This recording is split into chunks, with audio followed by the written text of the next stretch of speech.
It's my duty to please the booty. And Muzz got mad at me, the coach said, he goes, Jesus Christ, why don't you just work 2 nights? And I went, okay. Switch the call. Please never do that. Yep. So... What up, folks? Oh my God, we are back. Episode 525 of the Spittin Chiclets podcast, presented by the Barstool Sports Network and New Amsterdam own Pink Whitney. Pink Whitney's where it's at. As the summer turns into fall, the Pink Whitney never changes. As Biz holds that big 1.75 the big bottle. Old bottle. You know, if you're watching on YouTube, look at the size of that bottle. Same size as his nose. Don't put it there, Biz. Okay, That's not acceptable. Okay. So, doesn't matter. Keith, you're still boating, you're still living, you're still beaching it. Pink Whitney's perfect for that. I'm more into the fall season. Little football, little Georgia Bulldogs, tough loss this week, and a little Pink Whitney on ice. So thank you so much to our friends at New Amsterdam, and thank you to everyone out there who's ever tried, enjoyed, or loved Pink Whitney. So boys, Keith is in the house, Biz is in the house, we got special guests, and we are down to our last division in the NHL preview. The Atlantic. Hockey's almost starting, boys. Hockey is almost back. Can you believe hockey's almost back? You know it's back when the big deal selects below another tournament. That's when you know. That's when you know hockey's back. Hey, Keith, so how long back do you think our text began? Maybe 2 years ago, you're like, this team, like, they aren't going to win. I said, I don't know. This year they brought in some new guys. No, they're frauds. Next year, they ain't going to win. I don't know. They got some new guys. Fraud. And it happened again this season. Fucking sneak texting wit, your hatred for my big deal selects, buddy. You got a lot of balls on you. I say it to your face, too. The team stinks. When have you ever said that to my face? Right now.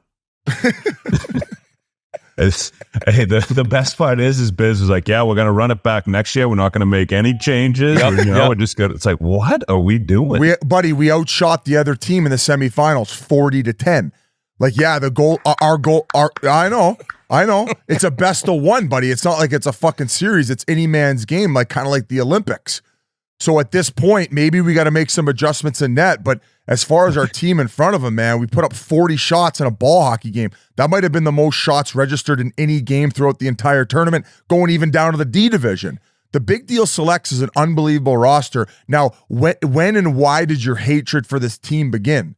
Like, why do you hate the Big Deal Selects? Why wouldn't you just say, oh, that's a good team. Maybe I think about putting my own team in. Why the hate, Keith? Huh? But why would he think you're good? Is it something deeper than that? It might be, but it's just all the talk that it gets. You know, you got all these guys coming in. Like, I know guys on this team's name. I shouldn't. You haven't won shit. I shouldn't know one player on that team except for you. But you know what? He's not even a player. I don't even play on the team anymore. Yeah. Well, you promote it like you do.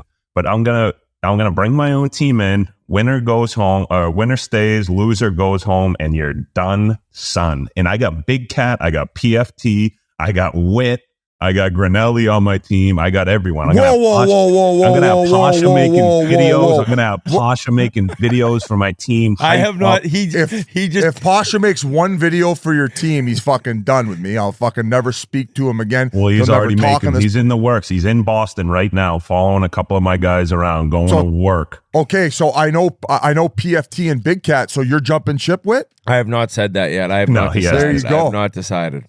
Are you being a turncoat? The fact that you're texting on this stuff and you've been doing it for 2 years and the only time he texted me. He said, how'd the game go? I go, they lost. He goes, oh, wow, shocker. And I would laugh. It was funny.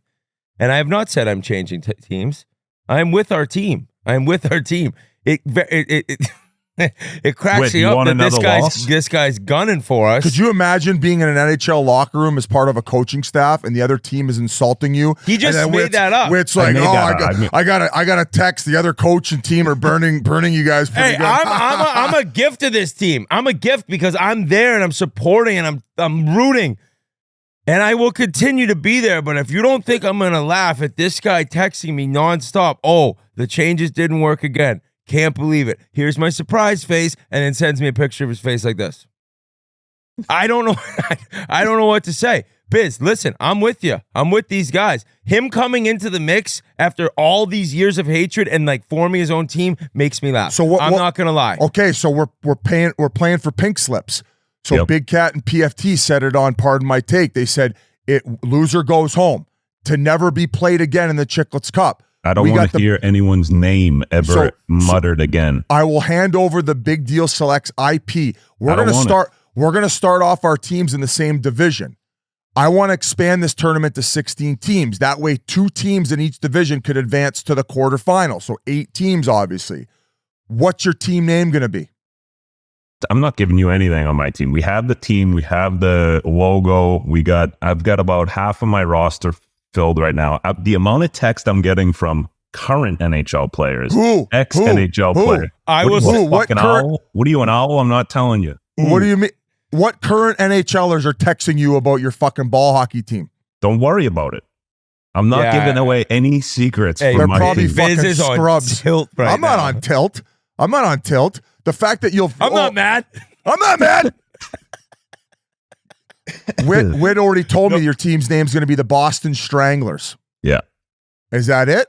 It's up for debate, but it's one of the things. One of my assistant captains came up with the name. He drew us a logo or two.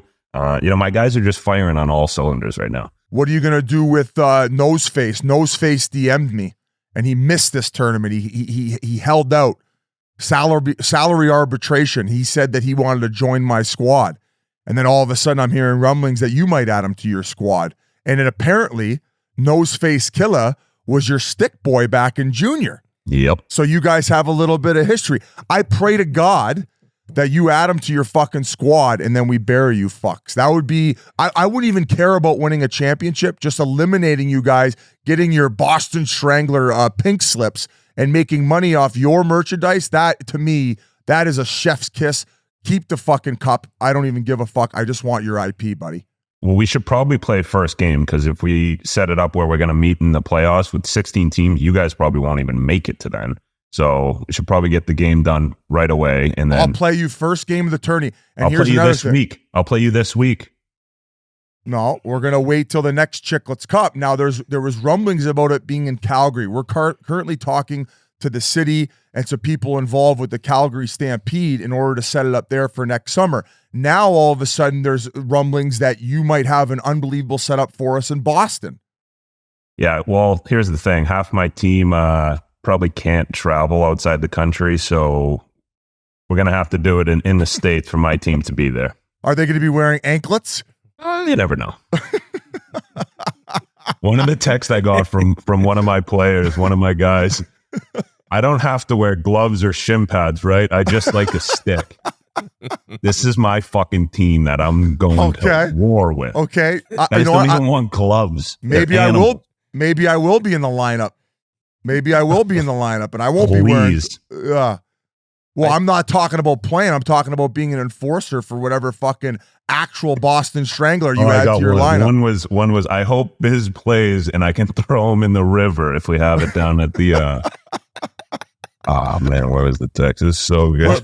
Where would you be? Where would we be hosting it in Boston if we did it in Boston? Now, a couple things. We talked about the 16 teams. I think we're also going to add Sport Court. We've talked about this the last 2 Chiclets I've been Cup. bringing this up. So for they years. say it's like 40 to 50 grand. If we can expand to 16 teams, I think this is something that can get done in the top division. So we could have 2 rinks that would be Sport Court. And there's been a lot of talk over the years, like whether it's legit or not, of the Big Deal Selects guys mentioning like if it was Sport Court, this is a different story. That's the key. They've made it clear like Sport Court we are unbeatable because the ball's hopping. So for the shitty players you're gonna add that have brutal mitts, when the ball's bouncing, it's not really a factor because they had shit mitts to begin with. Whereas if we have does Swaggy P have bad mitts? Oh, you got Swaggy does Swaggy P have bad mitts? I don't know. Maybe you don't have the internet. You got Swaggy P? You think I don't? He's shaking. He literally, I texted him. He goes, "I've been waiting for this text." That's one. That's a teaser. That's just one little teaser on my team I'm giving out here.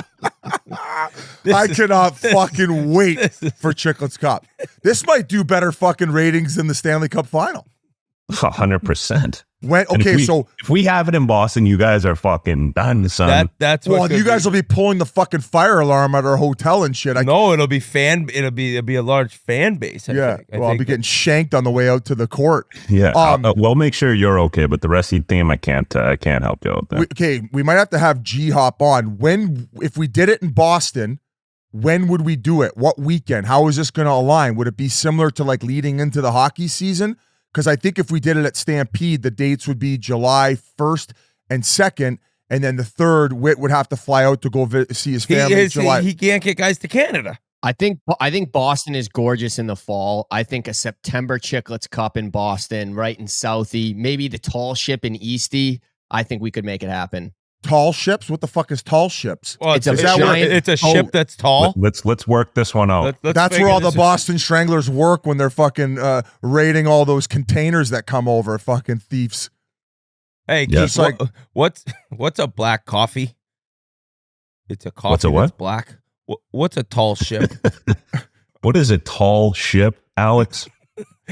I got any more teasers for your team, Keith? I think we can move on, but the basically the table has been set. We just got to figure out a location, which seems to have to be the United States. Is this going to work because of the track record of some of the guys you have on your squad? Is there anything else you'd like to say before we keep going here and we break down the Atlantic? Yeah, no, hopefully your team's putting in the work. My guys are already out there getting the work in, taking shots. I got a video sent to me the other day, a guy hitting some one-timers, just getting ready. So my guys are ready. I hope Con Man's listening because we're going to need him. He's been MIA the last few tournaments, so let's hope. Why would he come? You were chirping him all last podcast. Because I'm fucking loyal. Guy. Because I'm loyal like a dog. And I'm giving him You're very loyal, Biz. I'm going to give him another opportunity. And I wasn't happy with the performance at the last one. I don't think he was very accountable. I still love him. I love my team. And we're going to learn from this, and we're going to move on, and we're going to win our first Chiclets Cup. Buddy, how long did it take the Washington Capitals to get over the hump and figure it out? Years and years and years. Who's your Ovi? I'm going to hold my cards tight. Okay. All right. Well, we're teasing the next Chiclets Cup, which should be a banger. I cannot wait. This is excellent. Swaggy. And I never thought you'd do that to me, Swaggy. Fuck it. You never called him. You never called Swags. I go back with Swaggy. He was my high school. I played against him in high school. I got Noseface as my stick boy in high school. What was Noseface like when he was your stick boy? He was great. He literally came to every game. We used to call him Waldo because you'd have to find him in the stands every game. But yeah, his mom ran the snack bar, and he would be like the stick boy, hang out, and him and Chris Bork, they look a lot alike, so they used to hang out quite a bit. Okay. Shots fired. Little ricochet shot for Borky. Borky's not going to love that one. But as I mentioned, we're teasing Chiclets Cup. The Amazon network, I guess you can call it, dropped an unbelievable teaser for the NHL and their show following around the lives of teams and players. I mean, I couldn't believe the one clip in this teaser. McDavid is just screaming at the Oilers in Florida during the Stanley Cup final. Apparently, Biz, there's been numerous teams that have asked Amazon, like, we need this out. You have to take this part out. Fuck off. Yeah, and I guess Shut up. I guess Amazon's like, absolutely not, no chance. Is there a league where the teams are so fucking concerned about their image more than the NHL? Crazy. Oh my God. God forbid McDavid's fucking losing his mind at some guy's not pulling the rope hard enough, considering everything that he's put into that team. A little bit of natural frustration after laying an egg. Which is all fans want to see. And quickly, Keith, it's episode 1, focus on the rivalry between William Nylander and David Pastrnak. 2, highlights the challenges faced by Jack Eichel and Philippe Forsberg. I guess Jack Eichel, that goes back to his time in Buffalo and the surgery. That'll be incredible. Episode 3 explores the journey of Jeremy Swayman and Matthew Tkachuk in learning to win. So that'll go back to Tkachuk losing. So also, I'm hearing rumblings that the contract negotiations and conversation bleed into this Amazon piece. So you're going to be seeing in real time what Swayman's kind of dealing with going through a season, battling with this contract situation, where he's being vocal about it through the process. Another thing in which I've heard rumblings that they wanted to take out, but it's going to highlight and maybe even add a little bit more to this story, which, Keith, we haven't really got your opinion because it's been a month since we had you on. Witt's obviously said his piece. We heard Don Sweeney come back and fire with the Spitting Up on Yourself podcast. How do you feel about all these negotiations and what's transpired for the Boston Bruins this past summer? Yeah, I mean, obviously they got to get him locked in soon, right? I mean, I think at this point it's kind of whatever amount he wants, you got to give it to him. I don't think he's a guy he's going to ask for, $12 million a year. I think if you gave him a fair price, obviously he likes being there, but I think they got to get it done, because at the end of the day, like you guys have said, you get rid of Ullmark, you kind of tie your hands with that, and then you're not willing to sign him right away. This deal should have been done as soon as, or even before Ullmark was traded, in my opinion. But it's just got to get done. The Bruins need him, just like every team needs a number one goalie, a stud goalie. He was so good last year. He from one year to the next, he changed my mind so much on how, he was getting a lot of hype. I didn't think he was as good as but he is an amazing, amazing goaltender. They would have lost in 3 to Florida or even Toronto last year if it wasn't for him. So he's a stud. They got to get him locked in and, locked in for a while too. Talking to like other people from Boston, how do they feel about it? Do they feel it was a slap in the face offer, that 4 times 6.2? Are they more mad at the organization? Because sometimes with Boston Bruins fans, they like more of the loyalty and the team game and snapping it around. So they might think in this case, he's being a little bit greedy. I don't think so. I think Boston fans are pretty, they know what the price is for a goalie, especially a number one goalie. Obviously, the money nowadays, like, you think back even like 4 or 5 years ago, a $5 million goalie was pretty high. Now, you're going to get closer to the 10 range. So, I think Bruins fans and Boston fans, understand that you have to pay these guys for them to stay. And, it's not one of those things where any guy nowadays no one's going to take a 2 or 3 year deal. Everyone wants that long-term deal, especially with how young the league's getting. Guys want a little bit of back end security. So I don't know. I think it's just one of those things. This needs to get done, ASAP, in my opinion. And I got numerous texts after the show, and one of them involved something else the Bruins may have pulled on Swayman after last season, which I cannot share. You can't share it? I don't think so. He told me this, and I'm like, this is a you lot. say it, Biz. No. Let's just put it this way. This is way more deep-rooted than even we thought. I'm really interested to see how this shakes out. I could for sure seeing this going all the way to the deadline. In a sense of December 1, I believe, is the cutoff. I could see it going that deep based on some of the things that have transpired even since our last podcast. Like, my jaw dropped when Whit read me one of these other texts. I'm like, I want you to share it so bad right now, Whit, but I can understand that you can't sewer your sources. Yeah, I can't. It'll come out at some point. It'll come out at some point. Maybe it'll come out in the Amazon doc. Honestly, it might. It really might. And that's what's so cool. Finishing up that Amazon doc quick. Episode 4 features insights from captains Quinn Hughes, Gabriel Landeskog, who wasn't even playing, and Jacob Trouba. Maybe he brings up Pasha. Episode 5 chronicles the pursuit of the Stanley Cup by Leon Draisaitl, Connor McDavid, and Zach Hyman in part 1. And then the last episode continues the Stanley Cup journey with McDavid and Matthew Tkachuk in part 2. I mean, Matthew Tkachuk was built for this shit, because I view him as like a WWE superstar who's able to perform. He's doing interviews before the game, calm, cool, and collected, cracking jokes, like so articulate. Like, he's the type of guy that can carry the torch from like a face for the league, in my opinion, especially for Southern markets and the States. Because I mean, we talked about these foreign nations, Keith. Like, the States is neck and neck with Canada now. Yeah. With the growth of the game in the States and the numbers, and now the development and the way that the university college programs are going, like they're neck and neck. And Matthew Tkachuk, in my opinion, is at the forefront of American hockey.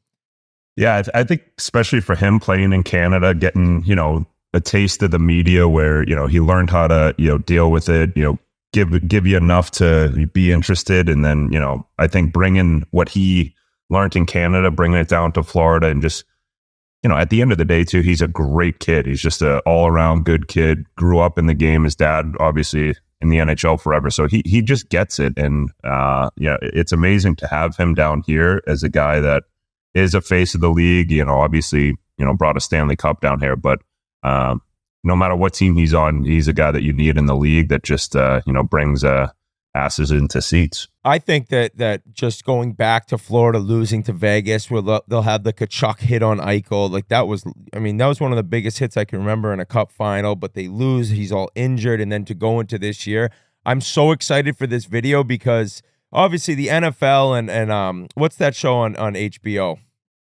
Hard Knocks. Yeah, Hard Knocks has been so amazing. They've had it like 20 years now.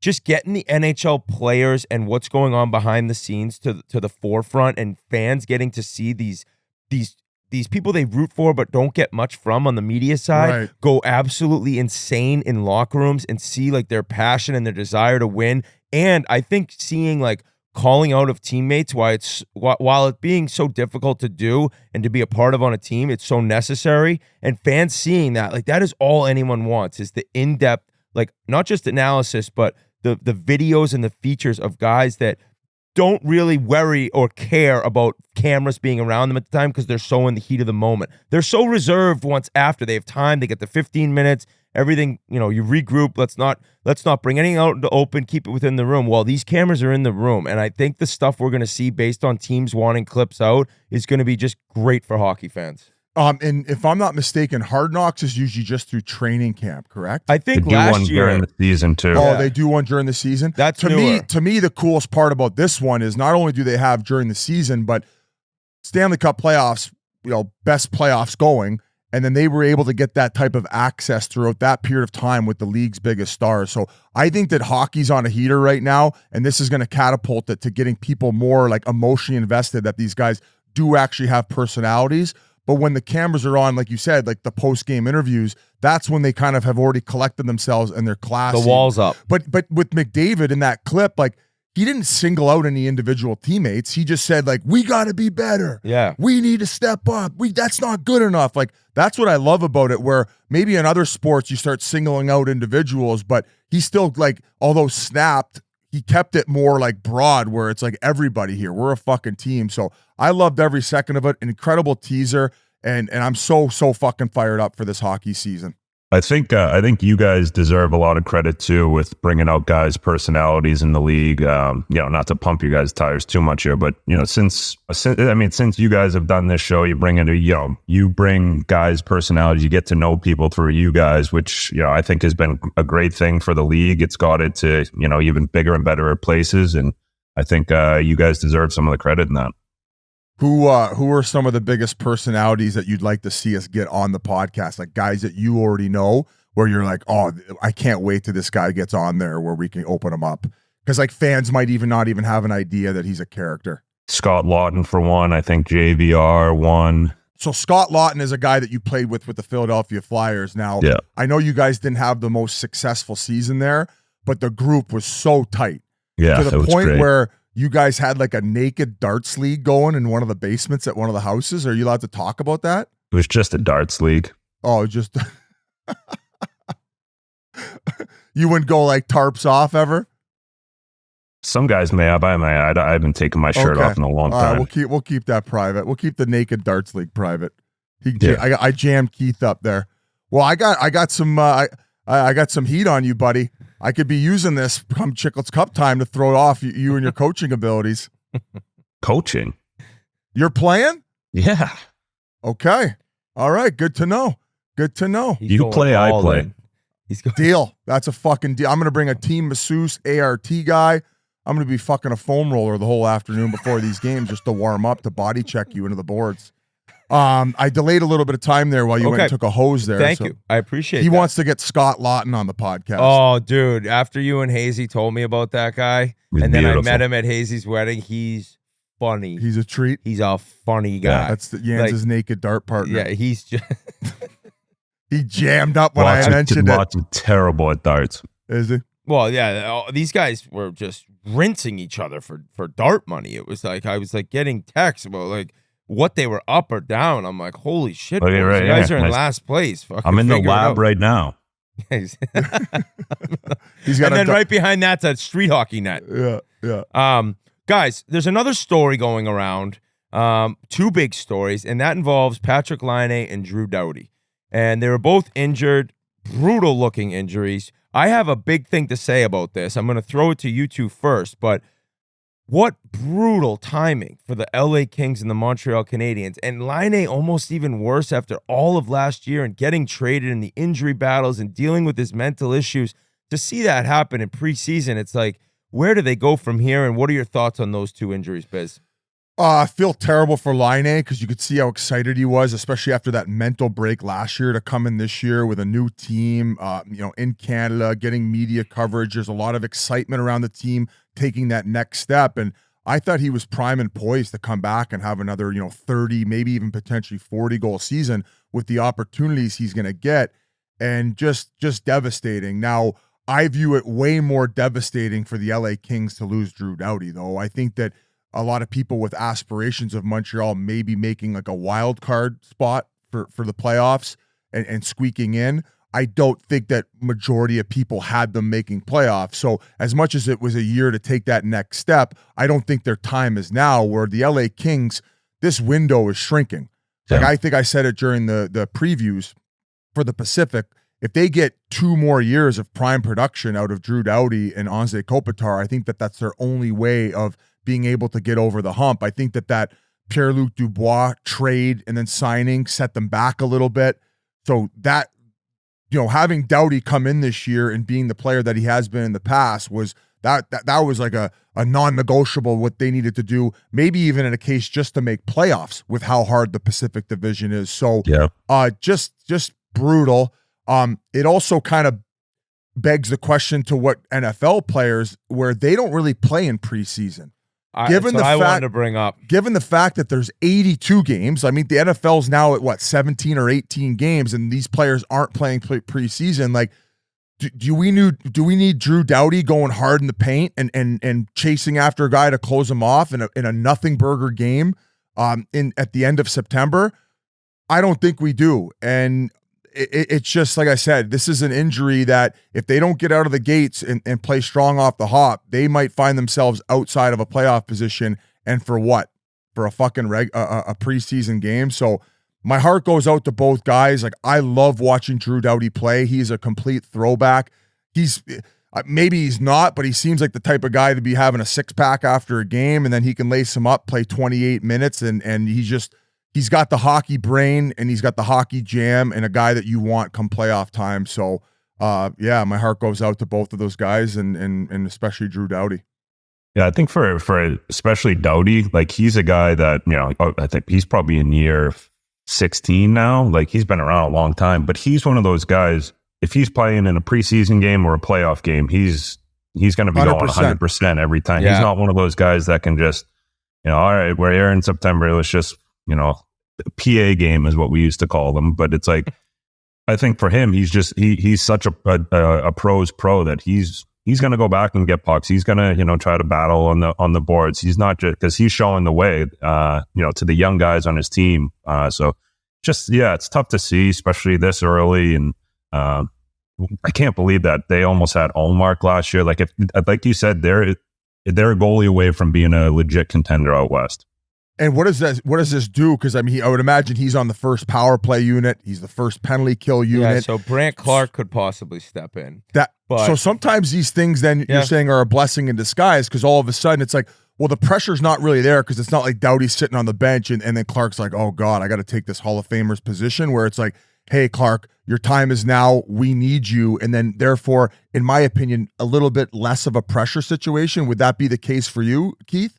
Yeah, I think that's a fair assessment. I even remember when I kind of was taking over power play unit stuff from Jovo, and I remember being like so scared that he was going to hate me because I was getting put out there on the power play. But he was so good to me that he was just like, hey, listen, I'm going to help you out, work through stuff and practice. So, but I think it will definitely make it easier for a younger kid to step in and take Drew Doughty's spot, where he's going to be helping them in practice, probably going through video, trying to get the team to have some wins till hopefully he's back. And I remember, or not remember, but I've always known that back in the day, training camp was to get into shape. We've said this a million times. You were playing softball, drinking beers, or working on like cars in the off season. You needed camp. now with the training and how ready guys are, if I own a team, I'm picking 5-star players, and you're not playing preseason.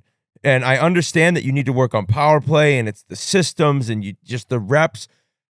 I'm not willing to have guys that I need to be successful get injured in nothing burger games, as you said, Biz.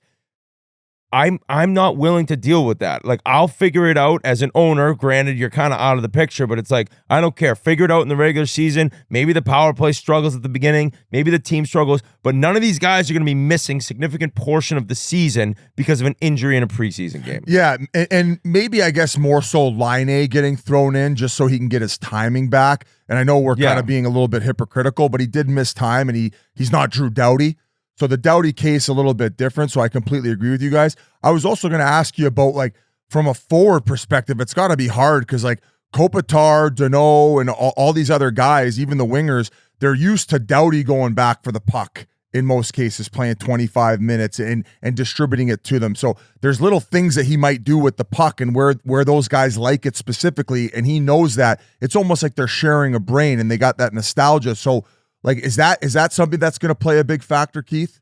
Yeah, I think so. I think anytime you lose your number one D-man, a guy that, like we were saying, he goes back, he gets touches in the D zone, but he's not just rimming pucks around. He's making tape-to-tape passes to, Kopitar low and slow, getting out of the zone. So you're definitely going to see a little bit of and he plays almost half the game pretty much every game. So it's one of those, you're going to see a little bit of a dip from probably everybody for the first couple games without him. But at the end of the day, it's just, especially in team sports, like, someone's got to step up, and, you could find a diamond in a rough. A guy that wasn't going to make the team kind of comes in and, has the confidence in himself to make plays, and, giving the puck to Doughty and, Byfield flying up the wings and stuff. So I think for them, it's, you got to look at it half full, and, hopefully you can get a little bit of a steal of a stud out of this.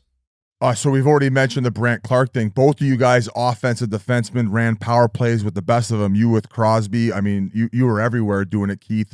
I would say probably the New York Rangers was the best power play you've ever played on with those group of 5 guys. What would be your advice to Brandt Clarke stepping in the NHL, where he's probably going to be in that PP1 position now from an offensive perspective? Biggest thing is just giving it to the best players. I think. Hey, pass it over to that guy. Yeah, C11, give it to him. No, it's fun. I think we had the best power play in the league one of the years in Florida, and I think Hoffman had like 40 goals. And it's like, okay, I am going to pass it to Hoffman every time he's open. He's just going to shoot the puck as hard as he can. Or, you got Barkey in the bumper slot. You're going to find a way to get it to him, but. The biggest weapon that we had here in Florida was Huberdeau. Is just, the way he could pass and make passes through the seam. So I would just walk the line 4 or 5 feet, give it to him, and let him do his thing. And basically only shoot unless, like, nobody was open and nobody was in your lane. I wouldn't want a guy with the muffin like Yan shooting that puck. It's all about tippable pucks, though. Biz, just tippable. You're not trying to score. You're just trying to get it. Yep. Go 3 feet off the ice, right past that first guy, and game on for a power play. I think that Brandt Clarke's going to play great. I don't know how much he'll be playing throughout the game, but power play, I believe he could step in and really make a difference, and at least on that side of the game, help Doughty's loss for a little bit. I hope he's not out too long. Moving along with kind of injury news, although I guess it's not serious. I haven't heard for sure. Biz might know more. Nick Robertson, all good intentions, tried to slingshot William Nylander. If you don't know what a slingshot is... The fuck are you laughing at, Keith? It's so Toronto Maple Leafs. If you don't know what a slingshot is and you're listening, if you're a back-checking forward and you see a teammate of yours that's in front of you, he's closer to the puck, he's closer to catching up to the rush that the other team has, you can put your stick in their butt or their lower back, right in their hoop, and you give them a push, and it's like spit on your butt. It's like eating a mushroom in Mario Brothers, like, and you just get like getting the star in Mario Kart, like you just whoa, and you're flying. Now, preseason, probably not necessary. Robertson, good intentions, gives Nylander a push, knocks him over, and he gets hit in the head. Not funny. He wants PP one time. Not funny.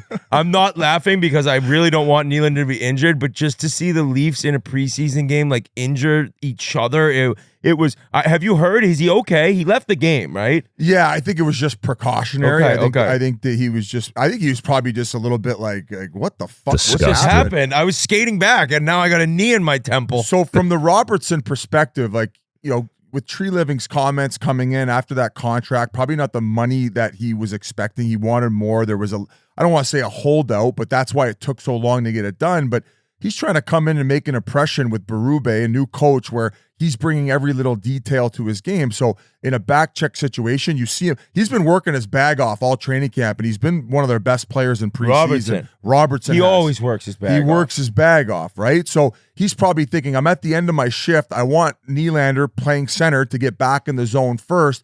The only thing I was shaking my head at is the rush had been kind of broken up, so it was unnecessary at that time. So he's just trying to make a team and make an impression on the coach, and it was just like worst case Ontario. Nylander ends up getting hurt by it, and I'm sure they had a big laugh about it in the locker room once Nylander shook it off. But people were losing their minds online, like, oh, send him down, put him on waivers, all this nonsense. Like, shut the fuck up, man. This guy's going to get 20 goals for this team. He's going to be a water bug out there. He's going to be a puck hound, and he's going to bring everything that Treliving talked about when describing what he needs to bring to the Toronto Maple Leafs. And if you don't wipe that fucking smirk off your face, Yans, I'm going to strangle your fucking Boston Stranglers in their sleep. You think I'm kidding, buddy? You think I'm kidding? Hey, if you don't push my buttons, Keith.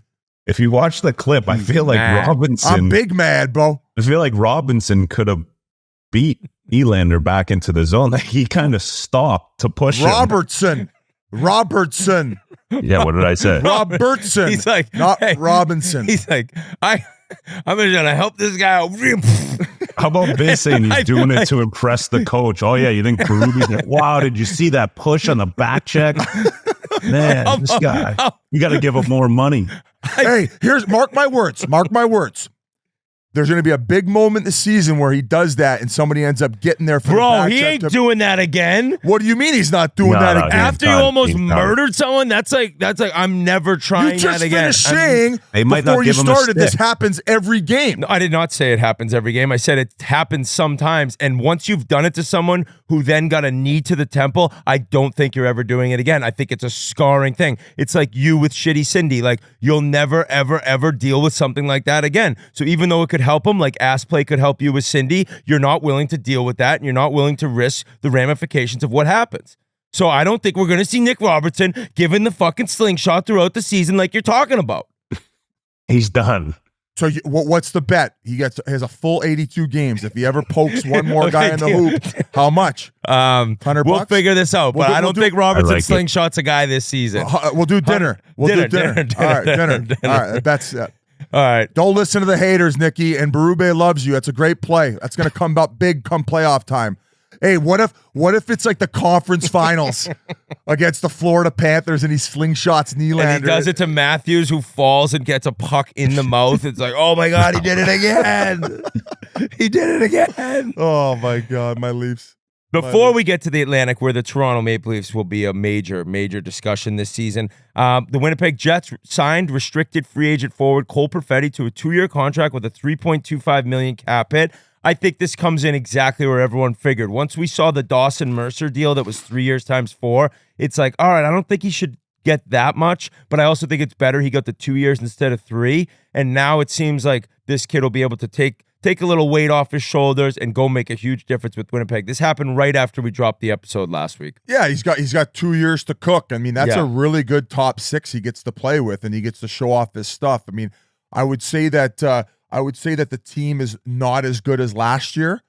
Jets fans were all over me, but yeah, I don't think so. Right. So I view them as a bubble team right now, and I really think a lot of their season is going to depend on how Cole Perfetti plays. And he's a Saginaw guy. Played with the Spirit, was excellent in junior. Stud in junior, great kid. So I really think that he's going to figure things out and have a big year. My expectations for him would be probably like a 60 to 65 point season. I think if he's playing PP1 and getting all those reps with those high-end players, especially up front, I think that 75 could be very likely. So a great deal, and completely agree with you, whereas if you're looking at comparables, seeing Dawson Mercer, who's I believe has a better body of work so far than Cole Perfetti, it was a good comp to say, he'll probably come in right underneath that, and agree with you on the 2 years where, hey man, if he has a big year this year, come July 1st, they might end up just extending him, right? So that's when you get the long term. Yeah. So from his perspective, you're like, let's just have a big year this year, and then my big contract comes where, let's say he stumbles out of the gate and maybe doesn't have the season that he's expecting. He still has that one more year as a prove-it year to then get his big deal. So that 2-year bridge deal is money, in my opinion, Jans. Yeah. I mean, I don't understand why more teams don't do it, but I think Perfetti is one of those kids. Like, obviously, what he did in junior and World Juniors, like, the kid's a stud of a player, right? And then, obviously it takes some guys a little bit longer, to figure the game out at the NHL level, because, it's such a adjustment every year, especially when guys get to know you as a player. But this could be one of those years where he, like you said, he gets 75 points and you're like, okay, now the guy's here and he's going to be doing that for the rest of his career. But I like the 2-year, the bridge deals as well. I don't know why more teams don't do them. If I was, GM owner, I would be doing those a lot more. But I think fair deal for both sides. And he's one of those guys you really hope he pops off and has a good year. Kind of a deal where you're like, why didn't this get done sooner? But right.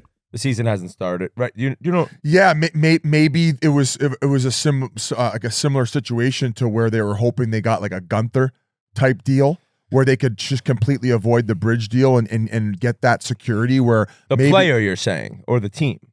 Well, both, right? Like I think that. Yeah, I think from a Gunther perspective, like, he was probably maybe thinking, maybe like in 3 years, I left $1 million per year on the table, but that security is what allowed me to just kind of relax and then focus on my game. So, now, Keith, you said you don't understand why more teams do it. Are you in the same boat as me where in a lot of cases you think it's maybe lazy to just say, here's 8 times 8 and hope that they end up reaching those projections on whatever fucking charts they're looking at? Do you think more bridge deals should be happening? Yeah, I mean, if I was as a player, no, I'd rather the years and the money. But if I was a GM or an owner, then I would be bridge dealing pretty much everybody, unless you're the number one forward, number one defenseman or goalie. But yeah, I mean, we all bridge deal, right? You do your entry level, you get a bridge deal, and then you hopefully sign a long-term deal. But I don't know. I think it's kind of, unless you've absolutely torn the league up and had great years, I think the 2 years kind of prove it. And then it's also too like a team that 2 years you can be like, okay, if he doesn't do this by the end of it, we either trade him, try to get something for him, or you can extend him and he's playing great for your team. But yeah, as a player though, I'd want the long-term deal all day, every day. I got the long-term deal. I did not get a bridge deal out of entry level 6 years, and I was so thinking back as a player, I was like, thank God, like locking up this security. And if I had signed a bridge deal, which I don't even really remember being on the table, they were looking to lock me up, I wouldn't have made anything close to what I made because then the injury started. So that was one where as a player, you're like, thank God I signed that contract when I did. Thank God I didn't get injured before that restricted free agency year came up. So very, very different depending on the player, depending on the attitudes. But I think that leads us in, boys, right into the Atlantic Division. What I believe is the best division in the NHL. Most exciting. What I believe is the most exciting. The what? Catlantic. The Catlantic, because the Cats, who we're starting with, they are the defending Stanley Cup champs. They are plus 235 to win the division again after last year. And I think that if you look at this team, they finished first in the division with 110 points. They beat Tampa in 5, Boston in 6, the Rangers in 6, and then won the Cup in 7 against Edmonton. Probably one of the most impressive groups that to go through, right? They beat a bunch of great teams. The Rangers, everyone thought the Rangers could get them. They couldn't, even though the Rangers were up quickly. I look at Tampa. That was kind of their easiest series in just 5. Boston took them to 6. But the departures is what worry me. And Montour, Tarasenko, Oliver Ekman-Larsson, Stolarz went to Toronto. Nick Cousins is a rat. Stenlin's in Utah. Casey Fitzgerald, Mahura, Steve Lorentz and Kyle Okposo retired. They brought in AJ Greer, Chris Drieger, Thomas Nosek, Jesper Boqvist, Nate Schmidt, Mackenzie Entwistle, Jacob Menya, and Adam Boqvist. So they got brought in two brothers in the Boqvist brothers. I don't know what. Yeah, what there's a they'll lot do. of brother combos now. Rumor in the has NHL. it the Boqvist brothers are absolutely tearing preseason apart. Like in practice, I guess they look so good, especially the D-man. The D-man is That's Adam, and he Adam Boqvist. Was he in Chicago? He was a top 10 Yeah. pick, I think, by Chicago years Yeah. back. So obviously there's skill and there's talent there. I just look more at how good OEL was. And Montour, granted, he missed some of the time, and even in the playoffs, kind of lost his job on the first power play, but a great puck mover. But I think they did a hell of a job in bringing people in. Replenishing. And Mikola's still there. He's a monster. Their top six are still incredible. And I don't really see much of a step back besides possibly the exhaustion from the 2 long years, Keith.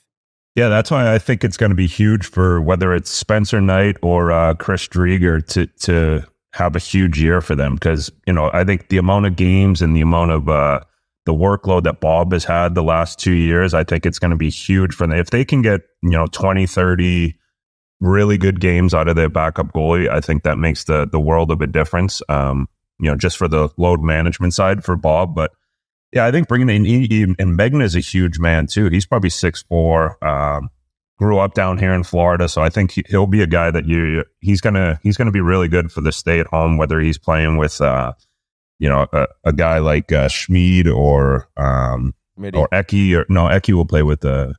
He'll play with yeah. With what's his name, the Gustav.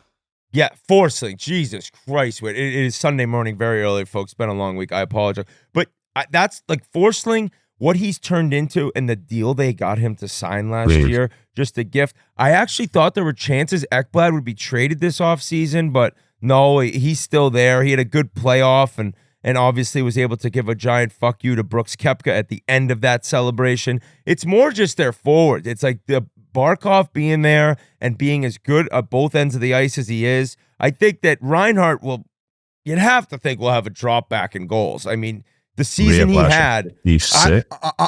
Yeah, I mean, more than likely because everything he was shooting was going in. But 57. It feels like they've essentially cracked the code, Keith, on that power play where if you take away the up top, their down low guys are unbelievable. Like they can work on the goal line. So in every position on that power play, those guys can make plays. So anything you try to take away, they'll figure out, they'll solve the puzzle.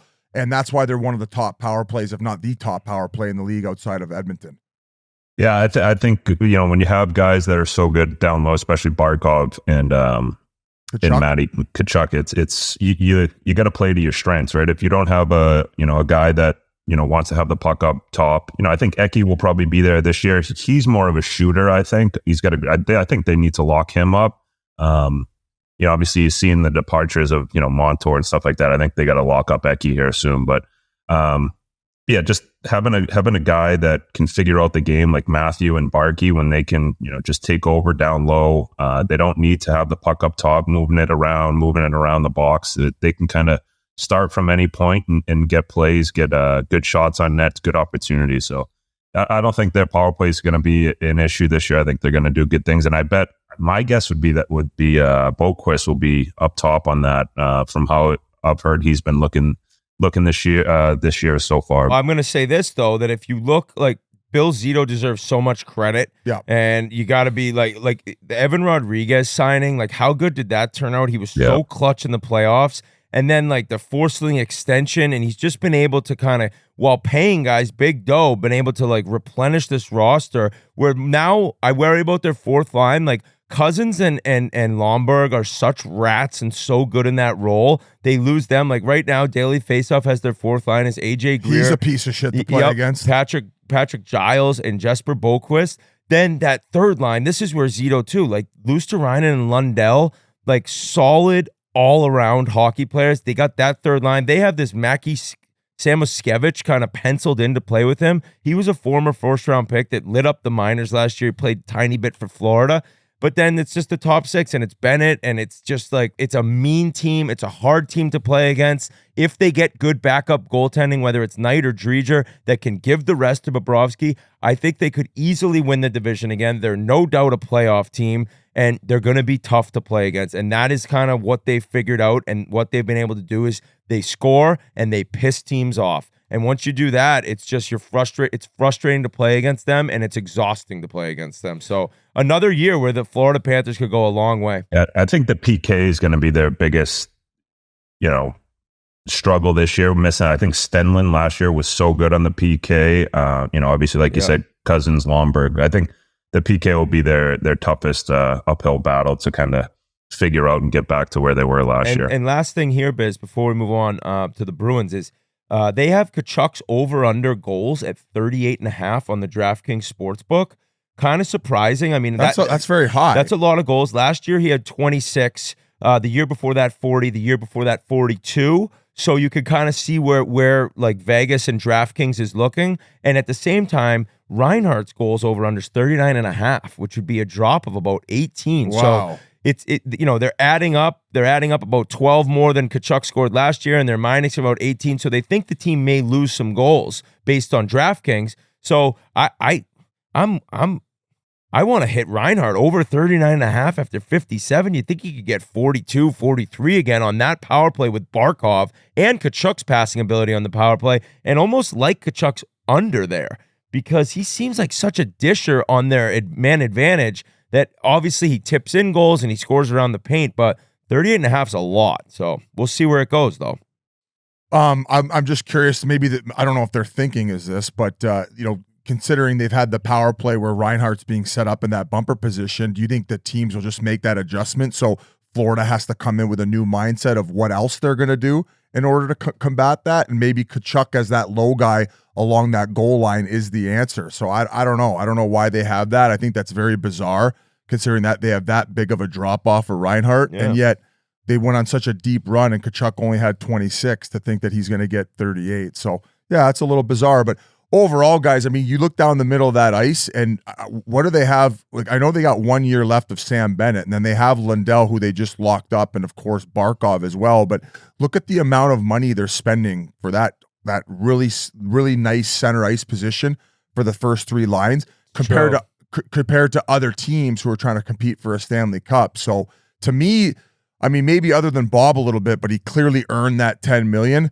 They spread the money around nicely there, and that's why they're able to fill in all these roles. And then when they can't afford certain guys, they go out. Like they put on a masterclass with filling in these spots where they need to plug in positions. Like, I mean, you look. I'm interested to see what Nate Schmidt has on the back end on that third line pair. Like, he's a guy who's got a lot to prove. Kind of similar, like in an Oliver Ekman-Larsson situation, where it's like, hey, this is a guy who's maybe lost his way a little bit. Let's bring him in, make him feel part of the group, and then you see where their game goes playing around all those awesome guys. And the other little thing I was going to mention is, seems like there's a bit of a theme here with teams around the league going to pick up guys' brothers. Like, you saw it with the Joseph brothers, who are now in St. Louis together. You got the Boquist boys in Florida. You got the Nylander boys in Toronto. Is there any other brothers that I'm missing that are around the league that play together? I can't think of any. So Not that play together. Yeah, it just seems like a little bit of So the Yandle brothers are on the Boston Stranglers. Oh, shit. Physicality. So, boys, I mean, I think we obviously have all these Florida making playoffs. We also, last podcast, forgot to mention the Hughes brothers. Oh, yeah, Hughes brothers, yeah. How do we forget the best pair? That was so fucking stupid. I got them making playoffs, and then going back to last pod, we forgot to say St. Louis. I don't have them making playoffs. I have them missing as well. So, Florida in. Jans? In. Before we go any further, guys, I need to talk to you about Game Time. We love getting out to live events, whether it's a concert, a football game, a comedy show, or a hockey game, and that's starting soon. We always use Game Time, the official ticketing partner of Barstool Sports.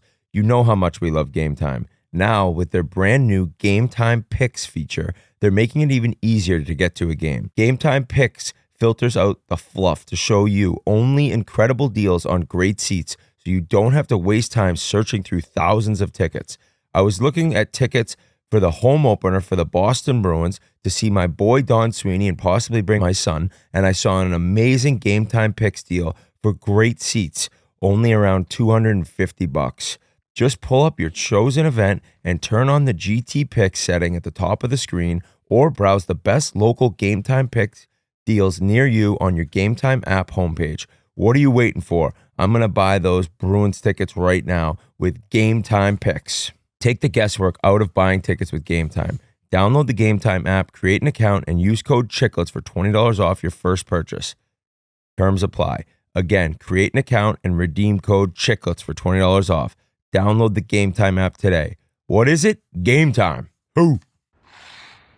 Well, we'll see what the Panthers have in store. Trying to repeat as Stanley Cup champs. We're going to stay in the state of Florida. We're going to go to the west side of Florida right now, to the Tampa Bay Lightning. A crazy, crazy season in store. No Stamkos, no Sergachev. So many things have changed. Last year, they finished fourth in the division with 98 points. Florida dusted them in the first round. Departures besides Stamkos and Sergachev. Duclair's gone. Dumba, Tanner Jeannot, Tyler Mott, Calvin DeHaan, Hayden Fleury, Austin Watson, and the arrivals. The man they think will outperform and play better and score more goals than Steven Stamkos is Jake Gensel from Carolina. Ryan McDonough comes back, kind of a crazy move. JJ Moser comes over in the Sergachev trade. I like his game a lot. Atkinson gets bought out, and then he signs with them. Zemgus Girgensons and Connor Geekie. Their projected point total is 98.5. They had 98 last year, plus 550 with DraftKings to win the Atlantic Division, and 25-1 to win the Stanley Cup. I don't know what to think, guys. I really don't. I'm so confused by a bunch of teams in this division, Tampa being one of them. I know that you're bringing in probably right now a better overall hockey player than Stamkos in Gensel, but you lose your captain. You now have a new captain in Victor Hedman. I do think Gensel's going to light it up, because I think with what you have with Point and Kucherov and that power play and their ability to score, there's no worries there. It's more just about the difference in leadership. Is that going to make that much of a difference? And then also you wonder, in net, Big Cat, Vasilevsky, is he going to like turn it back on? And the injuries and all the hockey, like what if this is the year that it's like, hey, everyone's talking about Shesterkin. Everyone's bringing up Jeremy Swayman. I am the guy in this league. I won back-to-back Stanley Cup titles and then went to a third final. I don't know which Big Cat we're going to see, but if it's that one that I'm mentioning is like, I'm back to being the best in the league, this team could be just wagoning through this division. I just, do you understand my confusion with them? That's a key point for me, is if Vasilevsky can return to his old ways. Even if he's 90% of what he used to be, they're a playoff team, no doubt. And contender is a tough word. I'm going to have to see what they do at the deadline. The only reason I say that, very confident in their top six, really like their top four on defense. But in that bottom six forward group, outside of Nick Paul, they're just like, there's not a lot of bite there, right? So let's see how these guys progress. I think a big question too I have coming in is, can Cam Atkinson play like he did from a few years ago when he was in Philly? He was that 30-goal guy, like a piece of shit to play against with a big motor. So I think that's going to be a big component. I'm kind of like on the cusp whether I have them as a playoff team. I won't decide until we end up. Whoa. I know. I just think the division's so strong. You have so many hungry teams that have to take that next step. So there's going to be no easy points in this division. And remember, man, like Vasilevsky, back surgery is a big thing. So I don't know what to expect from him. And if he's not normal and they're just getting average goaltending, I don't know if they can keep the puck out of their net the way they have in the past. And I don't think they're going to be able to outscore their problems. I mean, there's nothing going to be wrong with their power play. We're still going to see the top six snapping around like we expect. I think Gensel will fit right in. You saw him do so in Carolina with ease. So this is a great group. I know they lost their captain. We're going to see the high-flying offense, but the biggest component here is going to be, can they keep the puck out of their net? And that's why I think that they were able to move on from Sergachev, at least from a mental perspective, thinking maybe because of the injuries, they're not going to have that production that they've seen in the past, but also then bringing back a guy like McDonough, who is a great PK guy, a guy who's going to block shots and just play a simple game. He's going to stay inside the dots, and that's probably why the move made a lot more sense to them to move on from Sergachev. I think it was a head scratcher for a lot of people. I know that he posted about it with a picture of Stamkos, basically being like, we feel like we've been stabbed in the back. based on what we've provided this organization. So let's see how it all plays out. I know that John Cooper loves McDonough, and that was probably influenced by trying to get him back. So that's pretty much all I got to say about that. But I'm still in my own head right now whether I'm going to pick him as a playoff team, Keith. I think bringing McDonough back is going to be huge for them. Him and Cernak will play together. They're probably one of the best shutdown, pairs in the league. I think that'll take away a lot of defensive responsibilities for Hedman. I think Hedman and Moser or Moser, how do you say it? Moser, JJ Moser. He's fucking sick too. I heard he's looked unreal. I guess skating unreal.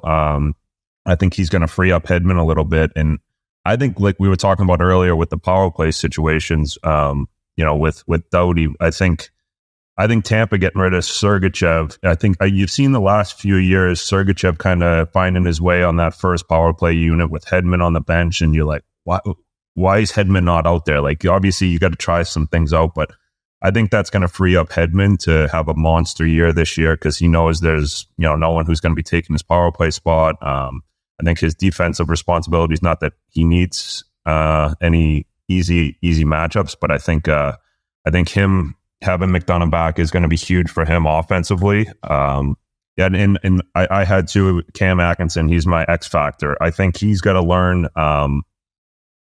This is probably the first time in his career he's had a coach where it's like, okay, Cam, you can go out there and make some mistakes and play free. And, if you turn the puck over here, just work hard getting back. You're not going to get sat down. So he's my X factor for that team.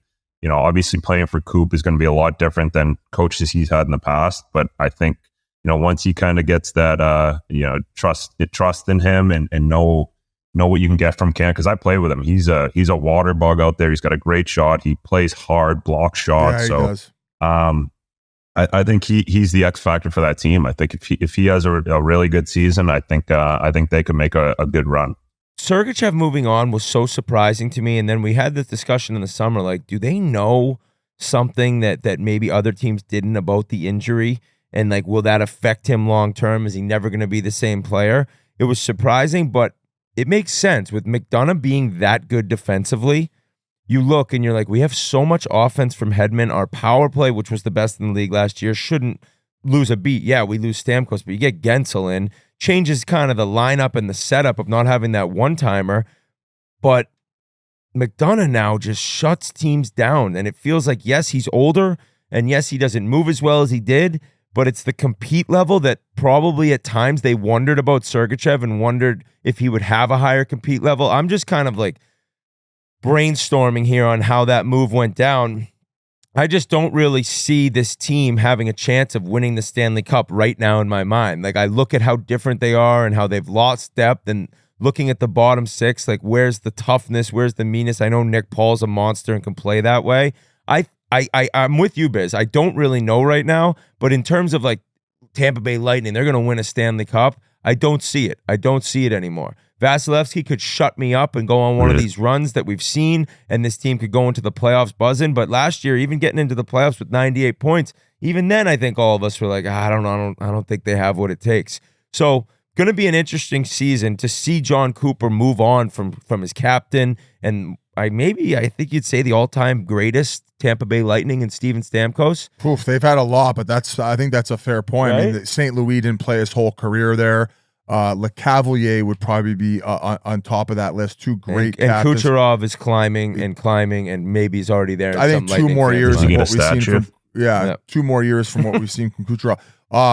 Maya Culpa, it was actually 23 goals a few years ago for Cam Atkinson when he was in Philadelphia. I think he got injured towards the latter part of that season, but that was kind of his resurgence after having a 41-goal season and a 35-goal season with Columbus. And you kind of mentioned it. I think he had torts in Columbus during those years. Obviously, he liked them as a coach, and he obviously got the best out of Cam Atkinson. But you're saying with a little bit more leash and a high-flying offense, you think that he could get back to that 30-goal mark, which I think is going to be a huge factor. I was going to say no playoffs, but I'm going to be optimistic about this group and Cam Atkinson and Nick Paul on that third line. I'm going to say they do make playoffs, and I can't count out John Cooper because he's going to be able to mold that group together in order to get some good things done.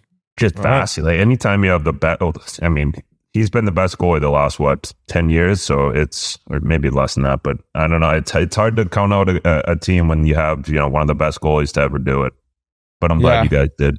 Yeah, I think I'm gonna have them making playoffs. It's just this Ottawa, Buffalo, Detroit, Bermuda Triangle has me all fucked The up Viagra right Triangle. now. Who's The going to get Viagra hard, Triangle. Jans? Well, after that, Biz, you got Tampa in? Keith? In, yep. All right, and we move to Massachusetts. The Boston Bruins. Drama surrounding their training camp without Swayman, but last year, shocking everyone, finished second in the division, 109 points. Their first season without David Pastrnak and Patrice Bergeron. They beat Biz's Leafs in 7, and they lose to Florida in 6. And now you look at the roster shakeups. Ullmark, obviously, off to Ottawa. DeBrusk signs in Vancouver. Shattenkirk's a UFA. Van Riemsdyk signs in Columbus. Danton Heinen's gonzo. Jacob Lauko, who was a quote machine in Minnesota, I guess. I was reading that from Russo the other day. Forbert's gone in Van. Oscar Steen, Jesper Boqvist, and Milan Lucic. Arrivals.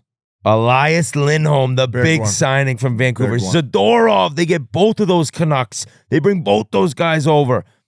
Jonas Corposalo, he is now the man in charge until Swayman gets hired, or hopefully hired, I guess, signed. Max Jones comes over from Anaheim. Riley Tuft, I don't know. Mark Tufty. Kastelik, Vinny Lettieri, Cole Kopke. Their projected point totals, Biz, 99.5, 1 point higher than the Tampa Bay Lightning. Draft kits. G's saying you said Pastrnak as opposed to David Krejci, who's gone. So it's Bergeron, Krejci gone. Pastrnak is thankfully still around for the Bees. Guys, I apologize. Pasta's still a Bruin. Nobody worry. Nobody panic. I was Nobody playing panic. for the Stranglers. Hey, you know what Boston did? Like they said, all right, we're getting absolutely worked over by the Florida Panthers every summer, like every summer, like we used to do to the Toronto Maple Leafs. We are going to go out and sign every massive defenseman that has ever laced up their back end is so big right now. It's insane. Charlie McAvoy is the smallest guy and he's a monster. So they are built for a playoff run on the back end. I don't know obviously what they're going to do with the goaltending, but I love what Sweeney did here in bringing in those big D. They are going to be tough to play against for 82 games, man. Like, no, they're going to be absolutely murdering teams down low. So I think they're going to be fun to watch. Obviously, the biggest thing is obviously Swayman, right? Now that we know Pasta's back, it's just getting Swayman signed. The Swayman signing it all comes down to the first 10 to 15 games.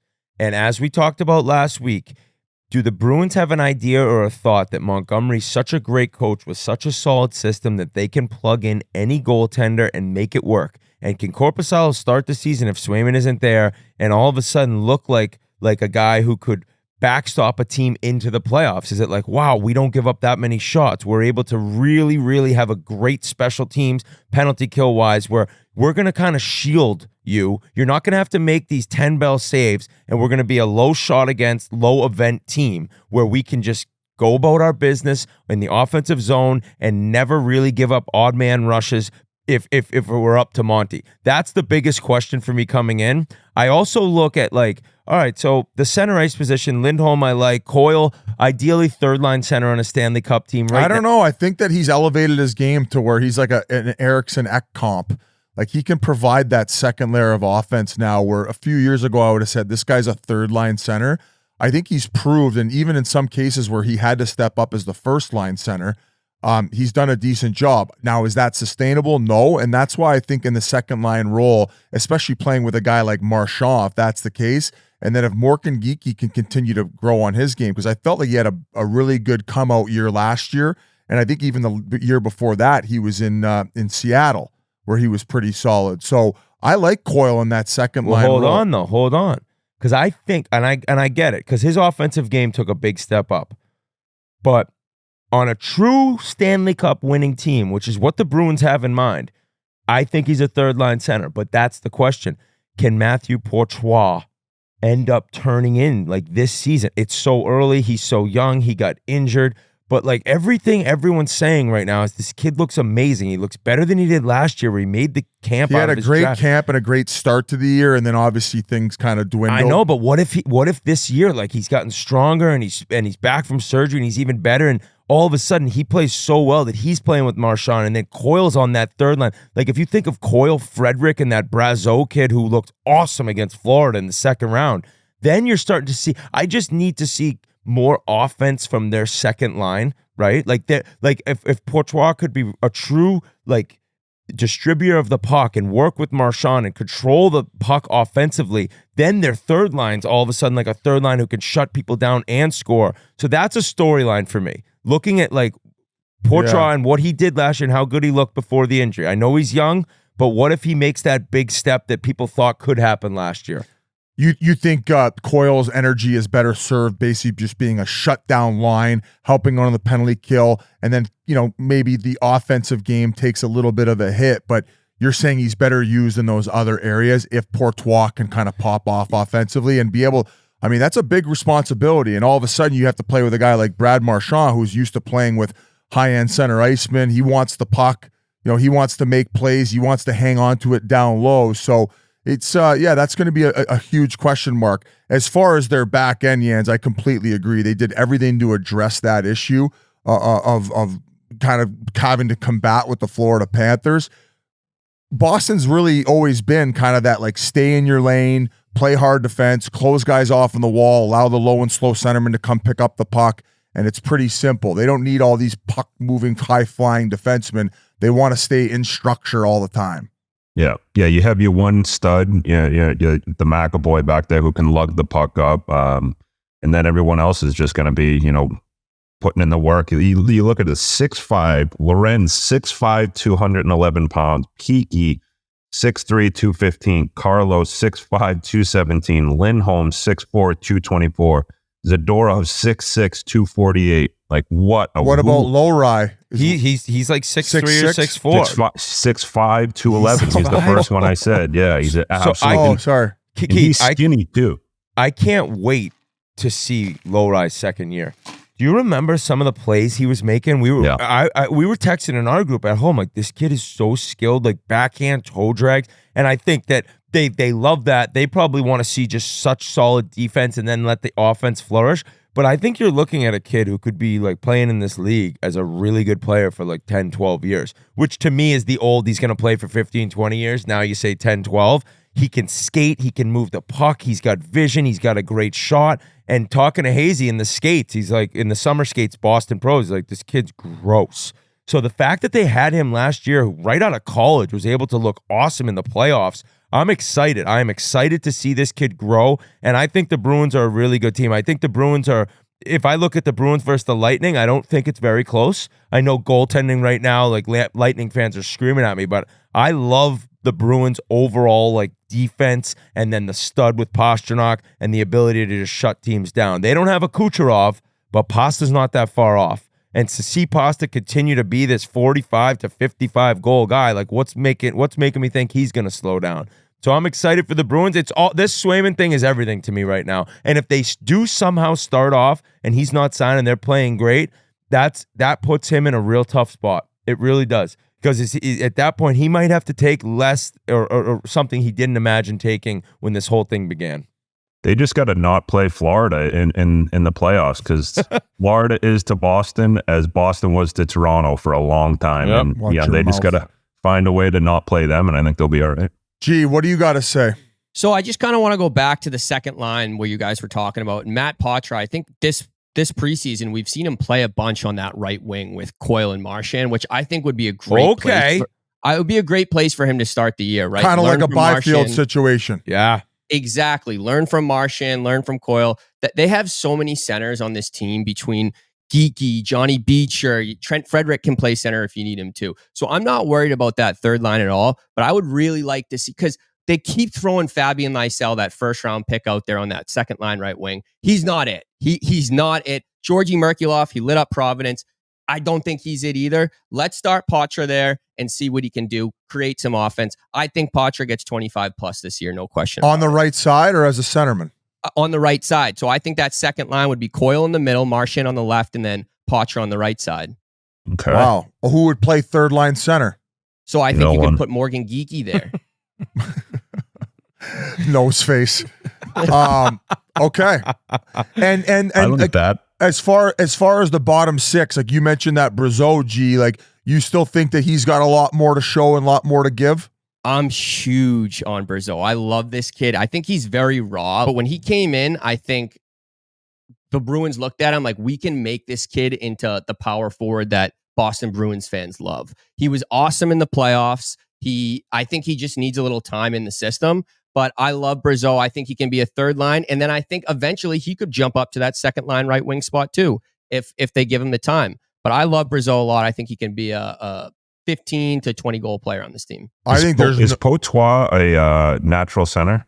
He is, yeah, right? in Yes, junior he so, played yeah. center. Yeah, Where did he play? he's a Guelph? smaller Played in Guelph. guy, right? So I think putting him at the wing and kind of protect him a little bit, because winning draws is so hard, especially as a smaller guy. But give him a year or two to figure out the center position. But put him at the wing with some studs, and I think he can handle it. He did gain 20 pounds this offseason too, but I couldn't agree more, Keith. Like the biggest problem last year is like he looked like me out there. It's like he looked like 150 pounds soaking wet anytime he was getting knocked off the puck so easily. So yeah, hopefully if he can play on that right side, he's gained the weight.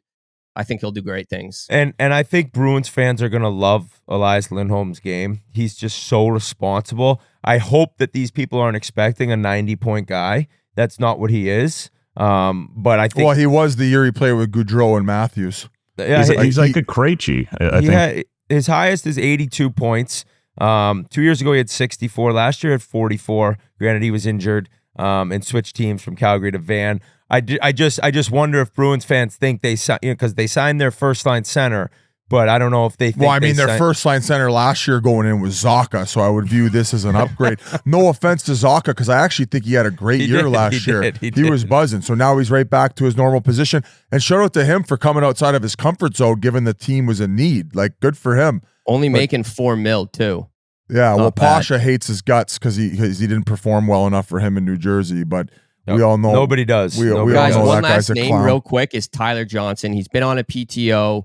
I've heard he's looked amazing. I think you could see him play that third line center role. You might see him jump up on that right wing. Honestly, But this means he's getting cut tomorrow. He's getting snipped. you just got him cut. He dude. he looked a little bit slower, and when you're a small guy and you're slow, that's a bad mix. So hopefully he had a big summer and he's gained a step because the why are you laughing? Oh, it was crazy. What's crazy? Nothing. Chirp me. I don't give a fuck. No, not you. No. Oh, Jeremy. yeah. Chirp Grinnell too. No, the savior. Tyler Johnson Tyler The Johnson. savior. on a PTO, and I've been on a PTO. I'm not laughing at Tyler He's getting Johnson. comeback player. I'm of the laughing year. at It was G's like your Atkinson point. No, G, you're like, one more thing. Hold on. Hold on. The X Factor.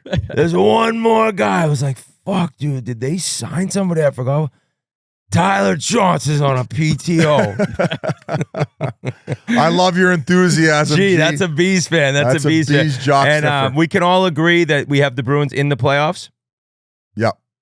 Okay. Yeah. I'm not making that mistake again. No, Biz. We don't need seriously. them winning another President's Trophy. Seriously. All right. It brings us to Biz's ball-licking team. The boys are back. The boys are back for another rip. This is the year. This is the year, guys. We got slingshots turning into disaster. We got Pacioretty, who Biz is calling for 33 goals. We got Austin Matthews set to become the highest scoring or best goal scorer in Leafs history. We got another season starting in Toronto with the drama that comes along with it. Last year, third in the division with 102 points, lost to the Bruins in the first round in 7 games. They lost. Sheldon Keefe was fired, let go. He's now with the New Jersey Devils. Bertuzzi's in Chicago. Samsonov's in Vegas. Edmondson's in L.A. Labushkin's in Dallas. TJ Brody's in Chicago. Giordano's a UFA. Klingberg UFA. Noah Gregor's in Ottawa. Martin Jones is a UFA. But that's where the things turned around. They brought in Biz's sidekick on TNT, head coach Stanley Cup champ Craig Berube, Chris Tanev on D. Everyone wanted Tanev at the deadline, but Dallas got him. Oliver Ekman-Larsson, awesome season in Florida. Stolarz, Johnny Hakapa from Dallas, big old defenseman. Pacioretty, Steven Lorentz, And I think this Leafs team's better than last year. And I'm scared of this Leafs team, Biz. I'm scared of them. I really think that this could be the year, dude. Cause maybe You gotta be the one that saves me. So it's all about Oasis. Wall. The Leafs have Joseph Wall. I'm not gonna be a delusional Leafs fan this year. Oh, fuck off. What do you mean? Fuck off. I'm gonna be. I'm gonna be straight and narrow, even keel, not too high, not too low. But I can honestly see Joseph Wall winning the Vezina this year. And I'll start out there.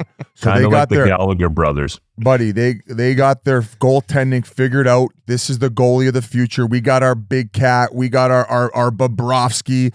Any other good goalie you want to mention? We got him because Joseph Wall. He's got the size. He's got the technique. And hey, the most important thing between the ears, he's got the mentals. And as far as addressing the back end, bringing in Chris Tanev. By the way, him and Dallas coming over and the way that he performed. He was amazing. Amazing. One of the best shutdown defensemen in the league. One Edmonton of the best got lucky. He teammates. was hurt. He was hurt in that series. Yeah, they did. Yeah, they Fuck did. you.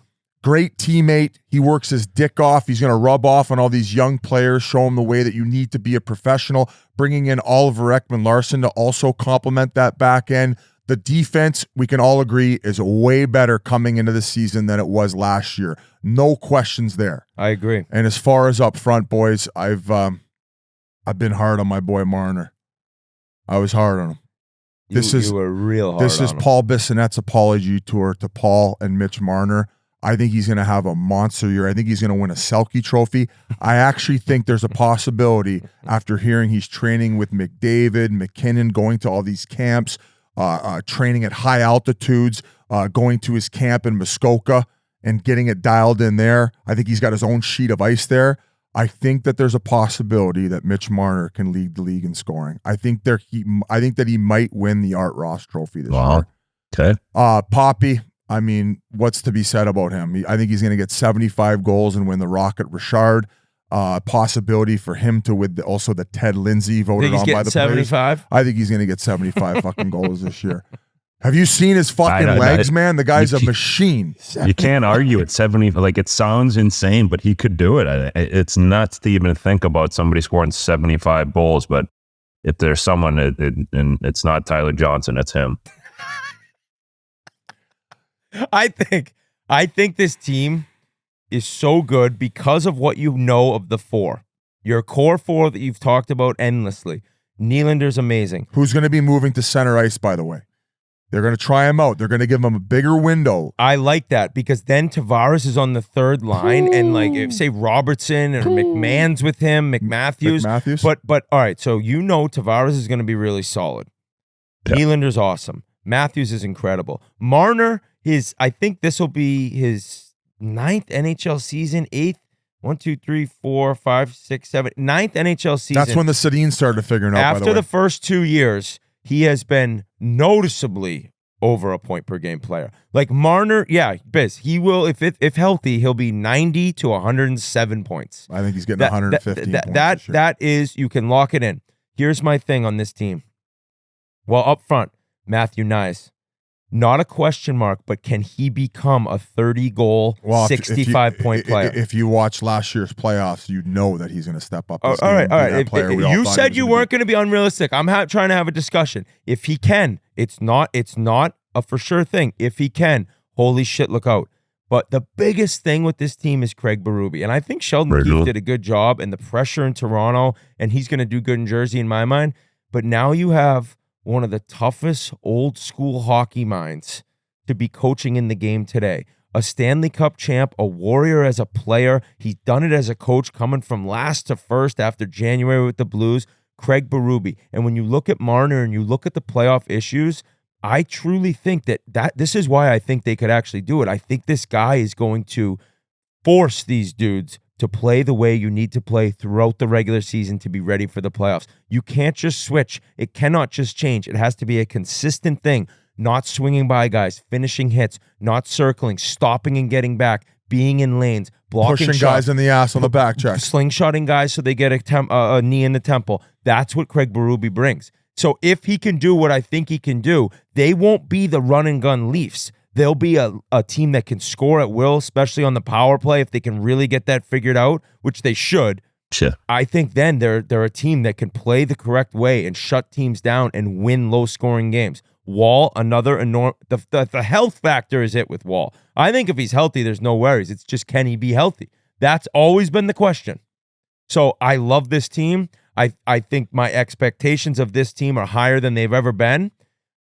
But it's just going to be about, can Berube get through to Marner? Can Nyes light it up? And can Wall stay healthy? Those are my things. But boys, even outside of their big guys, like I really like their depth. Like Max Domi, in my opinion, was born to be a Toronto Maple Leaf because of the tie connection. Like he stepped his game up last year, even in playoff time when they were dealing with all that chaos. He ended up switching over to that center ice position. He was snapping back draws, setting guys up. I've talked about Nick Robinson already this podcast. I think he's poised for a 20-25 goal season. I thought that Yarncroke was probably, is it Yarncroke, Cully Yarncroke?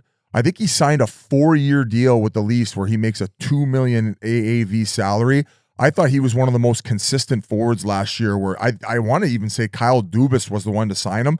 In my opinion, one of his best signings. I just really like their depth in that second layer of forward group that they have. The other name I was thinking of was Bobby McMahon, who came in last year. I think he had close to 20 goals when he was getting his opportunities. So I just like, outside of their top end guys, I just really like their depth and the way that they can play with pace.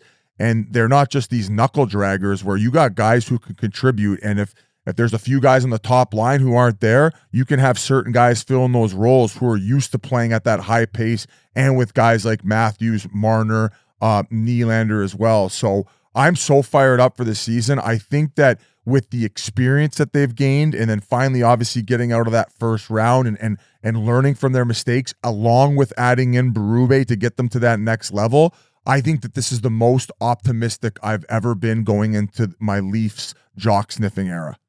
All right. No? All right. Is that how you feel, Keith? I think I disagree with you with the points. I think those guys are going to get less points this year, but I think it's for the better because the way Chief is going to coach them, I don't think they're going to have 120 points, but I think that's for the best of the team. And it's going to help them in the long run. But yeah, no, I agree with you. I think this is their year to really make a push. It's now or never, right, Biz? It's kind of like your big deal selection. It's now or next year. Oh, yeah, it's true. It's not never. It's next year.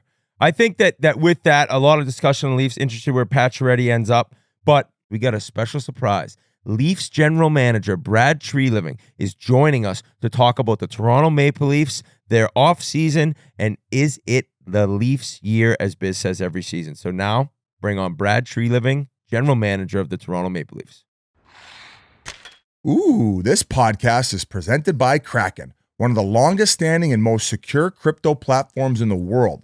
Kraken is your guide to financial freedom, offering safe and simple access to crypto for all. Trusted by over 13 million individuals, traders, and institutions around the world, Kraken offers professional 24/7, 365 client support, along with one of the fastest, most performant trading platforms available. That's a big word I got. Kraken leads with transparency and trust, securing client funds, NFTs, and privacy through top-notch security. And by the way, guys, this is not investment advice. Crypto trading involves risk of loss and is offered to U.S. customers, excluding Washington, New York, and Maryland, through Payward Interactive, Inc. View legal disclosures at kraken.com/legal/disclosures. And guys, make sure you go to kraken.com/barstool and see what crypto can be. Ta-da! We are now pleased to be joined by a good friend of the show and a good friend of two of the guys on this show right now, and Biz and Keith Yandle, the general manager of the Toronto Maple Leafs, Brad Treliving. Tree, how you doing? And I must mention the man who got 234 penalty minutes for the Columbus Chill in 92-93, so he could throw his weight around. How you been, Tree? Thank you so much for joining. A lot of time in Miscon expect that. Don't Good to see you guys. Good to see you. And We're wondering, I mean, how's the excitement level? Where are you at? Was the offseason, did it feel quick? Did it feel long to you? I'm wondering the thoughts going into the season just about to begin here. Yeah, I mean, when he finished off in the first round, it feels like a long offseason, so it has been. We're like everybody else, you're excited to get going. It's been, we've gone through some transition. We'll see how it goes. I've been really impressed with camp. I've been really impressed with Craig and how he's conducted camp. It's been a hard camp. If you talk to the guys, it's been hard. But in a good way, not just, hard for the sake of trying to bury guys, but it's been competitive. And I think, again, like everybody right now, I think it's been a competitive camp. We think we've got some depth. We think we've got some guys that are pushing for jobs and potentially have got more guys that could play for spots that are open. So that's, but we've got another bit of time to go here, and we'll see how it all plays out. Obviously, as a GM, difficult decisions have to be made. You guys move on from Sheldon Keefe. Why did you feel like Craig Berube was the answer? Yeah, and it is tough, Biz. I spent a year with Sheldon, and I said at the time, I'm a real big fan of Sheldon. I think he's a terrific coach. He's a terrific person. And I think he did a real good job with us last year. At the end of the year, and you try to step back and analyze it, I just felt it was time with this group. And that's the unfortunate part of this business, as you guys know. Sometimes it's time. It's not because a person's not capable or not terrific at what they do, whether it be a player, coach, manager, at some point it's time. And with Craig, I just felt a number of things. I think his ability to connect with players, I think there's to me that he sort of blends a little bit. I think you still need, in today's game, you need to be demanding, right? The coach needs to be demanding, but I think it's got to be done in a way where, I come back to it. You can criticize the performance and push on the performance versus pushing on the performer. And I think that's what Craig does a real good job of. Very demanding, has got an ability to connect with players. I'll tell you guys, as we were doing the homework on all the candidates you talked to, I mean, I talked to a lot of people that worked with Craig that Craig worked for, and then a lot of players that played for Craig. And I can tell you, I mean, it was everybody. It wasn't just the guys that, the first line guys. It was guys throughout the lineup. Some guys, I had guys that talked to me and said, listen, I know Craig wasn't a fan of mine, but he's the best coach I've ever had. So, time and time again, you heard these comments back from players. He's organized. He's structured.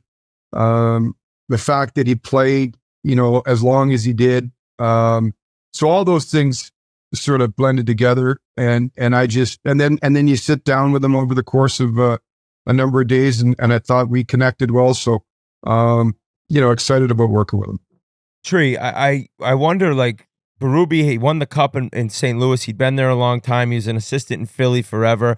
Do you talk to him or try to fill him in on how crazy and how ready he has to be for the madness of the media in Toronto? Or is it just like, hey, you've been around this game so long, you'll figure it out, but be ready? Well, he got asked about hitting the panic button after one preseason game. Is it time to panic? I saw his brain explode. Yeah.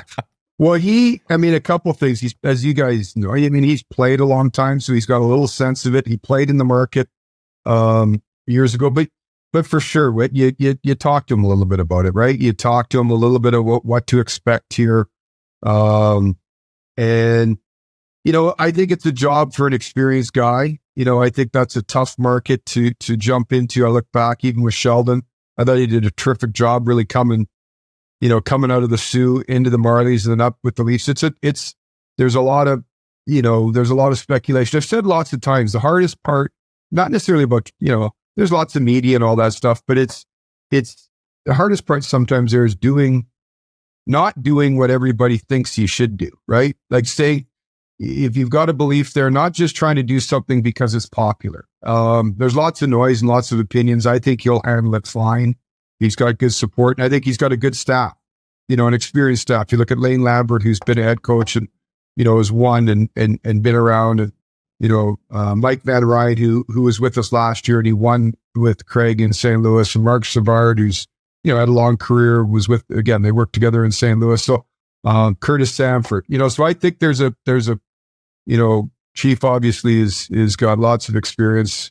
We'll help him with that part of it, and he's got lots of help with his staff. I want to talk a little bit goaltending. Obviously the talk around your team the last 5-6 years that not having that goaltender, but looking in this year, that Wall, it just looks like he's ready to make that step to be the guy. Obviously a big body in there, but just seems like even the mental parts of his game, like he looks like he's ready to be a Toronto Maple Leafs legend. Do you sing it too? After all, you're my Joseph Wall. Do you sing that in the shower tree? Every single day. Attaboy. You know what, Jans, you're right. The thing, and be the last one to tell you I know anything about goaltending. I know when it hits them, it's good, and it seems to hit this guy a lot. And but his makeup, right? Like his mental makeup. There's not a lot that bothers this guy. He hasn't played a lot of games, right? The two things that you hear with Joe is he hasn't played a lot of games, and then he's had some injuries. But everybody you talk to that knows goaltenders just raves about this guy. And he's big, he's athletic, ultra competitive in practice. I mean, just never gives up on a puck. And like I said, he's got that demeanor that makes you, I think, as a teammate, confident. Like he's there's not a lot that flusters him. We spent a lot of time this summer with him just digging in to see how we can best help him in terms of keeping him upright and keeping him healthy. Ultra committed to his fitness. So I really like Joe. I think, like I said, that he's got a real skill set. When we looked at the position this year, we looked at everything, and we kept coming back to here's a guy who's just sort of entering that start of his career. We were able to add Anthony Stolars, who we like a lot, and went on a long playoff run, won a cup last year in Florida. Although he was watching a lot of it, I think that experience helps. But I think he's another guy that's pushing to get more. Matt Murray, who he had a tough go with injuries, had both hips done last year. We got Matt coming in, and young Dennis Hildeby, who's he was terrific in his first year over here last year at the Marlies. A big goalie. He's had a great preseason. So, we've got some depth there, but certainly we're excited about Joe. I like asking about the hard decisions that have to be made, one of which over the summertime, changing captaincies. Now, going into that, did you have to vet how to be careful about how you maneuvered that? We've seen it a few times over the course. San Jose. San Jose, LA went through it. How did the conversation start? Did you guys start at the round table by discussing it and then bringing it to JT and then to Austin? How did that all go down if you're able to share the process? Yeah, it was not nefarious at all. I mean, it was just a conversation that John and I had right at the end of the year to start off with. And again, this isn't spin or anything. This wasn't about JT not doing a good job or thinking, John's a terrific captain. John's, those that have been around John know, I mean, there's not many that prepare the way he does, that takes his craft as seriously as he does. Just thinking about it, this is more about Austin. It's about John. I'm trying to say, okay, Austin's reached that point of his career. He's not only our best player, but he's one of the best players in the world. And how do we, sort of push him along so that he can bring the group along? And I wanted to remove any sort of impediments. He's such a respectful guy, that, I didn't want him deferring. It's time for him to push forward. It's time for him to set sort of new standards and challenge his team and his teammates to reach those standards that he's at. So that's really where it was started with Biz and John and I talked about it right from the start. John understood. John agreed. We spent probably more time how we want to go through this, and John spent some time talking with his family, talking with his teammates. He wanted to kind of talk with them, talking with Austin. And the other piece of this wasn't me saying, okay, or any of us saying, Austin, you have to do this. Austin was ready for this. And he wanted, he wants to be at the front of the bus here. And so I think, everybody says when you go through a transition, it couldn't have gone any better. This is really the truth. It couldn't have gone any better. And that's really, I think, credit to John and just his professionalism. He handled it unbelievably. Do you think that Austin's a natural leader? Like, is he one in the locker room to speak up, or is he more of a lead by example?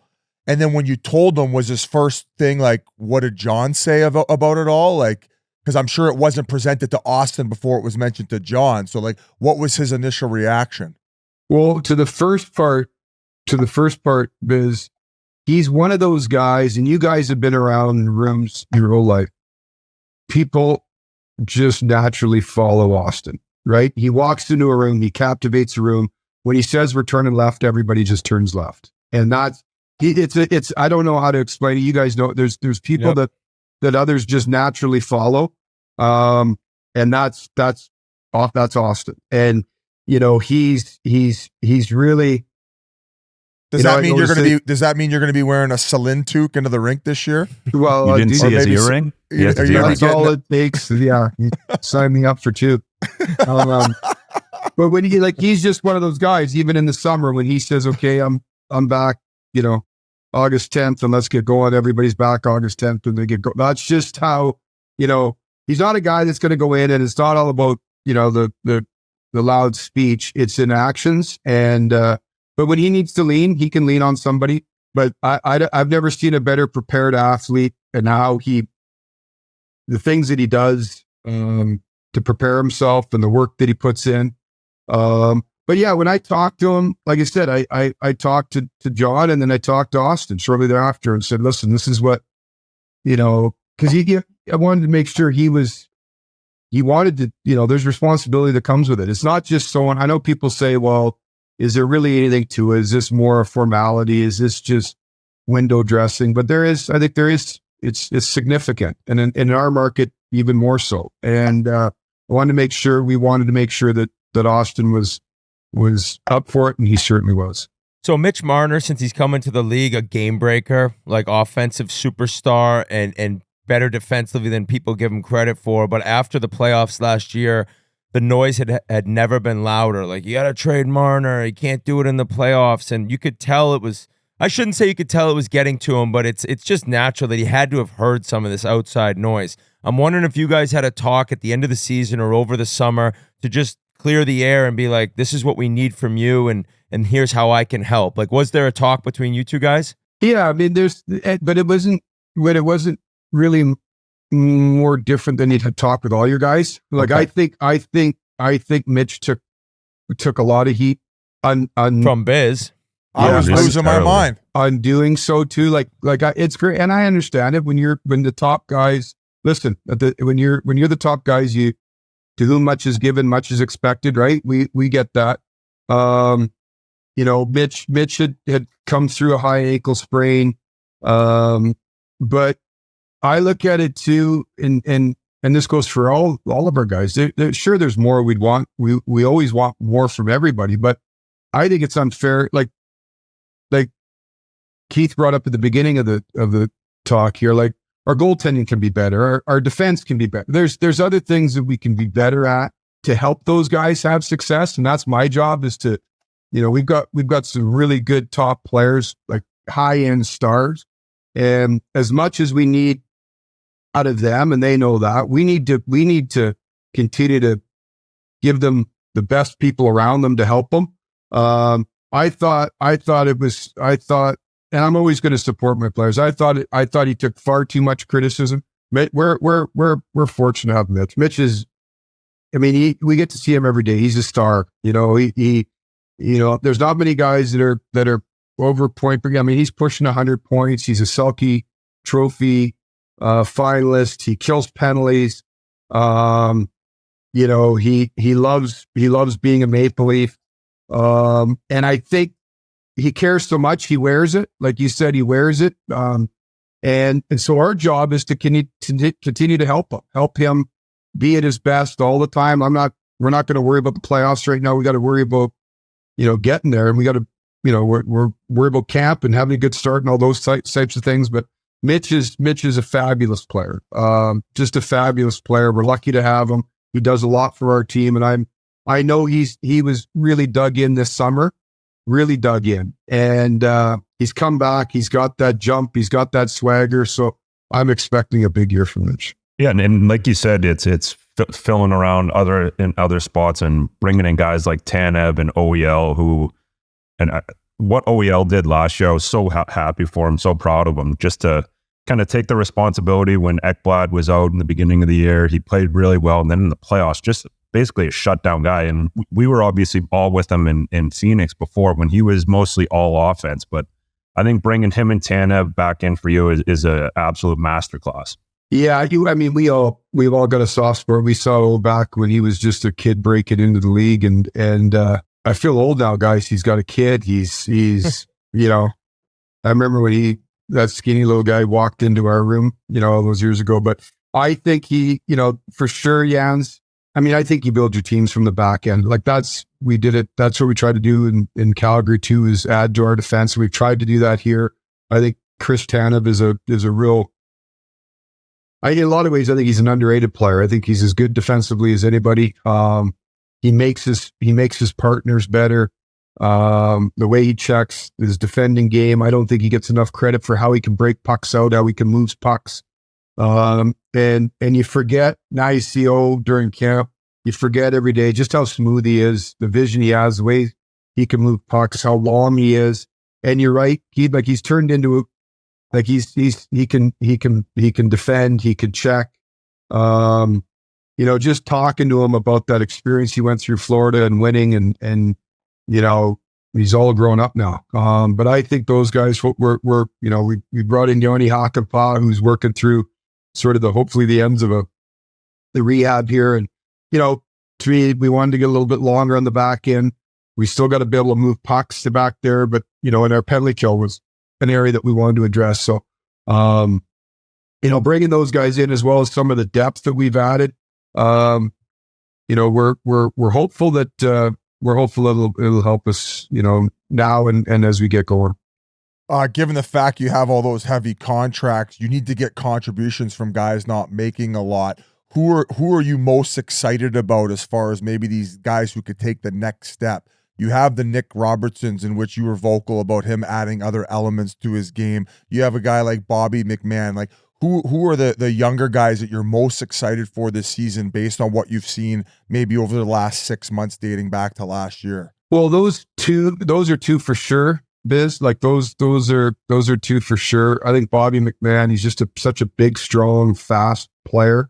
Hard on the puck. Last year was a bit of a coming out party for him. As much as we, listen, they're not to make excuses, with even with Austin and Willie getting hurt in the playoffs last year, missing Bobby, not having Bobby in the playoffs it hurt us. That's how important he is to our team. So I'm looking forward to him. You mentioned Nick Robertson. He's come back into camp. It's sort of a fresh, clean slate for him. He's had a terrific preseason. Conditioning levels were tremendous. He's been killing some penalties in the preseason, so we'll see how that all plays. So he's pushing hard. Matthew Nyes, lot.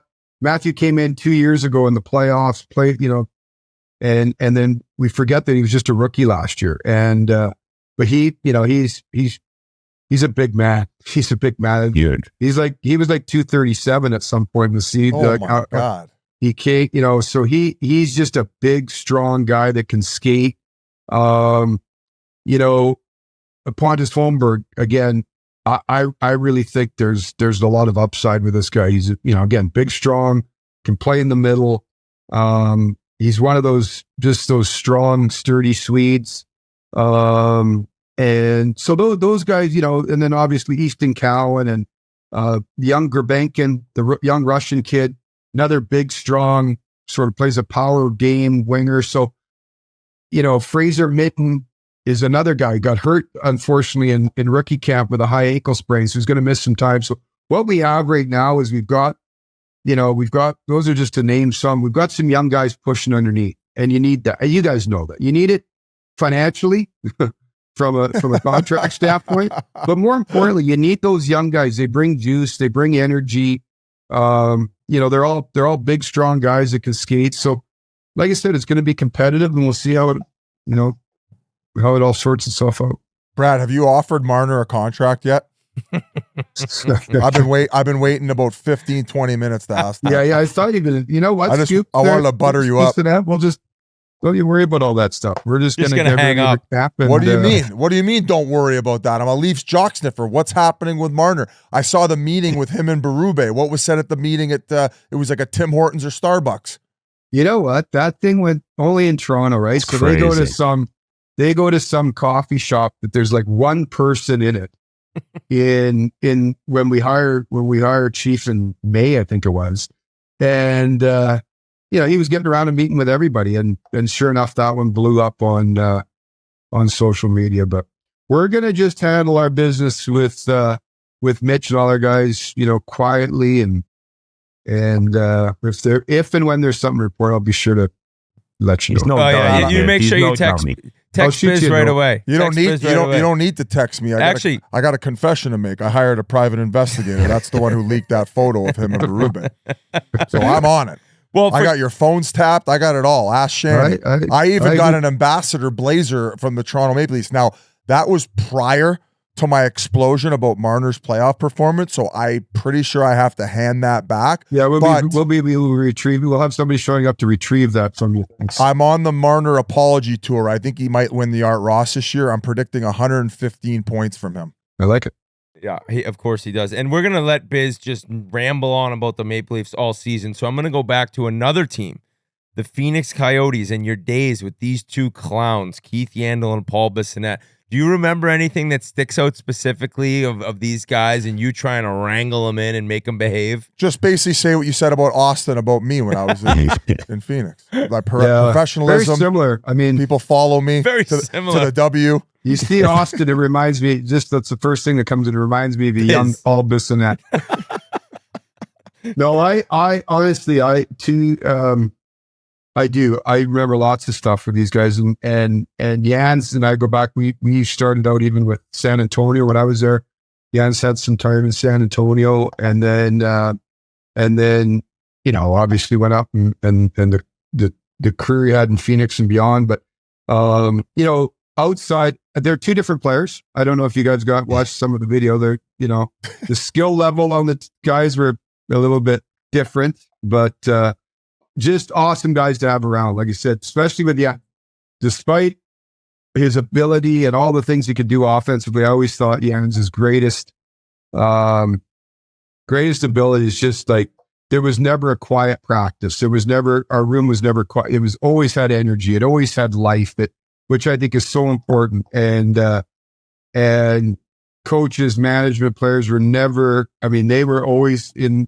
We were fair game to getting japped and getting yapped by Jans and some of the pranks that were going on. So no, it was lots of fun to be around those guys back then, and it was a fun time. Like we all those times in Arizona, we were kind of the underdog. It was like every day we were waking up, where were we moving? Do you remember the playoffs were playing in Detroit and Brid? I'll never forget it. We're all sitting on the bus and getting ready for the playoff game, and Brizzy walks on, and the management sits at the front of the bus, and you're kind of giving everybody a tap, let's go, and Brizzy walks on the bus. He goes, "I'm not moving to Winnipeg." Remember that? And we're like, "Oh my God, don't worry about Winnipeg." He's all worried about. Nice to know where his head's at. There was the rumor came out that we were moving to Winnipeg right after the series. Yes, I'm not moving to Winnipeg. You mentioned that life in the locker room and having fun, and going back to the prior year, you signed Revo to that 3-year deal. And he is one of those guys in the locker room, I would imagine, that brings life and, of course, protection to those stars. Who are the other guys maybe outside of Revo that provide that life day in and day out inside that Leafs locker room to maybe not make the doldrums of the season seem so long? Yeah, I think we've got a lot. Like you mentioned Mitch. Mitch is like an Energizer bunny. He's got juice, and Simon Benoit. The guys are giving him a hard time. He had like a baby like 10 days ago and still hasn't named the baby. So we were like, Is he a Benny, Kardashian? the baby's going to go to school at some point here, and like, it's going to have a name. So, and certainly Rebo, Jake McCabe. I think you guys know what it's like. The season can be so long. And especially in a market where, there's lots of eyeballs and there's lots of stuff. You need to let the air out of the balloon a little bit. And so we're fortunate. We've got lots of guys that can do it. Listen, there's lots of times to be serious, but there's certainly some times that you can keep it light. And I think there's value in that. Maybe we could do a contest where Chiclets fans name Benoit's baby. Like you ask him if he would be open to it. We'll do like a Twitter poll or like do something from a social media standpoint, or like we'll get him sponsored. There was a trend where like all these like celebrities were naming their kids like Tree and Apple and all these crazy names. Maybe the new trend is to just not even name your baby. Well, I used to offer all my buddies, if they name their kid Keith, I'd pay for its college. But no, that's how bad of a name Keith is that they have no one taking me up on years. So bad. Keith. Trey, I was wondering too, even from starting back in Phoenix and when you first got in the league and till now, like what's the difference of just even interacting with players? Because I feel like back then, like you saw Don Maloney, you were a little different. You were a guy's guy hanging out, but like you see Don Maloney around, it was just like, okay, hey, how you doing? Like I feel nowadays that you have more of, relationships with these guys, and credit to you for doing that your entire career too. But is there a big difference of how to deal with guys? You know what, Yads? I think everybody's got their own style, right? I do think, especially from the coaching, I would say from coaches, it's totally different, right? Like, Right.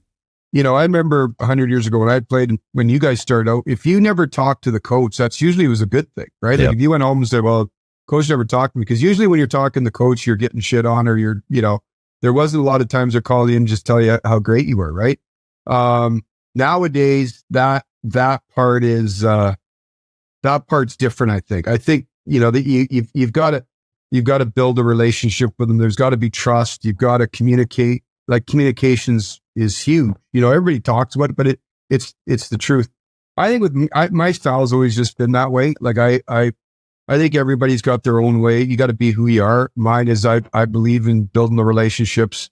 I've had guys that, when I first got in the league, that would tell you, older managers, that they, be careful getting close with your players because you're going to have to trade them or cut them. And yeah, that part sucks. Like I hate cutting guys. I hate trade, but I don't think building a relationship, it never blurs the line or saying, well, I can't do it because, this guy's a nice guy. Ultimately, you have to do your job. But that's who I am, is I think you want to build relationships and you get close to your guys. And, that's the human part of it. They've got families and that's just, I think that's just who I am. And so everybody's got their own way of doing it. And that's sort of been mine.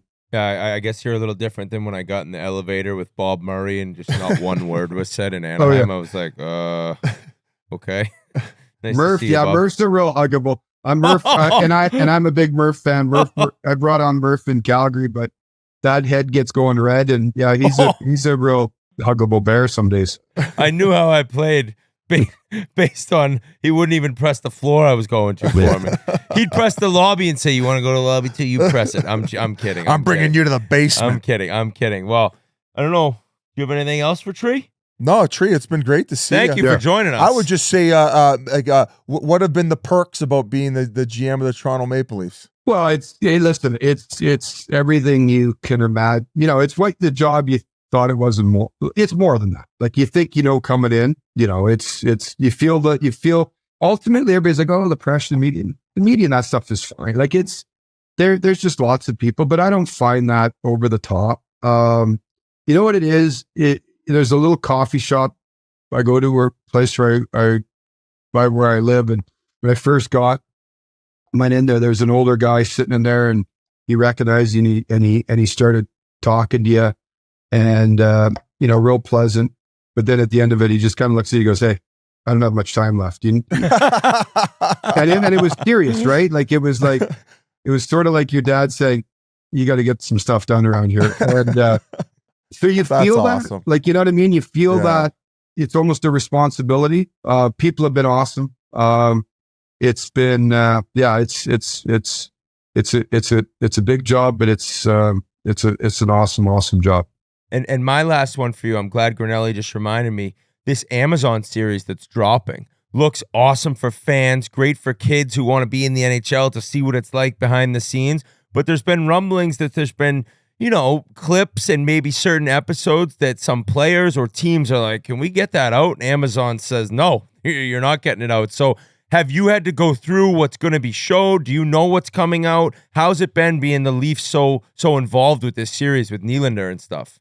Well, I think this stuff is great, right? Like, as we were all fans, that's what you want to see. Yeah. But I mean, now I put my manager hat on, and you want to protect your guys. I mean, I'm a very protective of my players, so that, not that you're letting them off the hook and all this stuff, but just some things can be shown in a certain way, and edited a certain way that doesn't necessarily, whether it's truthful or put the people in the best of light. So listen, we've worked through some of those things.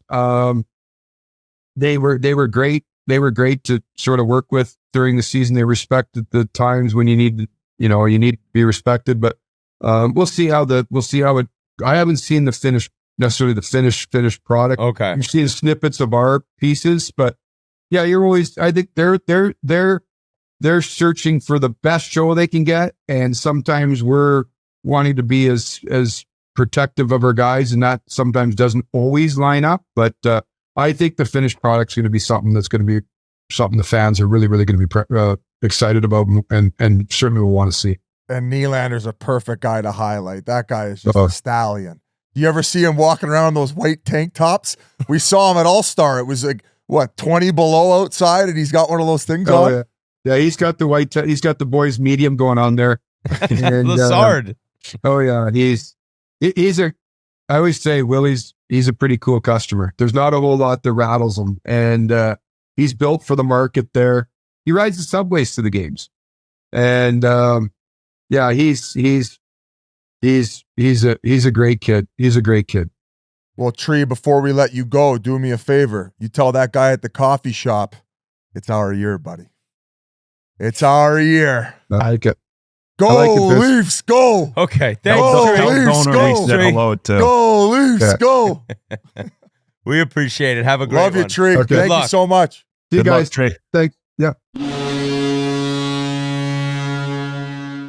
Before we continue, I need to talk to you about Peter Millar, the best golf wear in the world. Fall is officially here and the temperatures are dropping quick.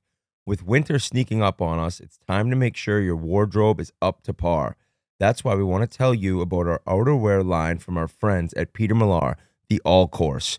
The All Course lineup features a vest, a jacket, and a full zip hoodie that provides plenty of warmth thanks to loose fill insulation. Designed for easy, lightweight wear, the All Course also features a windproof construction and water resistance, perfect for drizzly days, perfect for cool weather rounds or out on the town. The All Course is aptly named. And the best part is that zip-up hoodie looks great no matter what you're doing, out to dinner or making a birdie. Doesn't matter. It feels good, it looks good, and you can wear it right from the course to go meet some buddies to watch some football in the fall. So be sure to check out the All Course outerwear and the rest of Peter Millar's line at petermillar.com/chiclets. That's www.petermillar.com/chiclets. Thank you so much to Brad Treliving. Awesome guy, been around the game forever, always will root for him, and therefore I guess I'm kind of rooting for the Maple Leafs. I don't want them to win the cup, but I want them to go very far. We're going to stay in Ontario right now. Oh my God, Ottawa Senators fans, they're desperate. They're disgusted, and they're sick and tired of being sick and tired. They finished 7th with 78 points, missed the playoffs again. They lost Jacob Chikrin, he went to Washington. Matthew Joseph's in St. Louis, Korpisalo's in Boston, Kubalik is back to Switzerland. Brandstrom's in Colorado. Parker Kelly's in Colorado. They brought in Linus Ullmark, the biggest move for the Sens this summer. David Perron, you got to love his game. He's done it in a great way for a long time. Nick Jensen comes over on D for what's his name? Chikrin. Michael Amadio, who I thought was a random person when he won the Stanley Cup, and he said he played with Biz. Turns out he had just, I think, scored in the Stanley Cup clinching game. Nick Cousins, that rat from Florida, and Noah Gregor, who was in Toronto. Their projected point total is 90.5, which would be 13 more than last year if they're able to break that number. Still not good enough for playoffs as that projection. Nope, 12-1 to win the division, 40-1 to win the cup. Can they get over the hump, guys? Oh my God, the Ottawa Senators. Are they better? Are they worse? What is going on, Biz? They need a goalie, and they got one. You got one. Well, they got Travis Green now, so you hope structure in front of goaltending is going to help out, because some people want to place the blame on Korpisalo and goaltending overall last year. They had an insane stat, and it might be even more than this, but I want to say 15 times last year, the opposite team playing against Ottawa scored a goal on the first shot of the game. Like, it was insane. It was crazy. It might even be closer to 20. So that was something that just, like, it was so deflating to them, and you saw it take its toll over the course of the season. And then obviously they go address that, thinking it was a goaltending issue by bringing in Allmark. So hopefully he can put a Band-Aid on all of that nonsense, where I like this high-flying offense. And if they can kind of outscore other teams and then rely on Allmark to kind of shut the guard down, I think that this team could possibly do good things. But I don't have them making playoffs. I think that they're a little bit too thin on the back end, even regardless of the moves that they made. And then as far as that's pretty much all I got to say, boys. I really didn't have much on Ottawa. Yeah, that's the thing. Ottawa fans get disgusted, but like as of right now, to me, nothing's changed. They're getting a new ring. Yeah? Well, yeah. I mean, who knows when that'll be around. Years. The goaltending thing is enormous. Like, if Allmark is awesome, they can get in the playoffs. They really can. Like, if he all of a sudden stands on his head and looks like 2 years ago, even last year when he looked good, it'll be a huge difference. What he's probably not ready or prepared for is that this is not the same defensive team that he's been working with in Boston. This is not sound defensively. This is not a team that is going to just like bog it down and block a ton of shots. Maybe that can change. I don't know. I love Sanderson on D. I like Shabbat, even though you wonder if he's taken a little bit step back. But then they lose Chikrin and bring in Jensen, who's older, not as good of a skater. He's probably better defensively, but like I just don't see enough changing here. Now, Stutzel's insane. The guy's unbelievable. Brady Tkachuk, you know what you're getting. I love Giroux, even though he's getting older, he still brings it. Pinto came back and played really good after the Pinto parlay fiasco. Josh Norris, I think he had another season-ending surgery, right? Like, that's a guy who's not been able to stay healthy, and they need him to, because when he plays great. I just don't see enough changing. Goalie, yes, we got a goalie, but like, is that going to be enough to get you into the playoffs? Travis Green has his hands full with trying to figure out what can get this team to playing in the first round of the playoffs and maybe beyond, because it's been such a struggle for so long with so many of the same faces that you wonder, does one goalie switch it all? It could, but for me, I'm not sold that it will. I like the fact they brought in Perron and Cousins to at least bring a bit of spice. Whereas, like, Brady's the only one. Because, yeah, like, you can't have Brady Tkachuk running after guys game in and game out to try to get his team fired up. It's the same analogy I used with Crosby last year, in a sense of, like, you should have guys who are willing to do that so he can focus on doing what he does best. Do I think that Brady likes being in the muck a little bit? Absolutely. But over the course of 82 games, when you don't have enough guys emotionally invested night in and night out, it's going to take its toll on that one guy. So you got a guy like Nick Cousins. I was doing radio when he was with the Arizona Coyotes. If, let's say, they were down a couple goals and nothing much was going on, he'd go out there accidentally on purpose, like fall on a goalie. Next thing you know, there'd be a scrum. Both benches would be standing up, and now his team was emotionally invested. Same thing with Perron. Like, Perron's he's a piece of shit to play against. He could put the puck in the back of the net. He's a great addition to a power play too, where maybe you need him on the half wall. Like, he's seen every type of situation there is to see. Stanley Cup champion, and he brings over that expertise. So I like those bottom six moves they've made in order to spice things up. But it always goes back to, we hear a lot about the Norris, the Bathersons, and all these young prospects, the Shabbats. Can these guys get it to the next level? Do they have what it takes to lead their team to the postseason? Where I think that Brady Tkachuk has that pedigree. they need other guys to have that type of pedigree and have a season where you kind of mentioned Shabbat. The poor man's Carlson to me. Maybe he doesn't compete enough and is not good enough defensively where it's like, And they have Sanderson. They already got Sanderson now, who's that kind of seems like he's going to be that PP1 guy. So what is Shabbat? It's a little difficult because you've already handed over that big money to him where you thought, he's going to play into this contract. Let's really see what some of these young guys who have to take the next step, let's see what they're really made of. This is it. This is the year. Just like it is for Buffalo, just like it is for Detroit. Again. I'm sick and fucking tired of talking about the Viagra Triangle, these three teams not getting it done. Keith, what do you got? Well, some breaking news here from G just wrote into the group chat.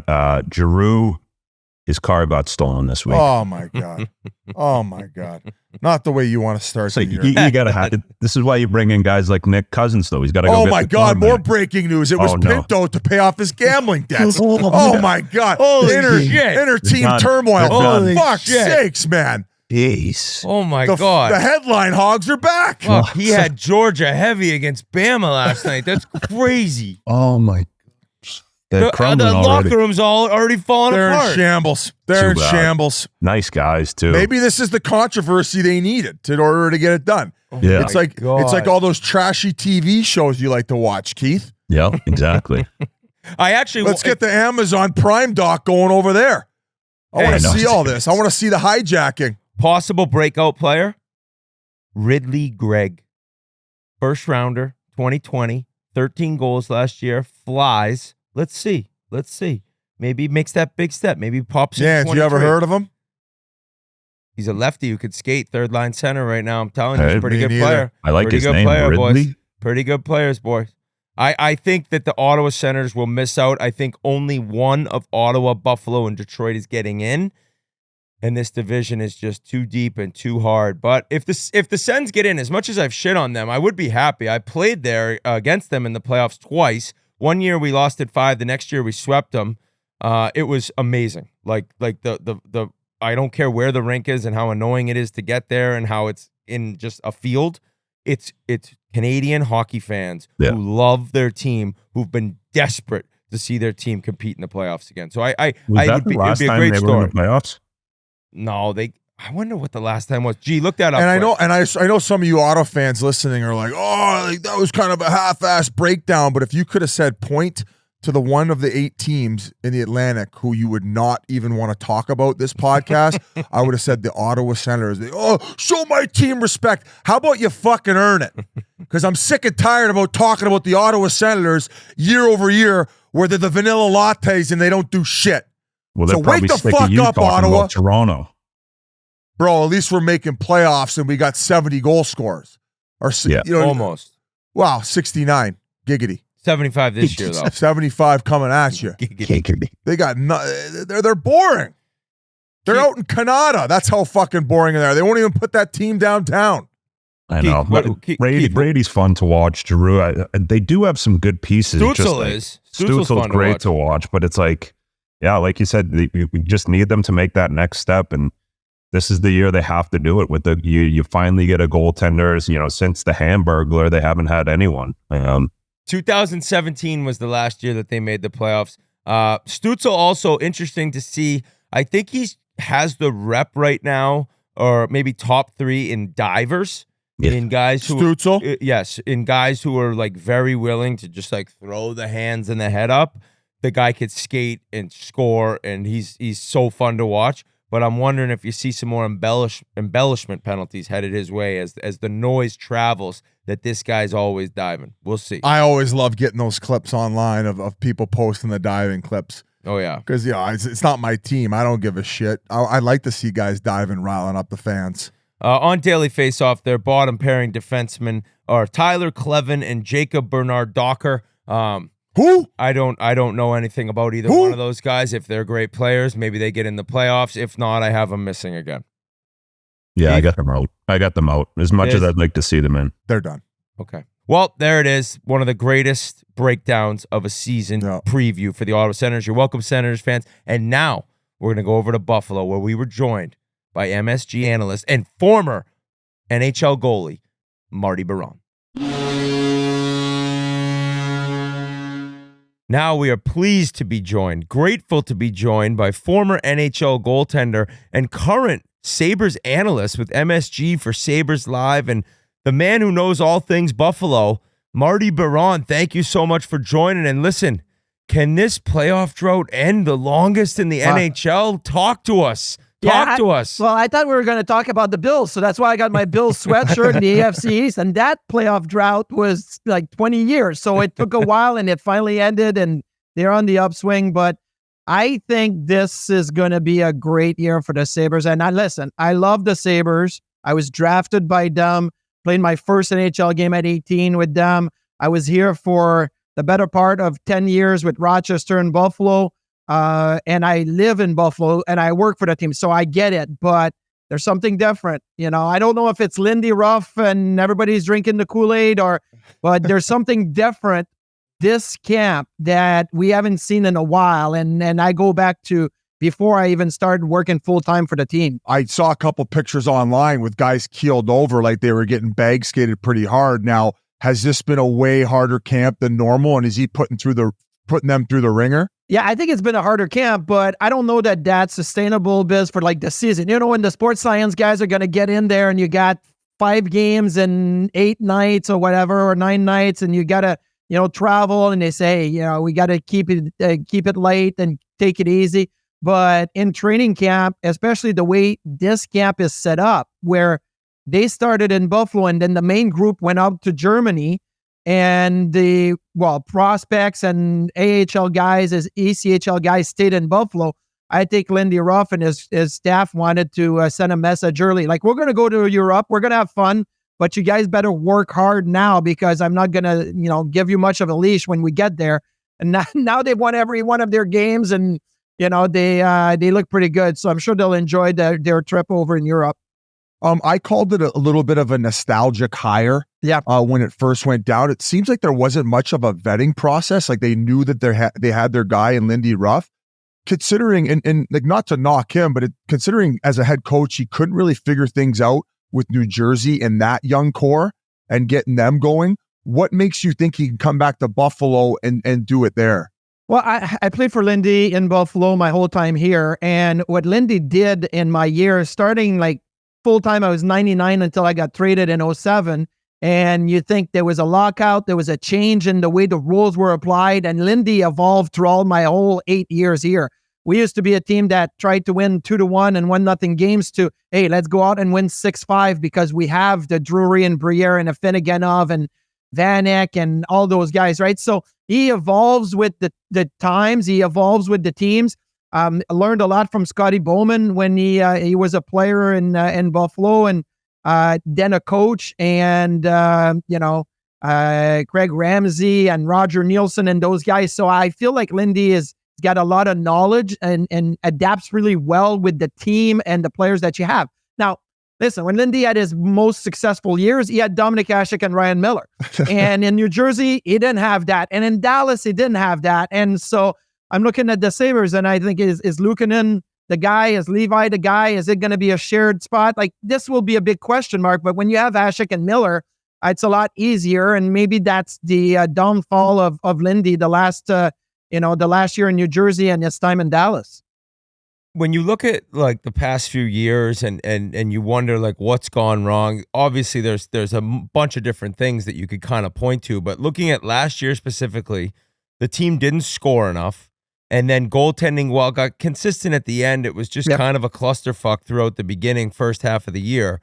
Going into this year, in your mind, what needs to change most? Like, what is like, I'm seeing this team and this needs to get this needs to get better. Speed is the like 2 years ago, they were fast. They were trying to score on every rush and they were fun to watch. And yes, did they have some issues defensively? Absolutely. Did they try to work through those issues in last season? Yes, but it's just slowed them down. And Kevin Adams goes out and gets Ryan McLeod, who's flying out there. Beck Malenstein. A lot of people are like, who is Beck Malenstein? He's one of the fastest in the league. Sam Lafferty's fast. Obi Kubel is fast. And now I know these guys are bottom six. They're not going to be your top two lines. But when your bottom six is fast, then all of a sudden Cousins is like, well, I got to play quicker. And Peterka and Tuck and Thompson are like, we got to play fast. We got to play quick. So that's going to change. But here's the big thing with the Sabres the last, let's say, 5 or 6 years. When the season was paused because of COVID in March of 2020, they were about to play the Montreal Canadiens that night in Montreal. They were 1 point behind Montreal, and they didn't play that game. And then when they did that whole bubble playoffs, then they took more teams. The Montreal Canadiens were in, and the Sabres were out. They were a point away from getting into that. I don't want to call it fake playoff spot, but still, like there's teams that played, the summer of 2020 or fall of 2020, and there's teams that didn't play. Sabres didn't play. And then 2 years ago, they were a point back of the Florida Panthers. And the Panthers went all the way to the finals that, obviously losing 2 years ago, winning last year. But so they've had a couple of times where they were right there, but then, 1 step forward and then 3 steps back. And that's the issue here. So hopefully it's 5 steps forward for them this year, and speed is going to be the deciding factor, I think, in how they're going to play. Well, since we're on that topic, so you seem to think it was a little bit more personnel related, where last year it just felt like that bottom 6, they didn't really bring much, not much jam. I mean, you talked about speed being one thing. So do you really think they've done a good job in addressing that with the guys they've brought in? Like you mentioned Kubel, like I think he's a great player. Obviously, McLeod's got some speed. I felt that Greenway probably had a little bit more to give as well. So what are you seeing from that bottom 6? Because I feel like that really hindered the team last year. Yeah, I mean, you're going to get a much different look. Right now, there's extra players, and Peyton Krebs is borderline a guy that's going to be in the lineup or not. And look, Peyton Krebs was a first-round pick of the Vegas Golden Knights, came over in the Eichel trade with Alex Tuch, and, there was times last year where he was playing as a third-line center, or he was playing a lot higher in the lineup, and because they brought in the depth, he's on the bubble right now, and he's going to be given an opportunity, but he's going to have to step it up. Jack Quinn wasn't there last year for most of the season. He had an Achilles injury in the offseason and came back, hurt his other leg. I mean, that is going to hurt you if Jack Quinn's not there. And they moved on from Jeff Skinner. A lot of people in Buffalo were waiting to see if Kevin Adams was going to bring a top 6 winger to play in the spot where Skinner, was. And Kevin Adams just said, no, I got internal players that can play there. JJ Peterka can play there. Yuri Kulik, who's a fantastic 20-year-old who's going to play his 3rd pro year this season. Maybe he plays a little bit up in the lineup if he's in Buffalo. So it's personnel, but it's also, structure and game planning. I feel like Don Granato was a great coach for the Sabres, but last year, the change from scoring, almost 4 goals a game, 3.5 to 4 goals a game, and trying to focus the defense didn't work the way that the organization wanted it. And Kevin Adams knew Lindy Ruff really well. Kevin Adams was an assistant coach when Lindy Ruff was a head coach in Buffalo. So now being the GM, he's like, who do I know that I think would work for this team? And Lindy was a good fit for him. I think a lot of Sabres fans, after seeing Tage Thompson 2 years ago, even the year before that, are like, oh my God, is there going to be a next step? Does he get to 100 points? Does he get to 55 goals? And watching him play when he was on, it's like, oh my God. And then last year happens, and I don't know, is he more the player we saw 2 years ago, or is he more the player from last year? Like, is there an in-between? Because I'm thinking possible superstar, and then he hits a little bit of a roadblock in his season last year. He's way more the guy 2 years ago. And look, he's got the big shot, and that 104, 105 miles an hour one-timer, that's kind of like Ovechkin and Stamkos, and back in the days where I played Kovalchuk, right? He just stands there on the left flank and lets it go. Last year, he got hurt. He hurt his left hand, was in a brace for about, a dozen games, 15 games or whatnot. Could not really handle the stick, handle the puck the way that he wanted to. Couldn't shoot. Like, I remember we went for about a month and a half where I couldn't see any of one-timer by Tage Thompson in my notes. And then all of a sudden, one game, he hit a one-timer, and it's almost like he had to get through it to see if it was gonna hurt, to see if he was gonna have some discomfort. And he let it go. It went off the post, off the goalie's back and in. Like, that's how hard it was. And after that, he got back to scoring goals, and he stopped at 29. Like, unfortunately, if he'd gone to 30 and the number was 30 goals and injured that season, people would have said, 30 goals and injured, that's really good. But it was 29 and there was a late push. I think he's a 45 at the very minimum goal scorer this year if he stays healthy. That's big news for the Sabres. Since we're on the forward topic, a guy who came in last preseason, made a splash. We were actually there during Chiclets Cup. I loved his game. So tenacious is Zach Benson. Yeah. Where do you see his game going this year after finally getting a year under his belt? He's a puck hog, a disruptor, and just an absolute gamer, in my opinion. Yeah, Lindy Ruff is going to like that guy. And James Patrik coached him in junior in the WHLs. And Jeep played for Lindy Ruff, coached with Lindy Ruff. So he's kind of building the same mold. And Benson coming over, getting drafted, really has that knack, right? You talk about puck hog, but I think what we're seeing in preseason this year is he's got a lot of skills. He can make plays. He can, now show that confidence. When he got to development camp a year ago, I said, he's got a little bit of Claude Lemieux in him. And I hate that because I was never a Canadiens fan. I grew up a Quebec Nordiques fans. We all know how Claude Lemieux was, the ultimate rat on the ice and the rivalry between, Detroit and Colorado and all of that, right? New Jersey. But I look at Zach Benson, I say, he's got a little Claude Lemieux in him.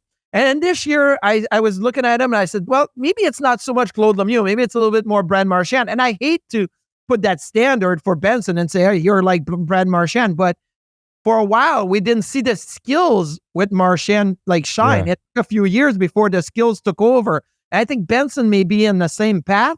But right now in preseason, he's showing that he's got a lot more skills. I think that number 9, people are going to love him in Buffalo. And sometimes those smaller guys are a little bit reluctant to go to the blue paint. I found that anytime the puck was around that area, he would go stick his nose in that business. He had his first NHL goal last year, Biz?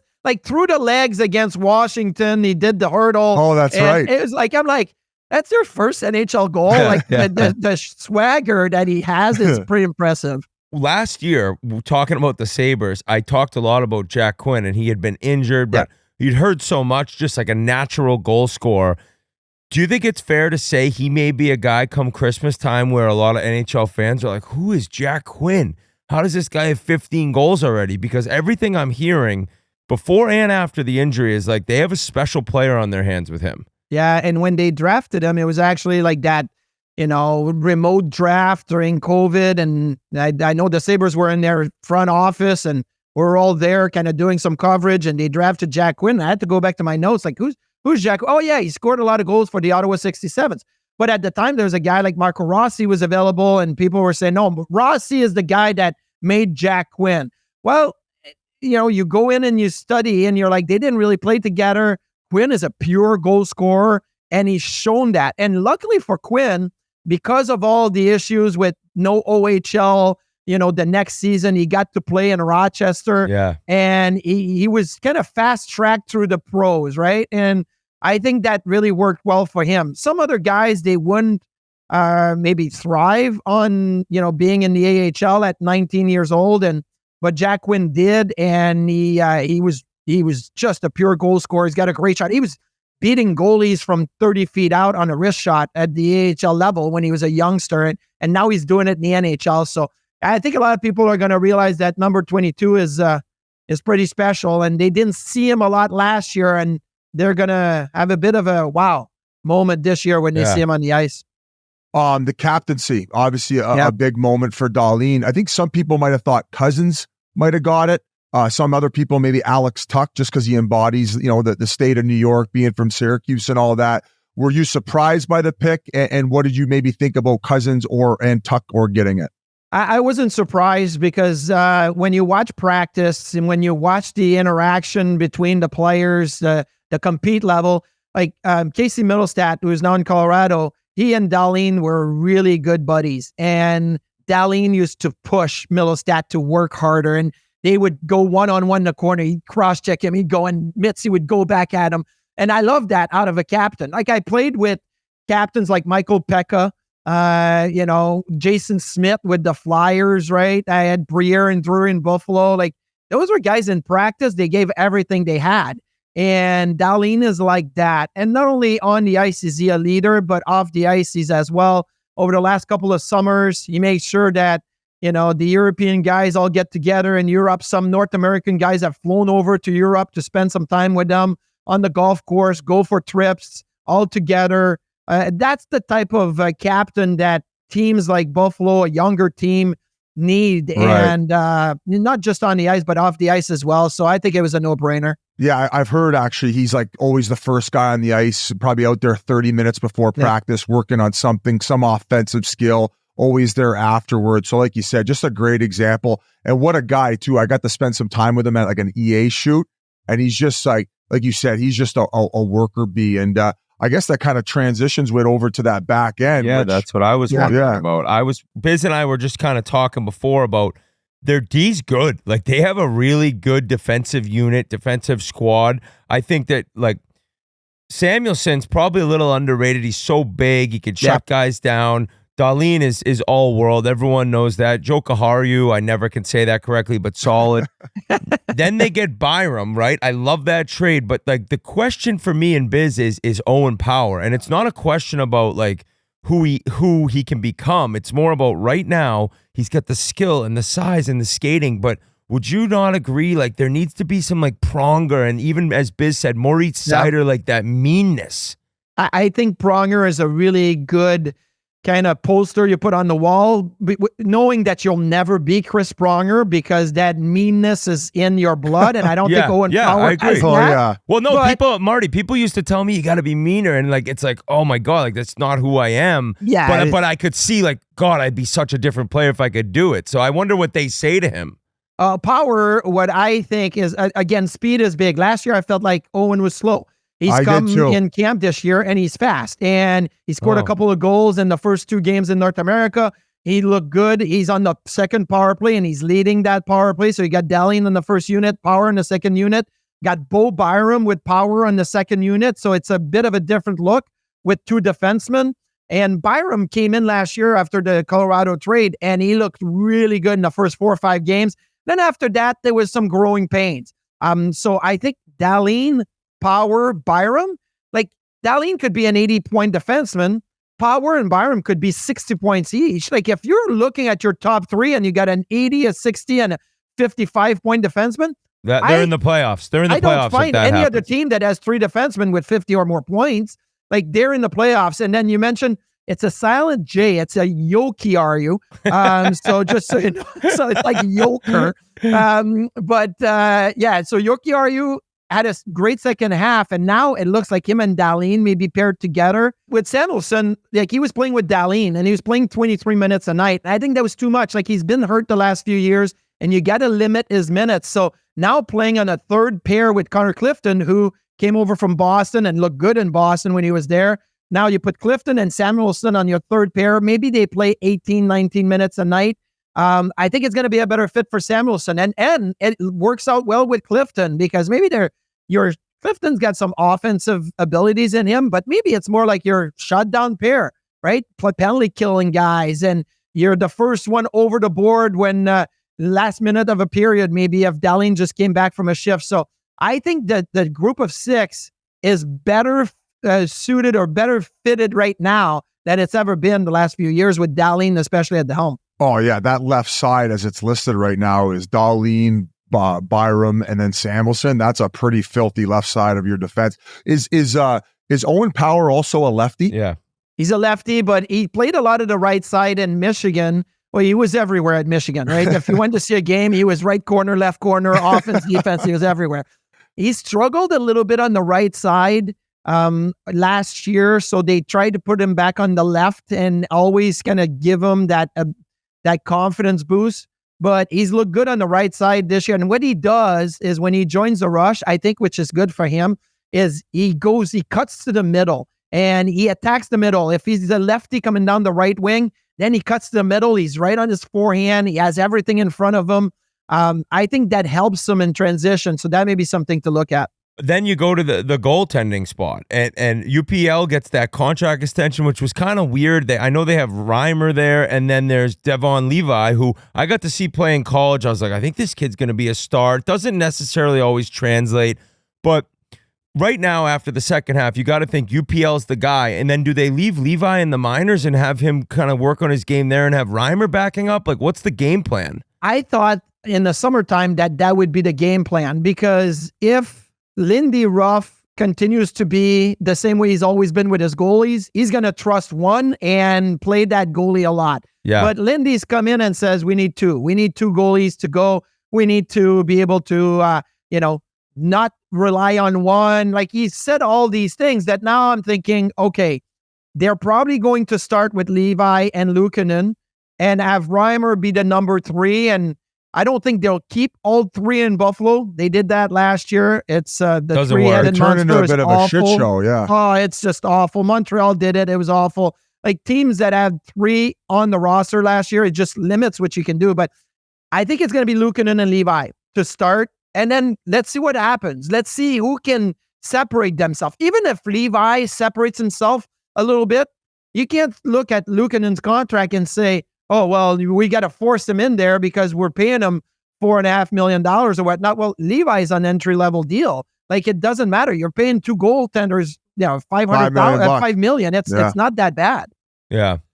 Was there any type of wild card you see coming into the season? I mean, we did mention JJ Peterka in the year that he had last year. We haven't really talked much about his camp right now. And the camp is going good. We haven't really talked in depth about Tuck. But is there someone maybe like a prospect that you've seen in camp or anybody in the mix where you're like, you need to look out for this guy and this will be a catalyst to our group, maybe unexpectedly in order to get us out of this drought?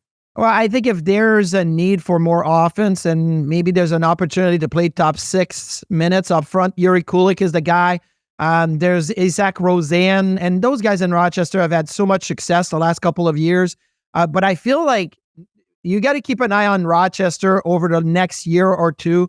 They have a guy like Anton Wahlberg and Noah Ostlund, who scored the overtime goal against Ottawa the other day. The toe drag in front 3-on-3 was pretty incredible. So they have a ton of prospects. So now it becomes that, hey, at the trade deadline, if the Sabres are in a playoff spot or a point or 2 away, is Kevin Adams going to trade some of the prospects that he's accumulated over the last few years to be able to get somebody? He's already traded Matt Savoy this summer to Edmonton, right, to get Ryan McLeod and to get Tullio. So I think that is why I say right now their lineup seems to be set. And if the Sabres are successful, it's going to be because of Thompson, Tuck, Cousins, Dahlin, Power, Luukkonen or Levi. Like those are the main guys. But if you need a little boost or a little help, if there's injuries, I wouldn't be surprised if 1 or 2 prospects are, on the trading block in February just to give him that push to get in the playoffs at the trade deadline. Back to the goaltending spot, I kind of forgot to ask you, having done it as long as you did, Levi came in after the college season 2 years ago, last year up and down. Do you think that he can be an elite NHL goalie, say 5 years from now? Could we be looking at it like a possible Vezina winner? Are you seeing the signs of greatness in the future? He's got a head on his shoulder. He's a smart kid. Like his father, I think, has been developing AI stuff for years, and obviously he went to a grade school, right? So very smart kid, very cerebral, studies the game and all. He's not tall. Reminds me a lot of UC Saros, but he's very thick. Like he takes a lot of space. He's very athletic. One of the problem with Levi I felt last season is when he played college, he could get away with a little bit more scrambly, right? Chasing a little bit and getting out of position sometimes and recovering a lot easier in college. At the NHL level, that doesn't work. And I felt like there was times last year where, he's sliding left and he's sliding right. And you're like, settle down. Like just play inside the crease, play in a box and let's make that happen. Well, he worked on that a lot in Rochester. And now what I'm seeing in camp this year is a guy that is kind of under control a lot more. Now, when the real games start, who knows what that's going to look like. But I think that just like Saros in Nashville, kind of waiting behind Pecorine and then boom, coming out, and Saros is one of the best. I think Levi could follow that same path. Now, if it leads to a Vezina trophy, great. But I just want him to be a top 10 to top 15 NHL goaltender. That's going to be great. Yeah. And basically, overall, you'd say, like, for fans of the Sabres and NHL fans, what are the Sabres going to bring? I sense it's just speed. Like, that's what I get from you talking, is it's going to be a quick team that plays with pace. And it's easier for me to be really positive about the Sabres. They're 5-0 in preseason, right? It's like even their B squad has been winning games, and that's great. So it's a lot easier to have that positive outlook to them. But I can tell you this is the fans, 13 years, no playoffs, and they've had a couple of, they were first in the NHL at Christmas the one year, and they missed the playoffs, right? They had a 10-game winning streak and then another a 10-game losing streak. Like, there's been some moments that have been tough. But right now, I feel like if there was ever a year to be all in, I think this year may be that season. Let's go. I love Sabres hearing that. fans are fucking rock hard right now, Marty. Well, that's my last yeah. one. That's my last one. Besides drinking, the city of Buffalo loves the Bills and the Sabres. It's just this loyal, amazing fan base. What is their vibe? Like, they have to be so sick and tired of this, but are they still showing up? How was the attendance last year? And from talking to fans around the city, are they getting fed up, or are they so loyal they're just kind of waiting for that one team to break through? 2 years ago, the attendance, at the end of the year, was great. Even though they were about to miss and they were trying to get back in there, it was fun. They had the black and red, the goat head, but they were scoring 7 goals a game every time they wore those jerseys. People loved it. We did the Rick Jenneret, banner ceremony, the Ryan Miller jersey retirement. There was so much excitement, but it was a combination of the off ice and some on ice. Last year, it took a step back, but before Bills Mafia, and I'm going back to, I know the Bills were really successful in the 90s with the 4 Super Bowls and everything, but 05, 06, 06, 07, it was the crazy party there. in the plaza, it was crazy. Before Bills Mafia, Sabre fans were on another level with the tailgate and everything. So I can't wait until we have playoff hockey late April, early May. And it's the same thing on the waterfront, same thing around the arena, because I think you're seeing what Bills Mafia can do. I think the Sabres fans are the same. They're the same people, so it's going to be nuts. Marty, so you mentioned that Lindy Ruff was your coach, right? For how many years? About 8 years. I got drafted. Ted Nolan was the coach. My first coach when I played my first NHL game was Ted Nolan. The very next year, Lindy Ruff came in, and so he was my coach for about 8 years. Yeah, and I lived down the road from him, so I saw him in the summer and on the golf course all the time. The city just loves him, right? He's an icon in Buffalo. What are maybe a few stories that you'd like to share about? Yeah, was he snapping on you guys back in the day? Oh man, he just buried me the other day because we had a meeting, with Kevin Adams and Lindy Ruff, and I said to Lindy something like, "Hey, what's your thought on announcing your starting goaltender?" And I know when I played for you, sometimes I didn't even know until I got to the rink at 5:00 if I was starting or not. He goes, "Marty, that's because I was looking for another option. I won't lie to you." And I'm like, "Oh, you're such a jerk," right? Everybody was laughing, but he's a very, very fun guy. He was always a jokester in the room when he was playing, and he was always the jokester and talk to other coaches when they went to the Olympics for Team Canada. He was always the one that was kind of creating some little things in the coach's room, but he's very serious.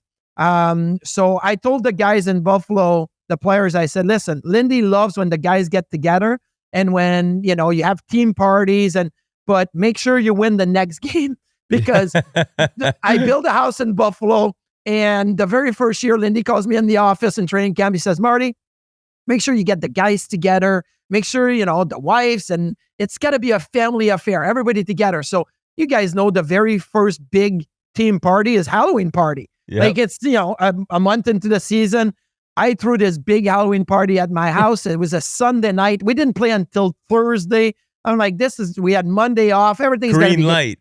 Green light. We got killed on Thursday. Oh, no. What did Lindy say when he came into the room after that stupid Halloween party? I'm telling you, you guys are going to pay for this. I'm like, you told me to have parties. You told me it was green light. But so I told the guys, make sure if you have a party or two, make sure you win, because that's the one sticky point with Lindy. Yes. I love that. Well, I think Sabres fans are very excited. I want the Sabres to be good. The league's better when they're good. I say that about a bunch of teams, but Buffalo, they got to get back in the mix because I witnessed those wagons in 05, 06, 07 in the fan base. So we appreciate you pumping their tires. And It'd be great to have a Biz Toronto and Sabres first round playoffs this year. Oh Yeah. my Like, how crazy God. would that be? I'd let Sabres Mafia slam me through a picnic table if the Leafs lost that series. Just from a personal level, a few on the way out is Grinnell does these walkthroughs at these campuses, like whatever D1 programs. And he recently went to Army, and I didn't realize that your kid is going there. He's a goaltender, and he's off to Army. So what was that experience like going there and like doing a walkthrough and your kid going to university? Gee, if you want to hop in and maybe ask a question, I kind of butchered that. He's got his hat on. He's got his Black Knight stuff. I love it. I'm ready to go. Yeah, it was actually crazy. So I went and filmed this video, and when we were in the locker room, I was enamored with this custom set of goalie pads in the corner, and they're like, "Oh, it's the new freshman." I'm like, "Oh, okay, cool." And I kind of brush it off, and 10 minutes later, the equipment manager is like, the new freshman is Marty Biron's son. So I was like, wow, that's crazy. And just after spending the day with these guys, they're a different breed. Yeah. These guys they're better humans than us. And what was that whole recruiting process like with Coach Riley? Because these guys are set up for life after going to the United States Military Academy. I love Coach Z and Coach Riley's last season, and Coach Z is going to take over. Those two are amazing people, and their commitment to the program has been awesome. So funny enough, like my kid was a late developing kind of goaltender because we traveled around so much. He never really stuck around one area to say you're playing Pee Wee AAA and then you continue. He didn't make AAA hockey until his Bantam major year or even minor midget, right? Like he was a late developing guy, and then he went to play in the CCHL in Kempville. But he took it upon himself. Like I said, if you need help, I'll help you.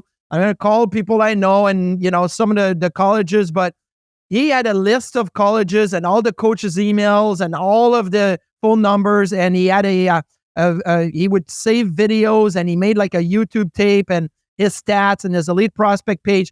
And he emailed everybody. Wow. Everybody D1, everybody D3. He emailed everybody. And he was starting to get some replies, but most of them are like, hey, we're going to pay attention to you. We're going to pay attention to you. It's only your first year in juniors. Usually we watch goalies for a year and a half, maybe even 2 years before we come in. So I'm like, hey, just take your time, keep doing what you're doing. And then Coach Riley called and was like, we want to get on a call with you and your parents. Okay, let's do it. And then he's like, we want you to come to a visit. So I had been to West Point a couple of times with the Rangers and the Flyers. We had camp there for 2-3 days. So I knew the program, but I didn't know it that well. So we went for a visit. That's like almost 2 years ago now. And what an amazing place, an amazing campus, a program of leaders. And so when we walked out of there, Coach Riley looked at my son and said, he goes, if I could give you an offer, like all the other Division I team, they give you an offer, a package, right? He goes, here, there's no package, but there's your offer to come to West Point. He goes, take you a few days to think about it and then let me know. So he took about 4 or 5 days to think about it. And then he called, his mom and I, and he was like, are you guys going to be okay if I go there? I'm like, are you kidding me? Are you crazy? Yeah. You'd be blessed to go there. Go. Like, this is amazing. Like, you've always dreamed to play Division I hockey. You're going to get that. You're going to go to amazing school. Now, I'm sure at some point this summer when he did his the 6-week basic training, he was kind of second guessing the whole thing. He was like, yeah, you're not here and I'm here, right? But he survived that and thrived in it, and he's looking forward. I'm super excited. Plus, they play in Atlantic hockey, so Canisius is Buffalo, Niagara is Buffalo, RIT is Rochester, Mercyhurst is Erie, Pennsylvania. So he comes into the area, so I'll get to see a lot of his stuff. You mentioned a package. Are you saying that when you go to Army, you can't get a full ride? That's not how it works? Well, how it works is it's free tuition. Like there's only a selected few that go. There's 4,000 cadets. There's 1,000 cadets per class. There's over, I think, 20,000 applicants, and they pick 1,000 of them. So you have to have a letter from your senator or your congressman, and you have to go through the process, and your grades have to be good. So luckily, he had some great grades, and really did a lot of good things, AP classes and all of that in high school. So yeah, it's a big time commitment, but when you get that basically letter that says you have been accepted into West Point Military Academy, it's something special. And those guys there, the hockey team, the players, the staff is just number one. Are you responsible for putting in time with the Army once you're done your free tuition or? Yeah. Okay. So basically you have 5 years commitment in the Army, but the way that it works is you are an officer. When you come out of the Army, you are a leader. So you're an officer. You're going to be in charge of a group of people. So they have what they call post days where they when you're a senior, you find out you I don't want to say apply, but you put a list of where you'd like to be, the different posts in the US or around the world. And then they match you with the post company. You basically are, and I don't remember what they call it, but there's different fields that you can go into that do that. So you basically have a job. Like you come out of college and you have a really solid job for 5 years, and it's not just an internship, it's a full job. And then if you want to go to medical school or law school or whatever, they'll take care of that on top of it. So wow, it's pretty impressive. And if you want to play pro hockey or pro football, well, there's those opportunities as well. It's a very mature, incredible decision to set up the rest of your life by becoming a true leader, like you said. So congrats to your son. Like, that's so cool to hear. And congrats to you and your wife. Obviously, you guys did a hell of a job in raising him, and we appreciate you coming on. I wasn't around a whole lot. You guys know when we play. Yeah, exactly. Congrats to your wife. I can't. She dealt with you and him. Yeah, I know. I can't take any credits for that, so that's good. Well, Artie, your accent is so recognizable. The fans are going to love this 40 minutes we spent with you. We're grateful for your time, and keep doing your thing, man. I love watching you on TV, and hopefully we can catch up soon on your career. Next time we'll do a little this or that. I'll come up with some this or dats for you guys. I love it. With that. This or that. TSN style. I love it. That was Jeff O'Neill. He's like, Marty, you French guys, it's always you do this and you do that and you do this and that. And so, yeah, we had a lot of fun with it. So, yeah. That's amazing. Well, thanks again, Marty. Okay, awesome, guys. Thanks, Marty. See you later. This episode is brought to you by Body Armor Sports Water, the alkaline water that provides real hydration with electrolytes for taste. And guys, we were at the Chiclets Cup. Everybody was quenching their thirst with Body Armor, whether it was the zero sugar, the sports drink, the Flash IV. The Flash IV is also great. Maybe if you've had a few too many pops the night before, you really got to rehydrate the next day so you're not getting that anxiety. It's great to quench your thirst and, of course, tackle your hydration. Everybody is always drinking it around the office. The sports drink, as I mentioned, the zero sugar, the Flash IV is very important. We can't get enough Body Armor. The sport water is, in my opinion, the best water on the market. And you can actually head over to your local 7-Eleven and get your Body Armor Smart Water today. Thank you so much to Marty Biron. We got to get him on more regularly. Awesome, dude. Congrats to his son on being at West Point. That's amazing. Biz, you got Buffalo in or out? I have Buffalo missing playoffs and continuing the longest drought of playoff hockey in the NHL. And Keith, actually, you had a couple funny Martin Biron stories, didn't you? Like there was a rumor about his skates or something? Yes. So every single guy I reached out to, every guy said the same exact thing. They said, give me something on Marty Biron. They said, guy can talk underwater. It's unbelievable. Just all he does is talk. And then the second one was he used an entire roll of tape, clear tape on each skate. So 2 rolls of tape, because he had the same skate since Bantam. What? His entire NHL career, he used the same skate. I swear to God, Ryan Miller texted me it. So they were so broken down, he was every practice, every period, a roll of tape on each? Yeah. They said the only time he stopped talking is when it would just go doing the, remember how annoying, like if you're doing a whole roll, that is the most annoying. No, you hear it for like 3 seconds and wait for the rip, and then you're like, wait, why is that noise still happening? Yeah. You'd have to go in another room to tape each ankle. Hey, you know who also did that? Remember Frankie Lassard. Frankie Lassard. Bro, we would have the bag skates and his ankles were taped so much that remember the one in Calgary? Oh, he had no flexion. And you need ankle flexion in order to skate. So we would do these bag skates, but he would come in great like shape, maybe not in Yeah, great like bouncer hockey shape. Yeah, like Bouncer. to be a strip club bouncer, he was in the best or the best shape in the world. But we would start out the bag skate and he'd be in first place, and then he would finish like probably like 30 to 45 seconds behind the last guy. Because he couldn't bend. His Buddy, he knees. was doing the chopstick dance because his legs were so straight. He couldn't even get any blood to his feet. No, I know why his legs were so heavy. Because why? Remember, he bought a hot tub instead of a couch and put the hot tub in his living room. Oh yeah. and just watched movies in the hot tub. He was like, I couldn't afford both, so I put the hot tub in the living room.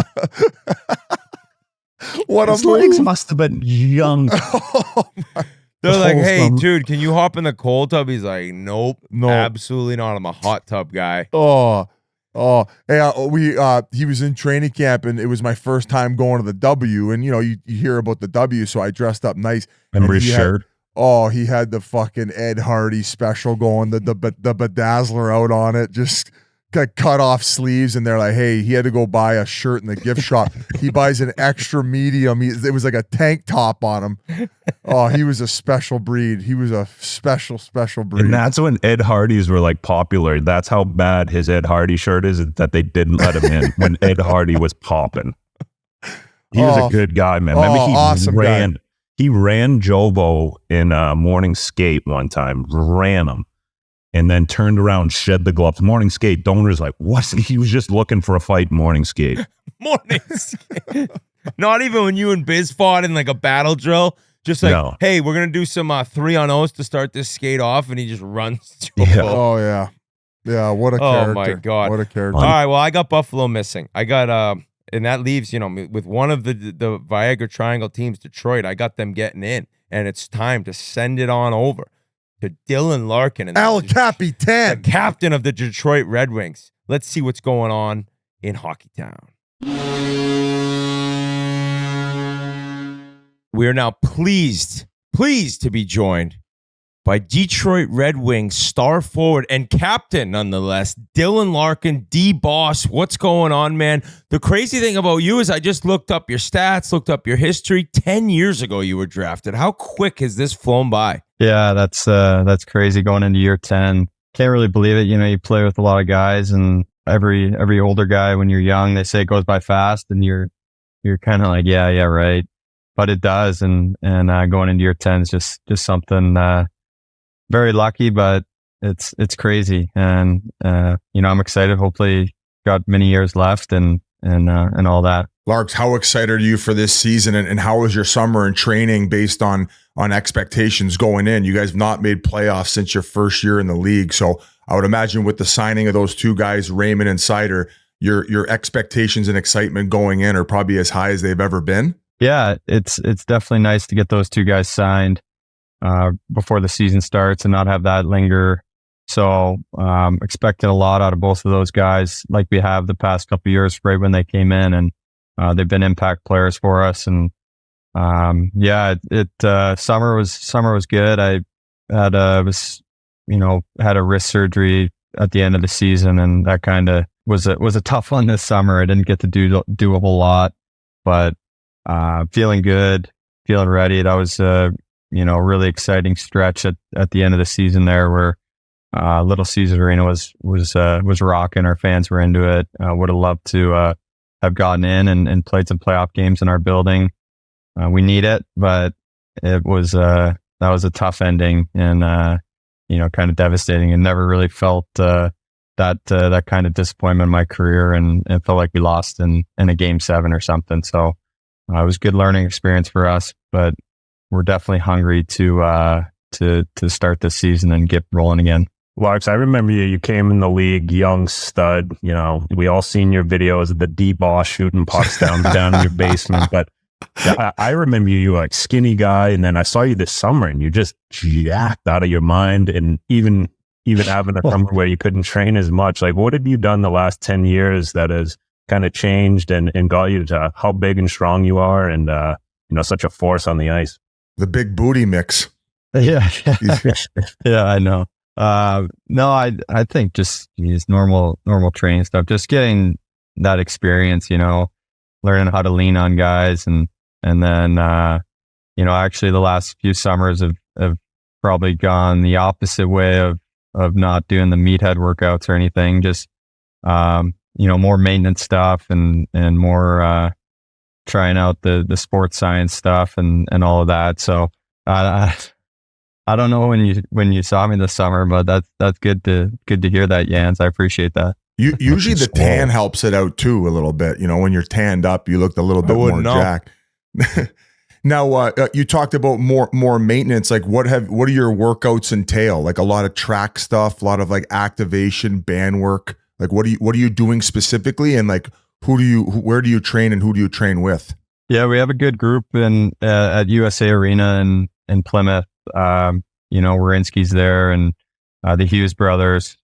Cole Caulfield is in town, so there's a lot of guys that train with us, and we have a great group for on the ice. So I think used to work out for a while, like 2.5 hour, 3 hour lifts, and I'd feel good, but I don't think at this point in my career I really need that. So it's just about getting your body ready for the cardio aspect of 82 games and the marathon more or less of just playing every other night, playing big minutes, making sure that you're ready to roll, you're healthy going into the season. So really focus more on the ice during the summer and just maintenance stuff during the off season and in the gym. No, because you're from Michigan, went to school there, playing from the wings. Are you like Whit was the guy in Boston? He was setting up the skates, the workouts. Everyone kind of followed what he did. Are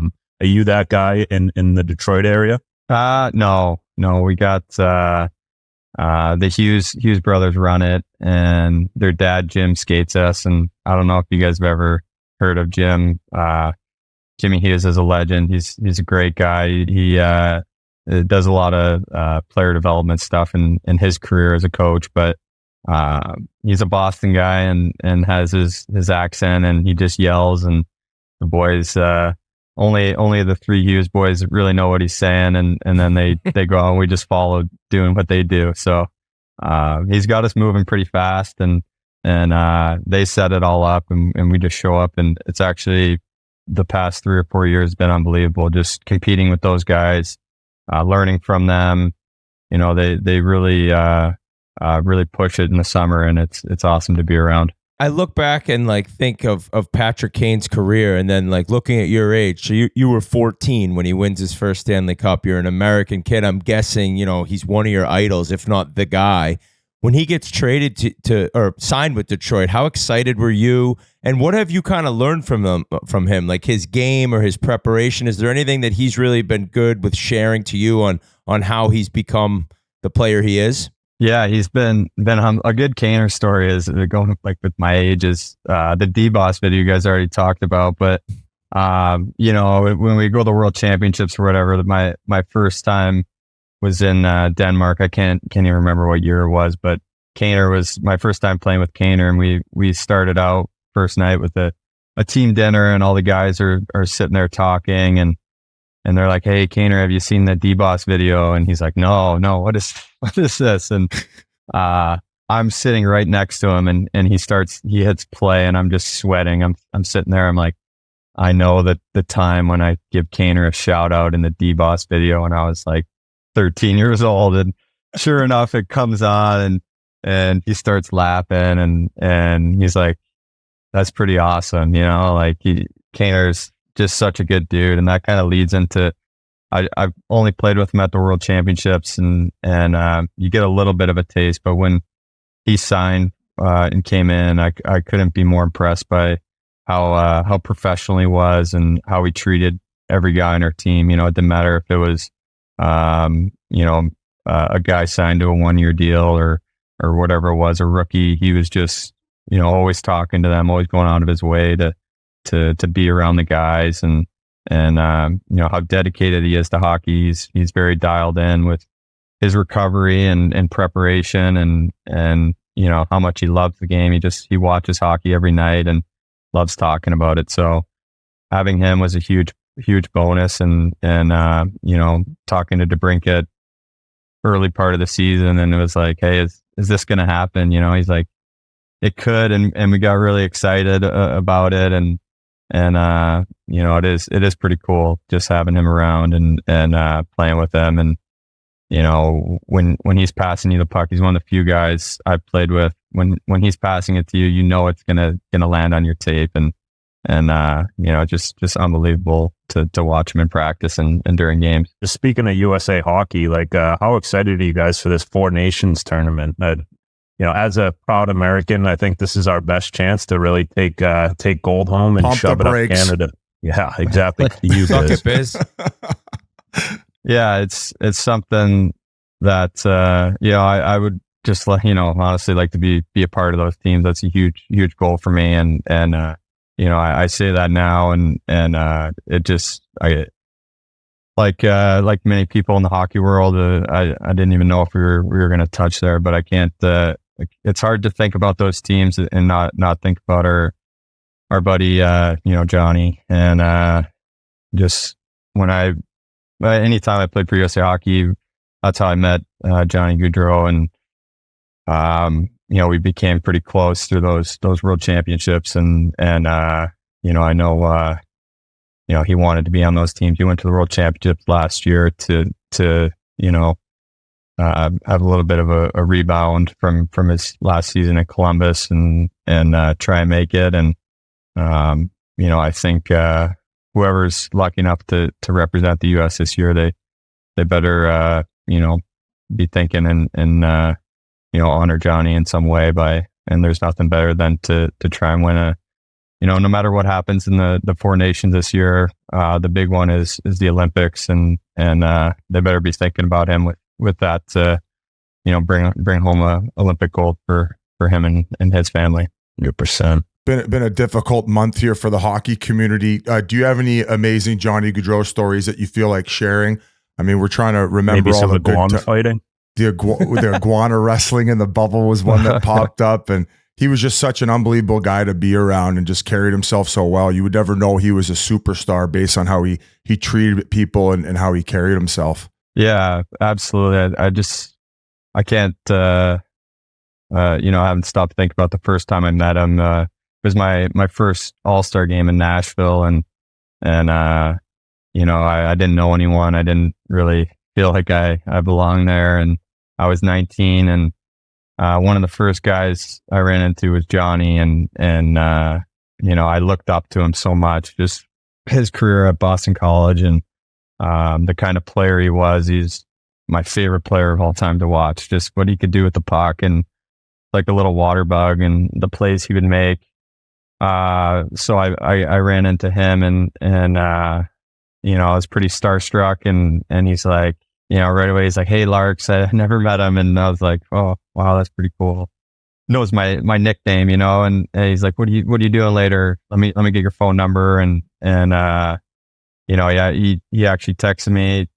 We went out to dinner, and from there it was always just anytime you got the chance to hang out with him, he's just you know, just full of love and you know, just such a good friend. So you know, that we always had good times together, and you know, I think I will forever miss him. Yeah, that's amazing testimony to him and just kind of remembering him. I love that. I guess like moving on from there, it's kind of hard to, but Yeah, you as a leader, right? You're talking about like that's Johnny being a leader. You're not even on his team, but he's still like such a good guy that he's bringing somebody that doesn't feel comfortable into the mix, like at the All-Star game. So for you as a leader on Detroit, there's so many different ways to do it. Like Yzerman, I've always heard was quiet and lead by example. Is that more you? Because there's obviously like a playful side to you that everyone's seen from your younger years and your videos. Are you just more like quiet in the room? Or are you telling guys what they need to do, what you need to do? Like, how have you approached that as you've been in the league this long now? yeah. I would say I'm not really in there trying to tell everyone what to do. Definitely when it comes to hockey, it's more by example, but off the ice, I do, you know, try my hardest to get the guys together, try to make everyone feel comfortable.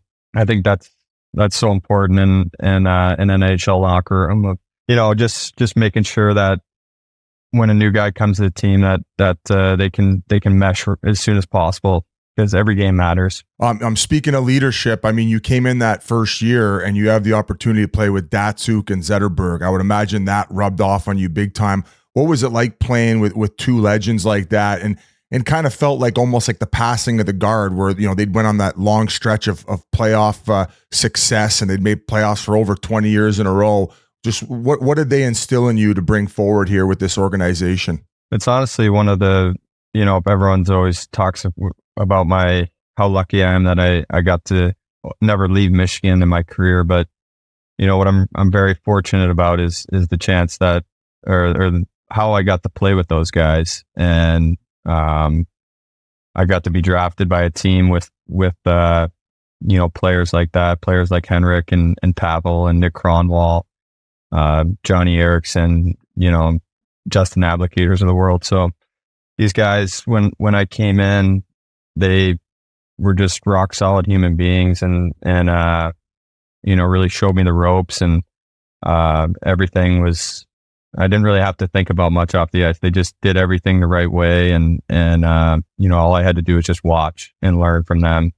And, Henrik is one of my biggest mentors in my life, and still chat with him. He still comes to town once or twice a year. And he's, I think I think most of you guys know him. He's just an unbelievable guy. He's very behind the scenes, no ego. And then, he was a warrior. He showed us how to play through injury and what it took to be a good pro. So, truly just so lucky that, to be drafted and get the chance to play for a team with great leadership and a great history of leadership where, they learned from the Lidstroms and Yzermans, and it's kind of just been passed down. So I'm trying my best to carry that forward. And they made it look really easy. It's not that easy, but and also with that, you got to kind of be yourself a little bit. So I've tried my hardest to really, be myself, but also, use what I learned from those guys. Hork was telling me, Sean Hork was telling me he's got some court in his yard in Detroit. It's not pickleball. Hork's like, the game's way better. Do you know what I'm talking about? This Paddle? Game Zetterberg plays? Yeah, paddle. Yeah. Is it paddle? Is it all covered or something like that? Yeah, it's in like glass. It's big in Sweden and Spain. Yeah. He built one, and he built a facility here in Detroit. It's a lot of fun. You play? I play a little bit. Yeah. It's like a big ping pong, but like enclosed. Yeah, it is. I know you're a Lions fan. I've seen videos of you out at the games, and obviously they've had their drought of getting in the playoffs, and then last year making it. Like, does that give you guys extra motivation to kind of end this drought to get back in the playoffs where you guys belong? Because the league's a better place when the Wings are doing well. Yeah, absolutely. I think what they did last year, just watching those games and seeing the fans, seeing the excitement, it was pretty special. And even the Tigers this year, seeing what they just did, and now they're playing Houston in the playoffs, and Comerica sold out 3 in a row this weekend for the last 3 games. It's just the fans in our city are they understand the sports and they love their teams, and we just got to give them a reason to cheer for us. And we saw that a little bit down the stretch for us, but it has been really exciting to see the Lions and the Tigers now with the national recognition, and I think we're close to that, and I'm excited for this year to prove to ourselves and to our fans that we belong back in the respect that we used to have. Us 3 have all played against Detroit in the playoffs, and it's not a fun place to play. Oh, I played at the Joe. Yeah. Where they're right on top of you. What a barn. Worst showers. Awful away room, awful showers, and they used to give us like garbage bags to dry off. Remember those? Yep. They wouldn't even take the water off your body. I don't know if that was a game plan going in, but I was just going to ask you, Larks, like, do you get like nervous or intimidated when like you got to go talk to Yzerman? Like, this guy's a walking legend, or has that relationship like been so good and chill now where you feel comfortable going up and talking to him as an equal? No, I feel comfortable talking to him, and he's very serious about the game, and again, another guy that just loves hockey, and I think he demands a lot out of his players, but I think that is always how he was. So I think it's been really, really cool to have him back and be the general manager, and I guess the first time I was a little bit intimidated, but that wears off pretty quick. That wears off. You seem very stoic because that kind of been But passed he's a on. Where legend too. you can't be as I guess as silly and as goofy now that you're the captain. Have you had to tone that down and even sometimes like catch yourself like as representation of the organization essentially? No, I don't know. I think you said we were just doing the season preview, but I thought we were just talking about the team, but it's all right, Okay. I guess. My apology. No, Okay, actually, well, funny. I'll ask This about is a the good team. one. This is a good one because I don't know when you guys first started this, and this is a good Henrik story because you guys had just started out the podcast, and Henrik always knew everything that was going on in the room, and I guess somehow he found out that I was supposed to come on here and talk to you guys, and he pulled me aside. He's like, "Hey, like we don't do that here." Like, No shit. Zetterberg cockblocked our interview. Yeah. No shit. So, Those were probably during our crazy days. We've toned it yeah, down just a little bit. I think this was like my second or third year in the NHL. So, I think as the captain, you do have the responsibility. You're the voice of the organization, and especially right now. So, yeah. And also, I told you before, I don't have any good stories. They're in the vault. They're in the Well, vault. what about Well, on this that one? note, Whit, let's move Well. over to the season preview with the Detroit Well, Red I Wings. got one more before I ask about a couple players on his team. Okay. I need to know your reaction when you're getting ready for a big game. You got this contract negotiation going on, and you do a nice pregame interview with TNT, and Biz asks you about your deal. Why are I'll you never shaking forget, your I was head, watching, Yance? I'm like, this fucking guy. I'm trying to put a little pressure on Stevie Y to get you your bag, man. Come on. Helping you out. I Didn't should be in sound the like cut. getting the question. Yeah, Your your face was disgusted. The all-time move was you looking at your PR guy like, is this like, am I on SNL right now? Is this actually happening? I think that what the funniest part is too, because I enjoy watching on TNT Biz. I think you do a thanks, good man. job there, and you bring a lot of life to that segment. And I remember I'm going in and I was like, okay, Biz is asking me a question. I'm going to take it serious because a lot of guys just give you a hard time. I was like, I'm gonna take him serious here, and hopefully he gives me something that I can answer. And then you did that. I'm like, oh my God. How could I take this serious? That's your fault for thinking I'm coming in serious. That's on you, buddy. Exactly. Just like when I told you we're only doing season previews and we're getting the Detroit Red Wings captain and we're not going to grill you about your relationship with Stevie Bong Reps. Well, on that note, we have to move over to the team and the breakdown. I'll throw it over to you. Whit. What questions you have about the team specifically? Well, I wanted to know because Seider is such an amazing player. He's mean, nasty. I love his game. But I've heard so much about Edvinsson.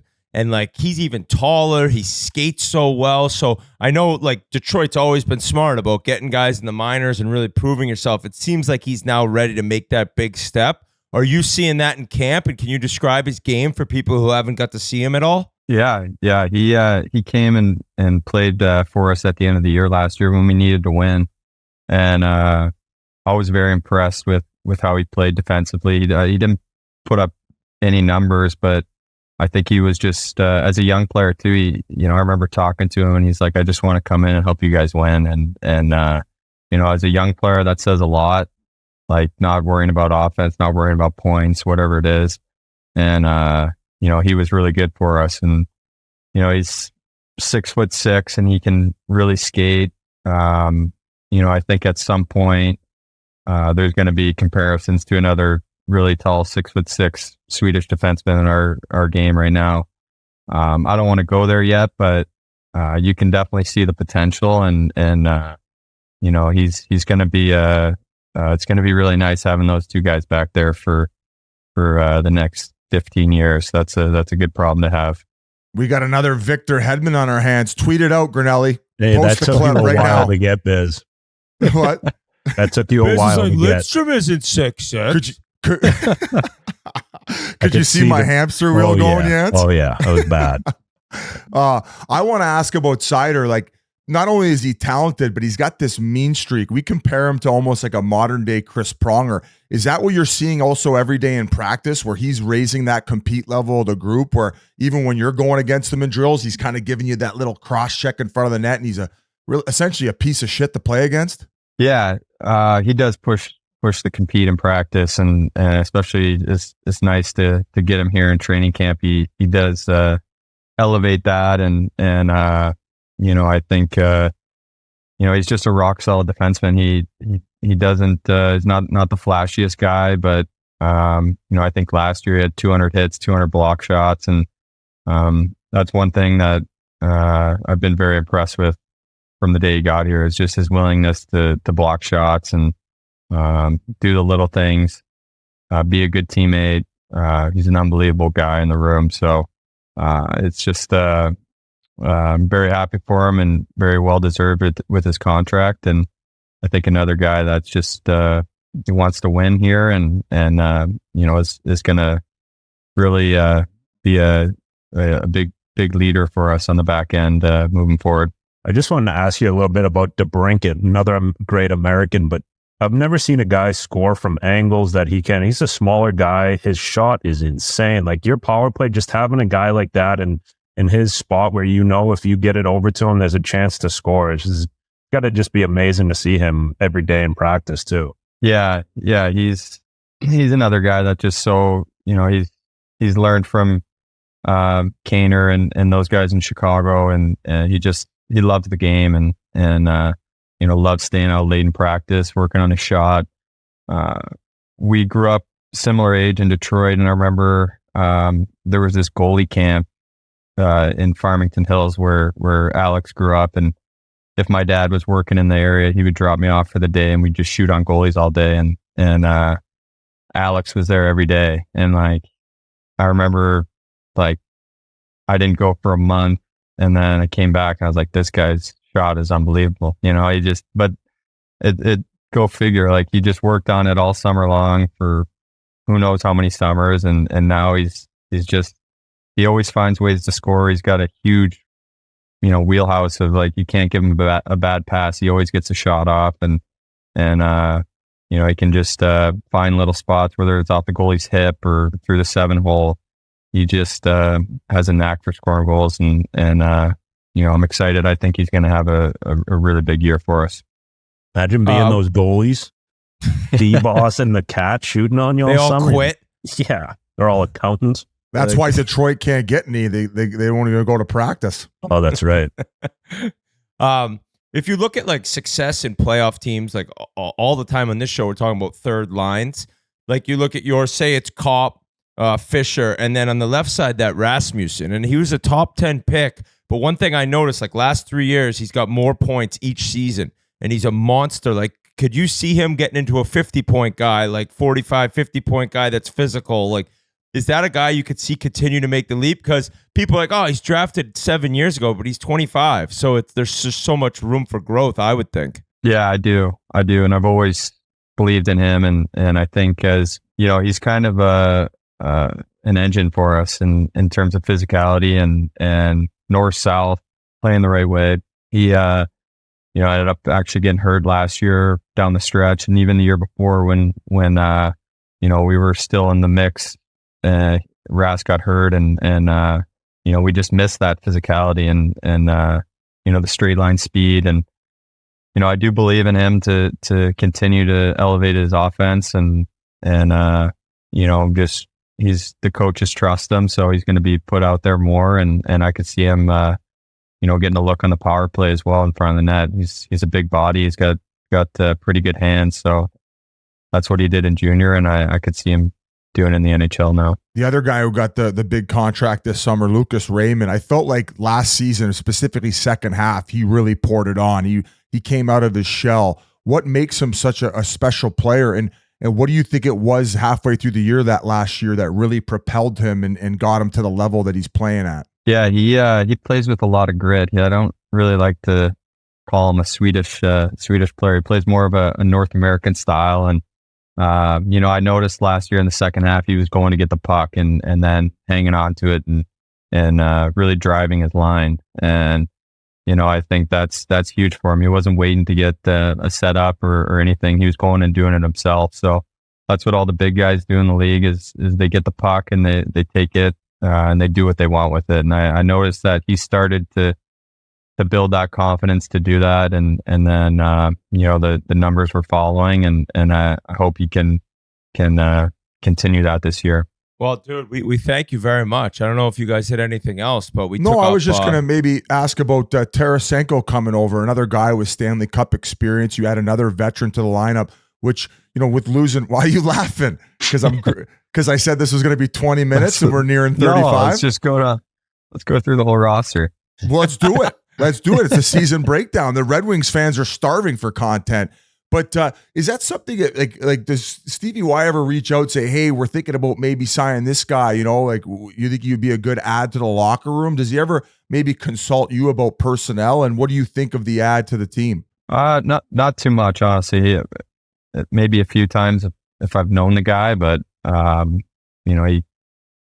trust him and I'm there to, be a player, be the captain. And I know Vladdy a little bit through All-Star games as well and media tours, whatever it is. And I'm excited that we got him. I really watched the Florida team in the finals and throughout their run last year. And just to see the way he played on their third line and he was checking guys, he was scoring goals, doing the little things. So, he's committed to win and he knows how to win in this league. And I think that's huge for us, especially if we're going to be a little bit younger this year. Having guys like him around that can score for us and know what it takes to win. All right, that's it. I'm done. Any guys in Grand Rapids you want to talk about? What did Stevie Y have for breakfast this morning? Yeah, I was going to say Biz loves Stevie Y. Oh, Stevie Bong Rips? That's my boy.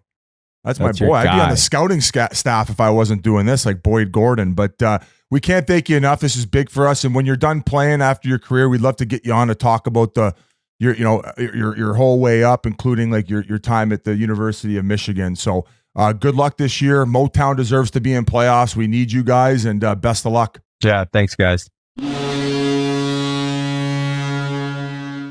Lots of things are better together. Hockey, food, golf, football. But when you bring in beer, it makes it even better. And if you really want to take things to the next level, drink some Labatt Blue Lights with your friends and live life to the power of we.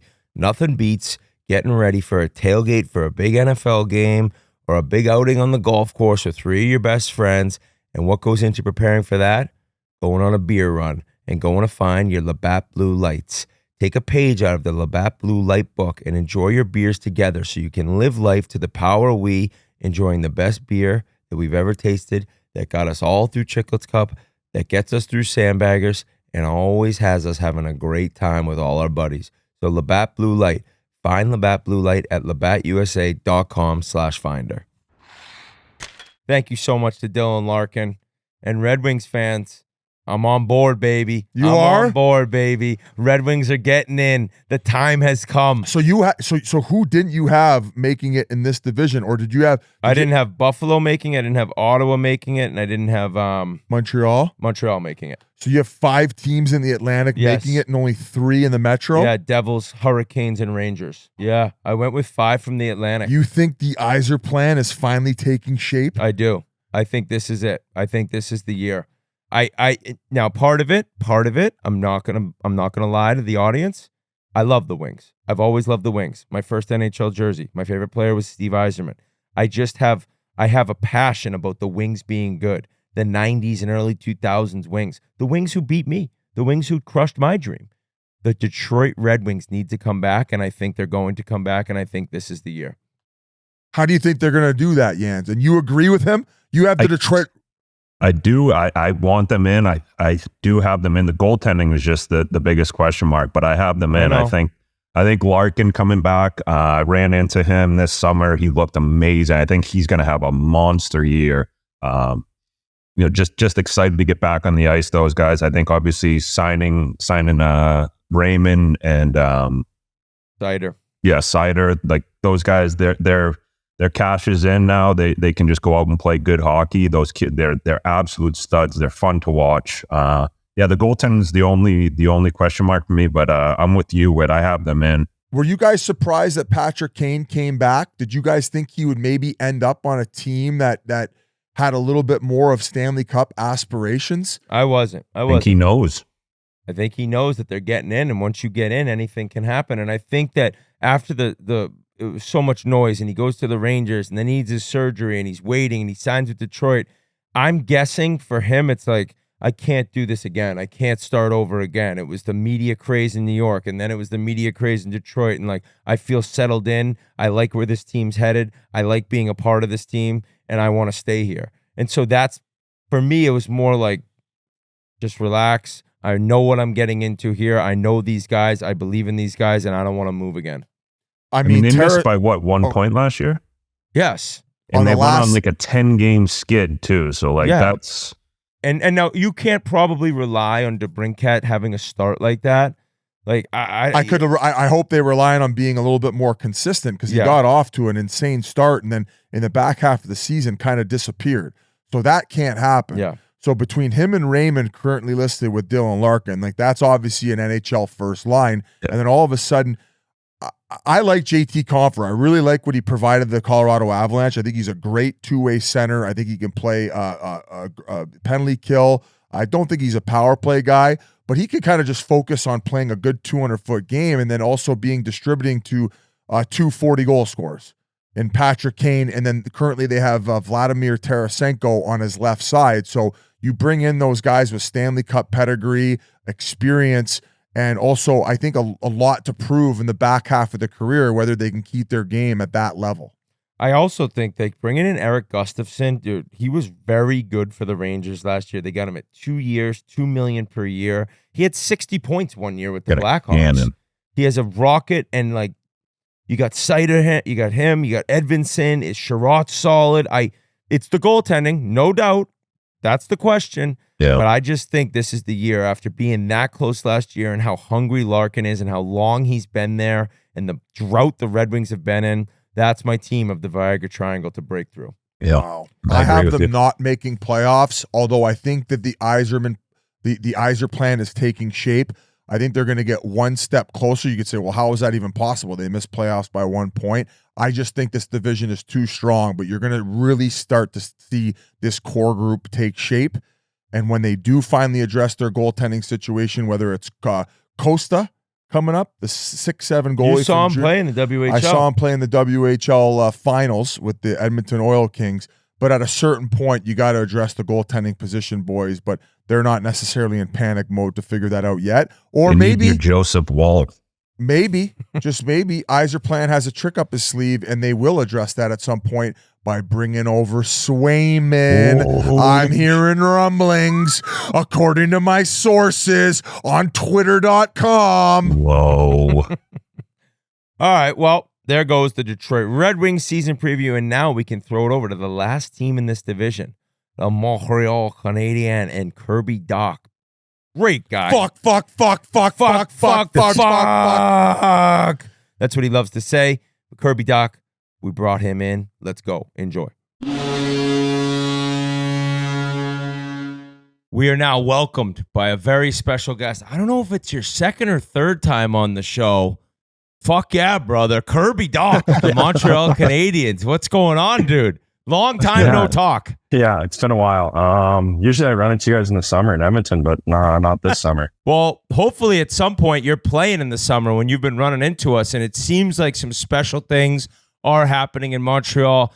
Horrible news the other night with Patrik Laine getting that knee check, and we don't know how long he'll be out. So that does suck for you guys. But overall, the excitement must be high in Montreal. The fan base is seeing Hudson fly around. You're back healthy. So I guess first off, how's the knee feel? How do you feel personally? It feels good. Honestly, it's at a point now where I wake up in the morning and I don't know which knee it is. So Awesome. feel strong. Yeah, feel strong on the ice. And like you said, we got a bunch of young kids that are ready to play and are hungry to kind of take on the league, right? I mean, you guys all saw that play Hudson's been making, and Holy.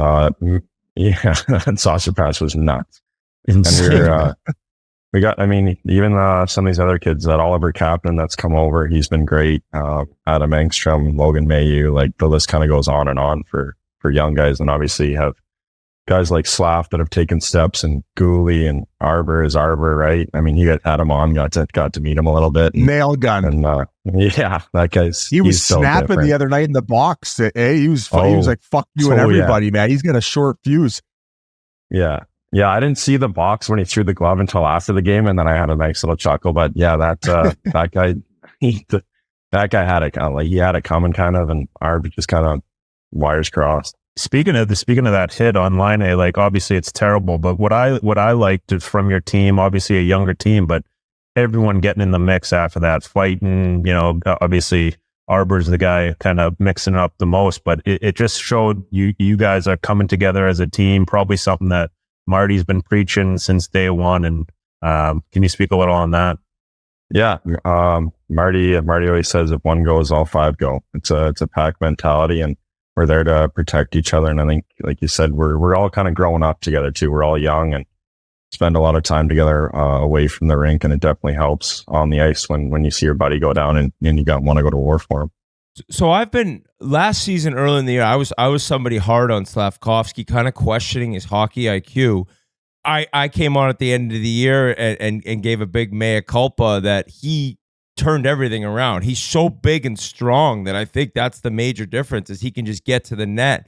Is that what you see in his game? Is just like bull in a china shop, goes to the hard areas? Is there more hockey IQ than I gave him credit for? Yeah, I was playing with him all camp last year and played the first one and a third of a game with him. But he was, I think it just takes time when you're a bigger guy. I think I kind of went through it too, like growing into your body and learning how to use your body effectively. Like you go, at least I went from playing junior to pro, and he played pro in Europe, but it's still different when you're 18 years old and you're bigger and stronger than everybody. And then you get here and everybody's been playing in the league. And obviously as a first overall pick, you got a little bit more of a target on your back. And I think in the second half of the year, he really turned it around, and he's been great in camp. And it's exciting to see like his progression and to see how each guy's kind of gotten better over the summers. And hopefully we can start putting it together and play some meaningful games. How hard of a camp does St. Louis run? Is he go pretty hard, kind of tort style, or is he a little bit easier easing you guys into things?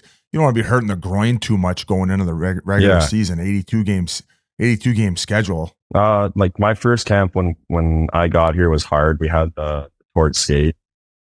We had that, and then got rid of that last year, and this year it's been a little easier too. So kind of just like you said, tapering us into the season and getting us ready. Is there a bigger specimen than Mike Matheson during those skates and stuff? Yeah, he's such a good skater. It's frustrating to watch sometimes. So smooth and effortless, and flies around the ice. You're pretty jealous of it sometimes, actually. Oh yeah. Sell me on this back end, because there's a few names that I didn't even know, and then they end up getting some pretty good contracts this summer. Like, I feel like it's a pretty underrated back end that not a lot of people hear about. Yeah, I think it's just because everybody's so young, right? Like, I think after Savvy and Math, everybody's 23 and under. So, I mean, Goals is a hell of a hockey player. I've played with him growing up and against him in junior, so I've kind of always known how good he is, and I think he's finally starting to come into his own and be a top pairing defenseman with Math. And then obviously Hudson's got crazy skill, and Arbor's kind of a little tougher, and we got JB who kind of plays both ends of the rink, and I played World Juniors and U18s with him, and he's always been a great skater. And I think we just kind of got a good mix of everything you need on a back end. Last year, like you kind of watch Caulfield and Suzuki and Slavkovsky take off, and it's so hard being injured and watching the team play, but it must have really lit a fire under you. Like, I got to get back and like seeing what these guys are doing just to get back in the mix and do my own sort of big jump year personally. Yeah, it definitely excited me to get back. I mean, I looked at when the season kind of ended and when playoffs would start, if we did make it last year, and my goal was to be ready for that. So I was pretty much ready for games if we needed to play to win or to get in or be in the playoffs. I was ready at the end of last year. But it was all from those guys. Those guys kind of supported me and helped me out last year, and even Marty letting me be in the meetings and everything, right? Like there's a lot of coaches that won't really let injured guys around the teams or maybe kind of have them on different schedules, but Marty always wanted me in the meeting. So I was caught up with everything and I wasn't coming into this year feeling like it was all brand new. What did you do this summer specifically, like having like so much time to train in order to get yourself ready? Like it's a huge year for you. You're probably going to be playing second line center. Like what did you do in order to hopefully get into game speed right away as soon as you hit the ground running? I just kind of did the same thing I've done most summers. I mean, did a lot of rehab workouts throughout the year to the point where I was good enough when I got home that I didn't need to focus too much on my knee. Maybe did a little more power skating this summer than I normally do, just making sure it feels good on my edges and I feel strong. But other than that, it's kind of just been the same summer training program.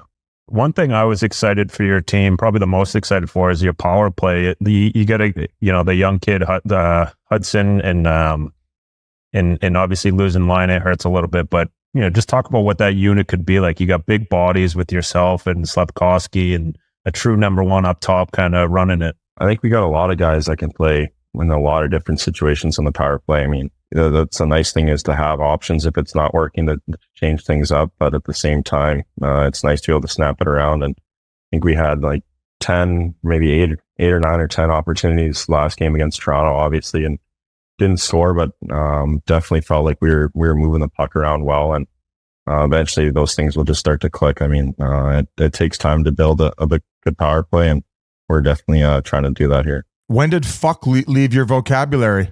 When did the word fuck leave your vocabulary? I don't think you've said it one time in this interview so far when you set the record when we had you on last. You've grown up, man. You've been hanging out with Nick Suzuki. I've matured a little bit, that's for sure. But no, it's still there. It's just a common word. Cleaning up my image. Yeah. What about like personally? Are you going to give yourself some time and like try to stay patient with? You miss a whole season. It's hard to just hop back in. Like, are you able to tell yourself, all right, like it's going to take maybe a couple games till I'm really feeling back, or is it right now with camp and how long you've been skating?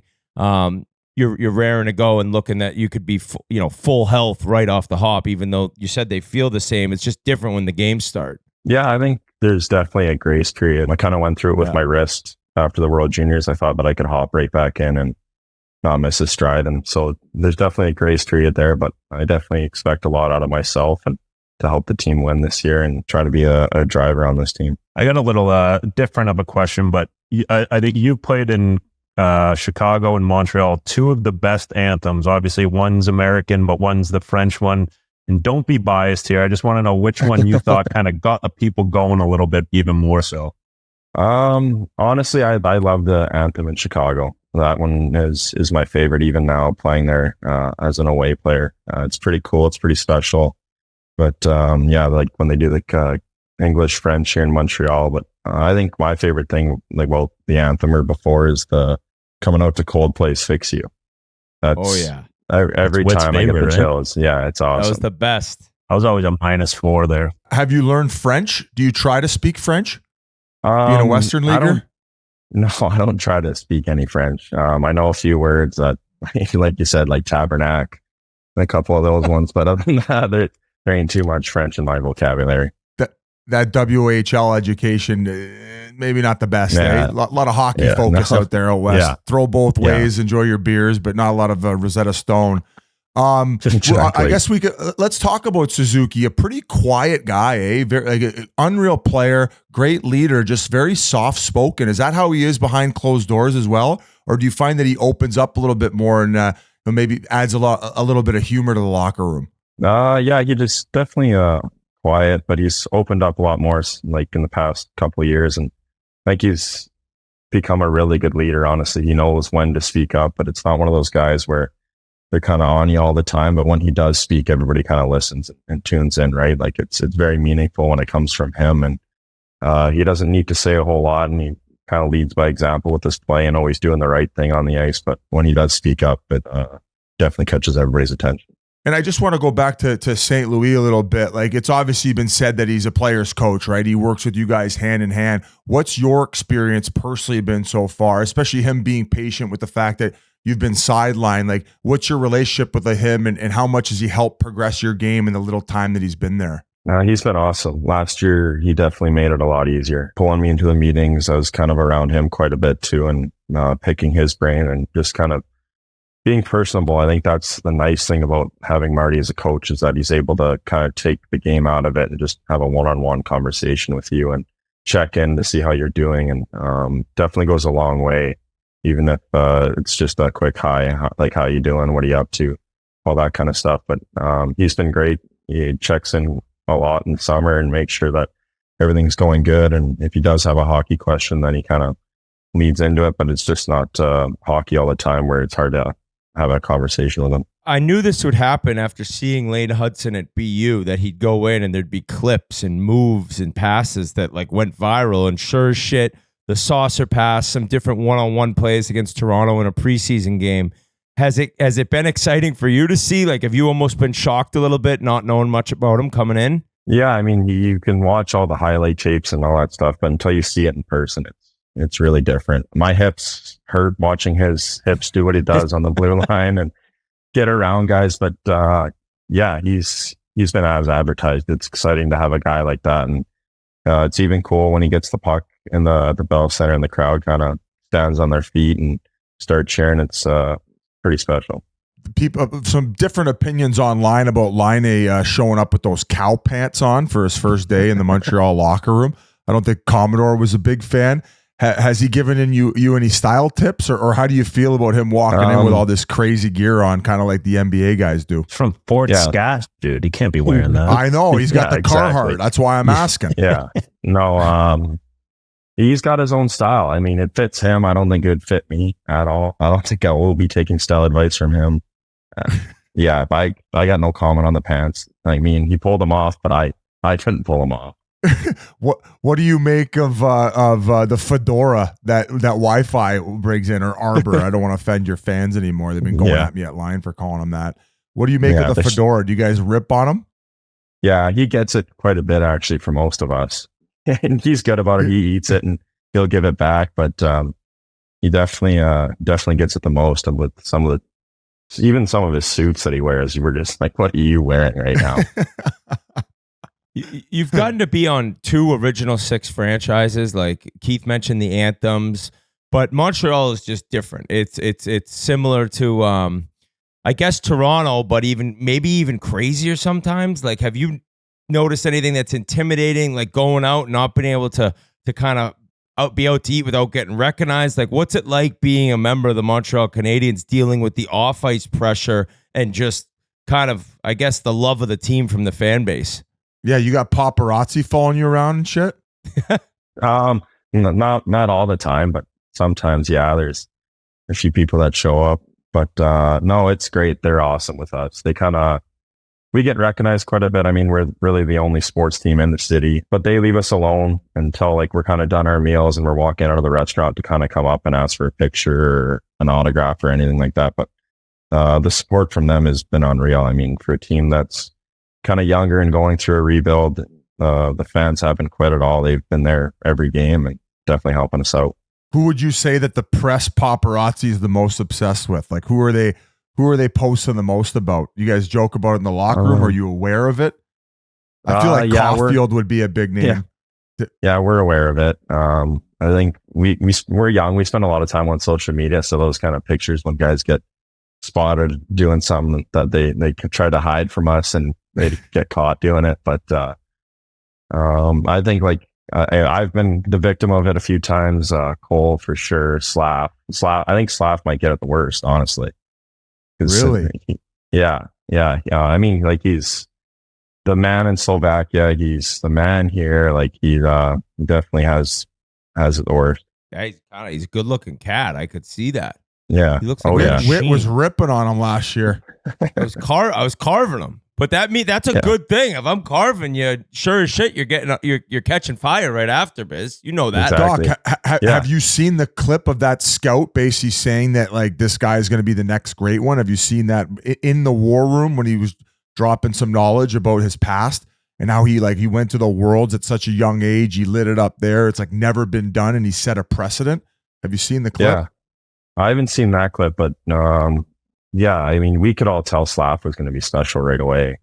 It just was going to take some time, and once he settled in, he's been incredible. I don't really have much else. I mean, maybe we could ask you about the goaltenders. I know you have a couple young ones there. Mainly that is it Montembeault whose name comes up the most? Yeah, Monty.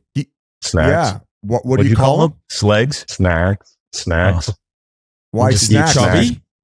He just eats snacks the whole time. He'll have like 4 or 5 banana breads if he ain't playing. I played with Monty in Florida, and he was like the third string goalie. He'd be the first guy off the ice every day. Yeah. He'd be the first guy off? Yeah, as the third. He's been good now. He stays out there. All right, he learned. Nice. Takes one-timers off the neck from you after practice. That's why he got out. What about legends hanging around the team? Like, you have like former Canadiens legends that are in the room. There's so much history there. Like, is Carey Price around? How does it work for the alumni network there? Are they like, when you scrubs going to start winning some games and get the history of this team back rocking again? Yeah, they any like a team event we have or alumni event, they always got their Stanley Cup rings and they're all putting it in our face. Just be like, you guys got to get one of these. But no, we got a pretty good alumni that kind of hangs around here.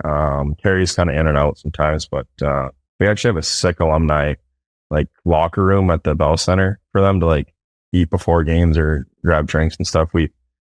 We've kind of walked in there a few different times and just been, this is a crazy setup. Like, this is almost better than our lounge. What's the best perk about being a Montreal Canadian? Everything. We get treated like royalty here. Whether it's dinners or stuff like that, everybody's kind of taking care of us and making sure that we're all right. For the team, like, are you guys looking to play fast pace? Is it like what is St. Louis telling you guys, like, this is what we need to do to win games? Yeah, I think that's, like you kind of said, the fast pace transition game. But I feel like as a young team, you kind of struggle a little bit more defensively, just the way the league is. But so that's kind of been a focus for us this year, is to make sure that we're not allowing as many goals, because I think we have the talent up front to be able to score and be in those high scoring games, but we want to try and keep the puck out of the net a little bit more. And yeah, that's basically it. I mean, we just got to try and be a little more predictable and find what's going to work for us as a team. Do you think you'll be scrapping a little bit more this year, given that there's been like a revival of fighting in the NHL? Is that something you want to add to your game? Be a little bit nastier, maybe in front of the net in the blue paint, kind of like Brendan Gallagher, just to be an absolute piece of shit out there? Yeah, I definitely not afraid to fight. I mean, I have a few already, but until my wires really cross, then there's not a lot of fighting in my game. But if I get mad enough, then yeah, it's kind of all bets are off and it's time to throw. Nobody wants to fight him. He's fucking huge. We'll see this year between you and Wi-Fi. I call him and his brother the Bandwidth Boys. You think that's a great nickname?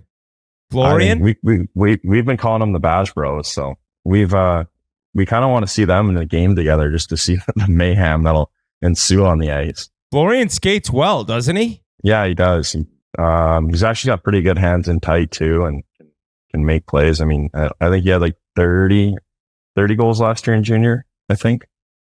So yeah, I mean, if you got a guy like that and that's big and can fight and put pucks in front of the net, that's huge. I guess last question for me is family related. Your brother was drafted second round by the Blackhawks, had a good first year pro. Like, how's he thinking? How's he feeling going into the season? He's excited. He's definitely trying to go there to earn a spot, and that was kind of his whole mindset. I mean, this was the best summer that I've seen him have in the gym and on the ice. It was cool to see the growth in his game over the summer. So I'm excited to see how he does this year and where he ends up. Outside of yourself, who's going to have the biggest breakout year for the Montreal Canadiens? I think it's going to be Gooley. I think goals will be like really steady back there. He's got some offensive touch too and can make plays. So I think Gould's is kind of ready to take that next step. I mean, Slav had that kind of coming out party, and everybody knows about Cole and Susie, and but I'd say Gould. I love it. Love it. That's all I got, buddy. We appreciate you joining us, and like the maturity is evident, man. It's I mean, outside of the F-bombs, you're seem very calm, cool, and collected headed into a big year for yourself. I wish you and the Habs the best of luck. Hopefully Laine gets healthy soon, and who knows, man, maybe you guys could be fighting for that wild card position in the East. Yeah. No, thanks for having me back. It's always fun coming on here, chatting with you boys. Thank you so much to Kirby Dach. Hopefully he explodes this year. He could stay healthy, and we could see him turn into a dominant center iceman in the NHL, which is quite possible. I guess to wrap it up, boys, I do not have Montreal getting in. I think it's going to be a nice year. Keep working towards that, but I say no for playoffs. Biz?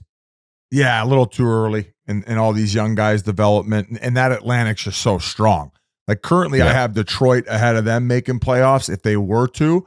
And but it should be interesting times in Montreal seeing the development from these young players. Jans? Yeah, definitely a fun team to watch with all that young skill and obviously the building that they play in. But yeah, I have them out of playoffs. I think they're a goalie and maybe another player away from being a legit playoff team for the next hopefully 10 years. Yeah, it wasn't just Laine. They had tough news with Reinbacher, who was a very high pick.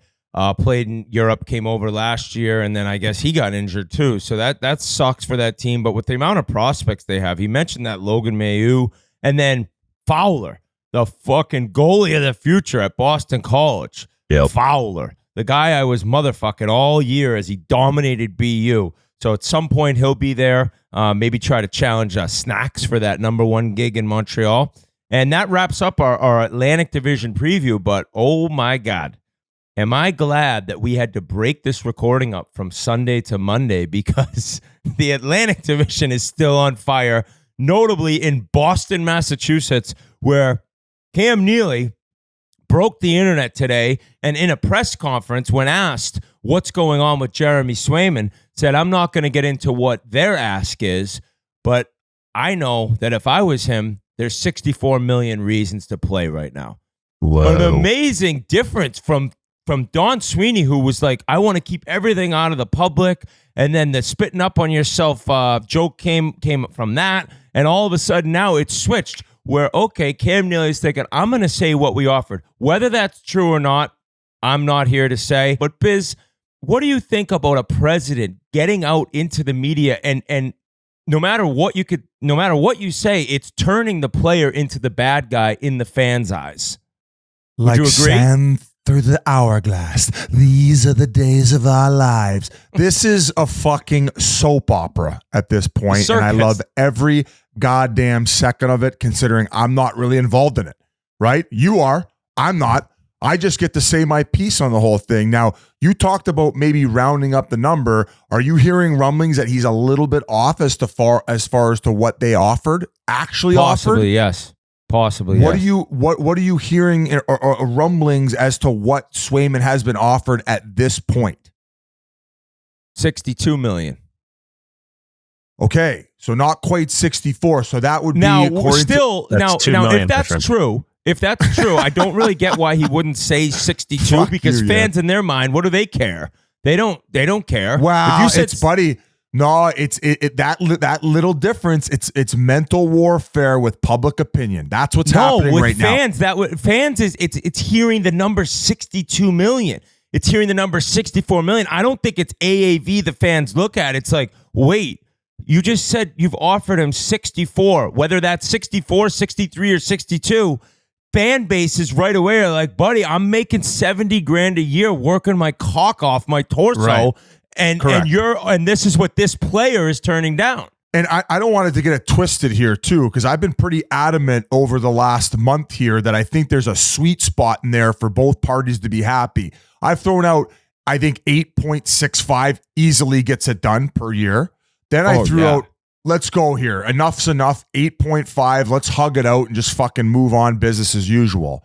I would say that 8.25, if I was the team right now, if I was Don Sweeney and I was Cam Neely, that would have been my offer. I would have said 8 years times 8.25. I would have slid across the table. I would have said, if this isn't good enough, then you can stay at home. We're going to see how Korpisalo gets the job done.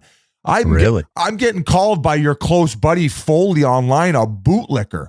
Whoa. I'm getting called a bootlicker because I think handing over just over $64 million to a guy who's played 132 NHL games, who shared the net with a Vezina winner the last 2 seasons. You know how many regular season games he played last year? How many? 44 fucking games, Keith. So he's playing, you're splitting the net. He's never had a year where, what does Saros make? A guy who's proven himself year over year. What's he making? I think he makes just over $8 million. For 8 or 9, right? Yeah, I think he makes just over $8 million. What's Hellebuck make? Another guy who's played probably plus 60 games many seasons.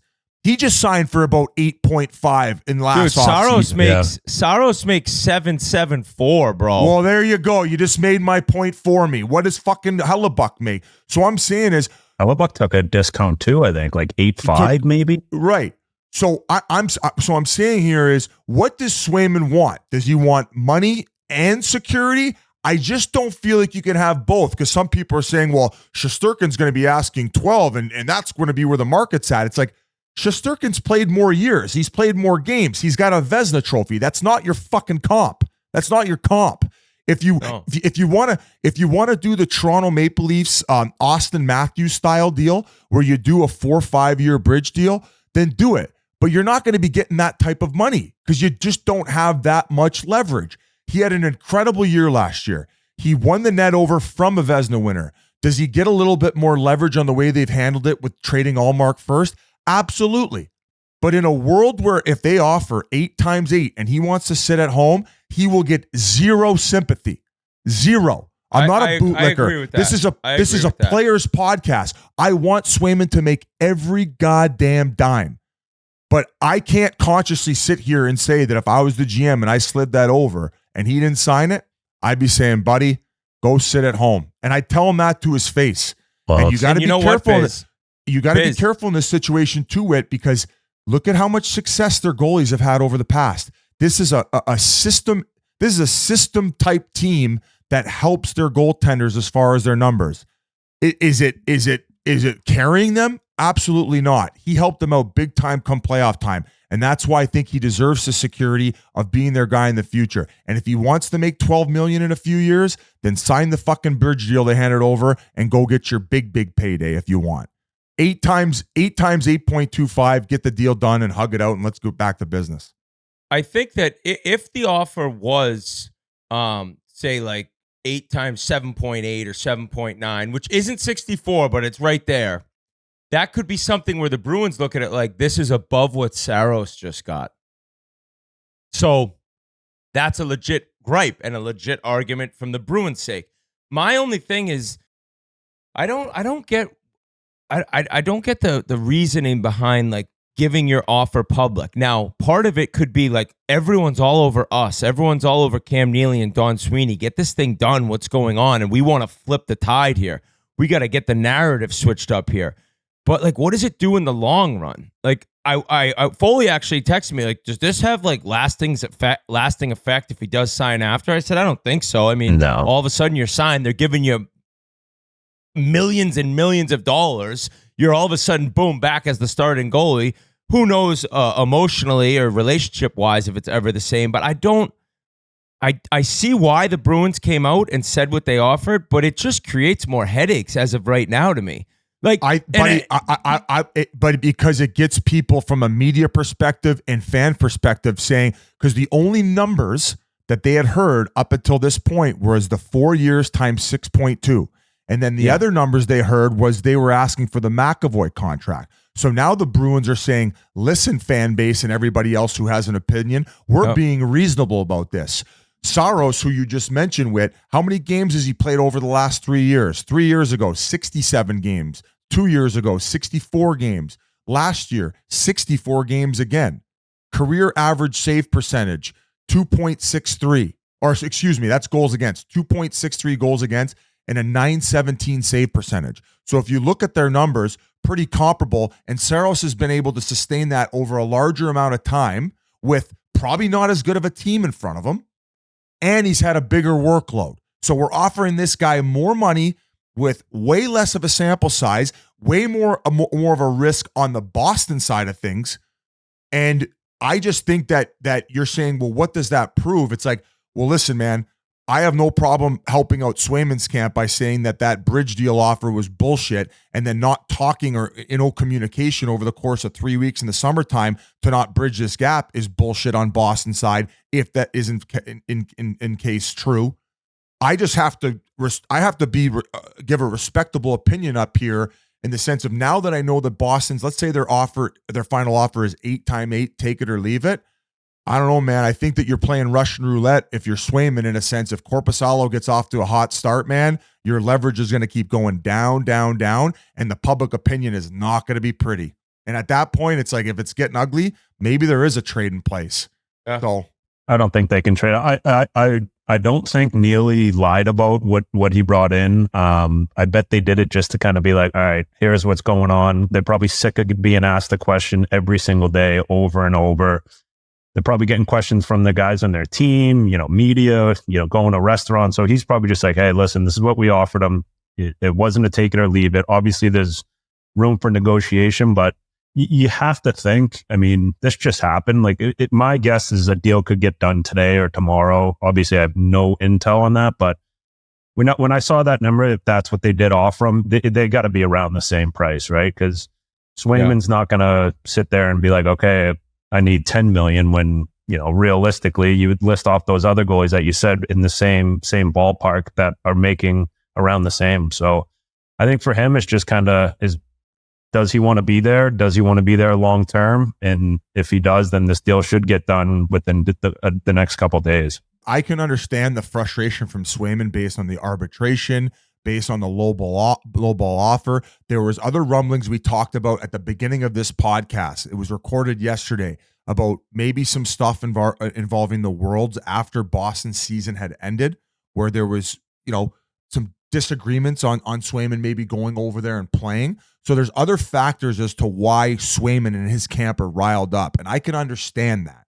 But at a certain point, with 132 NHL games played, and you're having 64 million or even 62 being offered to you, you have to take a step back and maybe both sides need to take an ego check here and simmer the fuck down before things get out of hand and ugly to where they don't get resolved and they maybe eventually move on. So I guess that's my I just only think both sides, Biz. I just think that player or management, it's like, oh, once things get into the media like that, like it's just as a team, like once you're like pitting the fans against them, it's like, oh my God. Like I know that wasn't the goal. They never wanted to do this, but now you're at a place where it's like, holy shit, like we've now created, if he does sign, doesn't play well, fans are going to be all over him. Fans were all over us before. It's just turned into such a circus. And as a Bruins fan, like Granelli said, like I don't love this. I don't love being in the middle of a contract like stalemate in which both sides are just gunning for each other, when you'd hoped it would be pretty smooth and easily done. Now, this is pro sports. This is somebody that's looking to get what he's worth, and a team thinking that he's maybe worth a little less. I do agree with Keith, though. I think that if that offer's right around there, whether it's 64, 63, 64.4, it's now in the ballpark that makes sense to everyone. So maybe it is later today. Maybe it's tomorrow. Maybe it's the next day, and he gets to skate for a week before the first game of the season. I just think wrapping it up, Bruins fans are like, please, just finish this. End it. I don't want to listen to it anymore. I think that the Bruins could have done themselves a lot of favors if they would have handled it better on the front end. And you know that they're poopy pants because they're used to getting what they want from a contract perspective. Maybe they didn't with the Pastrnak. Maybe they didn't with the McAvoy. But though Pastrnak, even more leverage, he had it. McAvoy, it's like, well, what are you going to do? Somebody else might even fucking offer sheet the guy. He's so good. And, he's playing big minutes and he's playing every single game. So, that's pretty much all I got to say on the topic, man. It's ugly. I just hope it gets done. They need him. We need him in the league. They need him. So Whit, if the offer stands at 8 years times 7.75, and Swayman says no, whose side are you on? Probably the Bruins after seeing the Saros extension. But like, it's like, yeah. I mean, that's seeing Saros have 7.74 times 8. It's hard, right? It's hard to think like, oh, that's not enough.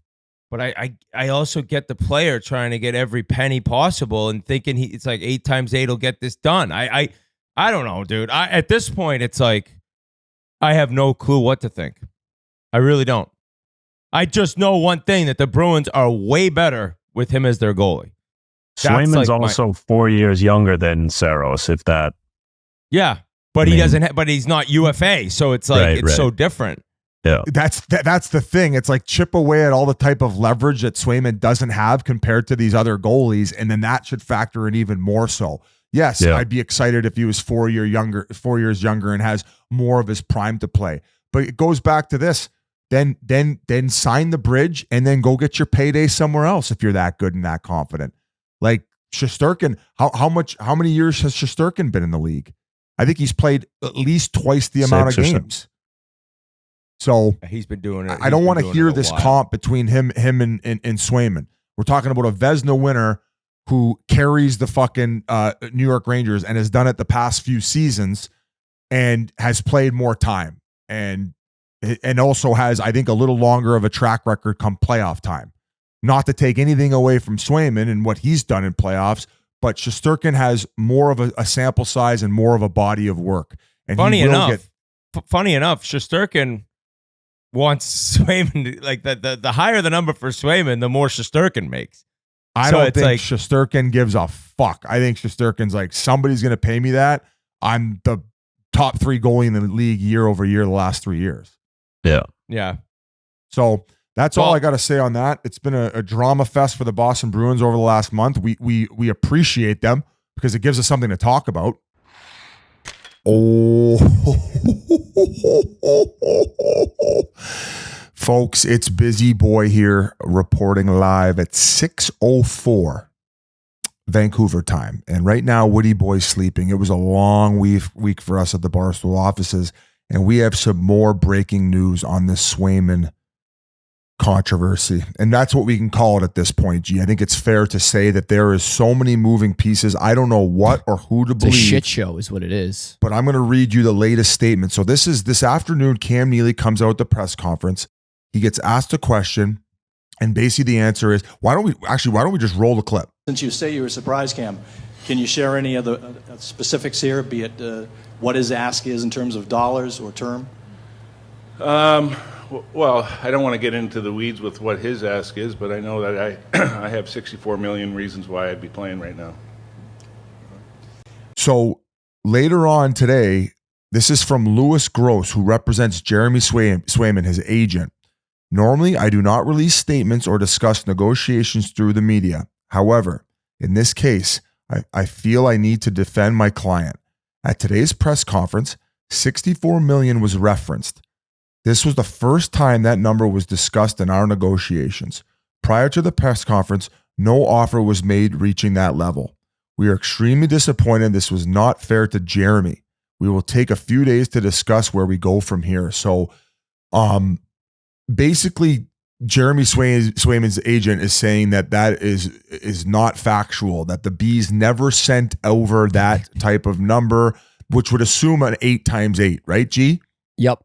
64, 8 times 8. We did discuss a little bit earlier. We heard rumblings that there was an offer that was a little lower than that did come in. I don't have confirmation on that. I don't know if that's factual. So let's just take exactly what we know now and the fact that Cam Neely did say those words. And I can't say that Cam Neely's lying. Maybe, just maybe, he misunderstood or got information that was going to be the Bruins' offer over to them and was not in that original conversation. So before the press conference was kind of loaded with that number in his mind. And maybe he's like, oh God, like what have I done? Maybe that is in fact the case. And they're working this thing through the night. And maybe making a statement on their own. But I think what basically now the public opinion is, in the fact that the Bruins maybe try to sway it back to their side, because we discussed it earlier. If it was 8 times 8, myself and Whit, and I'm sure majority of Bruins fans, given with what the organization and its fan base had provided Swayman, that would be more than enough of an offer to get him to re-sign and remain a Bruin.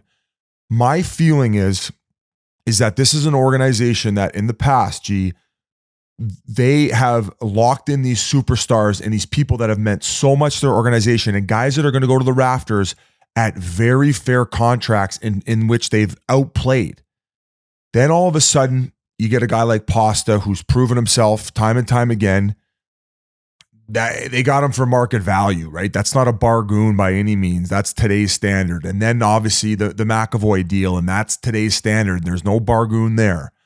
I think that they've had the mindset that they were going to be able to lock in Swayman at one of these Marchand or Patrice Bergeron types deals. That is not the case, especially in the way things transpired in arbitration. They were never going to get that. What they were going to get was probably this summer, if they would have handled this appropriately and went over and said, here's an offer at 8 years time, probably, I bet you, maybe even at that case could have said 7 times 7.75, maybe the Saros even 7. deal. Take the Saros deal. The Saros deal.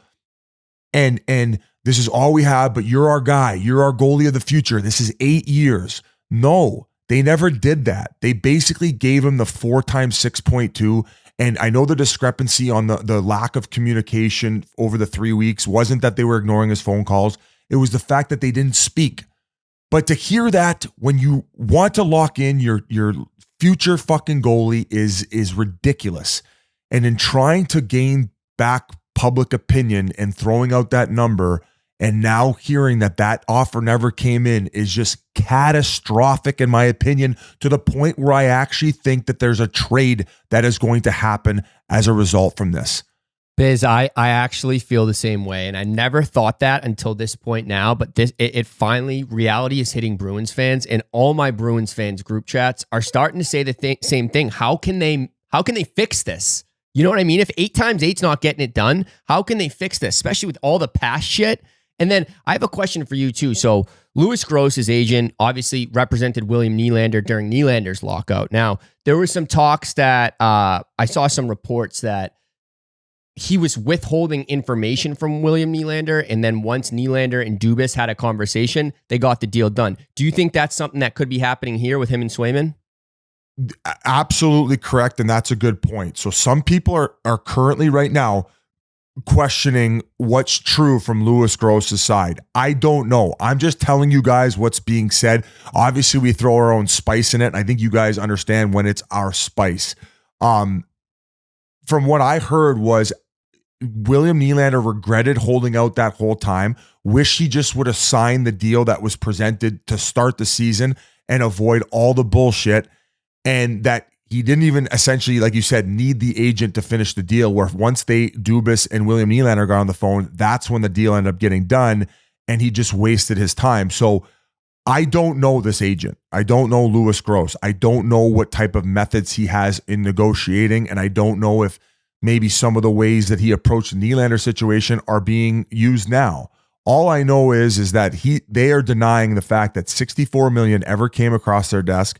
So if he's lying, Louis Gross, and the Bees aren't, now all of a sudden that might set off the Bees to a point where they're saying, we don't want these fucking headaches anymore. Let's ship this guy out of here. But in fact, if they never slid that over and they try to use the fans in mainstream media essentially to gain public opinion back on their side, I still see it resulting in trade. But oh my God, would that ever be just a horrendous look for the Bees in trying to flex their muscles and really landing flat in all of this. I'm not picking a side yet. There is still way too much to unfold, but I'll say that right now I'm definitely Team Swayman based on what I was saying earlier, where the assumption is that 8 times 8 was offered. And that's why I was shocked, where I'm like, God, like that is such a good, fair deal for this kid. And right now, and one other theory I do have is my theory is that offering a little bit less than that, let's say it was $62 million was the offer that the Bruins had. in Neely saying that he's got 64 million reasons why was maybe Neely and their staff basically saying, send over the fucking paperwork at 8 times 8 and we'll get this thing done.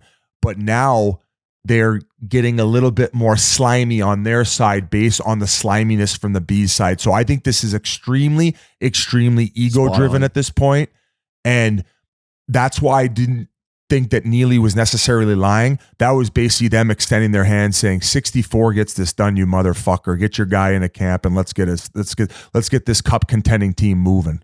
I think you're exactly spot on there too, Biz, because when you go back and look at the statement, he mentioned 64 million, that exact number, before the press conference. That number had not been offered before the press conference. I feel like if it was that 4-year, $6.2 million offer that we heard, the statement would have been like that. The contract that was offered was nowhere in the realm of 64 million, but he's saying 64 million. So I feel like it could be like 61, 62, like we're hearing. And now they're being particular about it. And just like you said, Neely's like, hey, take it or fucking leave it. Right. And like, it's just like, that's why to go back is like, if that's what Neely was doing and essentially extending his hand, but not like, nobody wanted to swallow their pride is what I'm saying. And they're saying, here's the Egos. 64, send over the paperwork, where he's saying now publicly because they did it. It's a cat fight. Meow. It's a cat fight. So gun to your head, Biz, gun to your head. How does this end? I think that cooler heads prevail. And I think think about where we're at right now. I bet you Bruins could have gotten a little bit of a discount if they would have went to this guy in the summer and said, here's 8 times 7.5. This, if you take this, we really have the opportunity to put pieces around you, the final pieces, in order to win a Stanley Cup. And based on how they've handled it, he's like, no, fuck you. And his agent, with the history that it has, is probably the wrong agent in this situation, to where this is why, get your popcorn ready, folks. The NHL season is underway, and we can leave it at that. Enjoy the pod. And we actually have G hopping on to talk about something very important to a lot of people, including him. That's breast cancer awareness merch that we're going to be dropping. And is that one of them?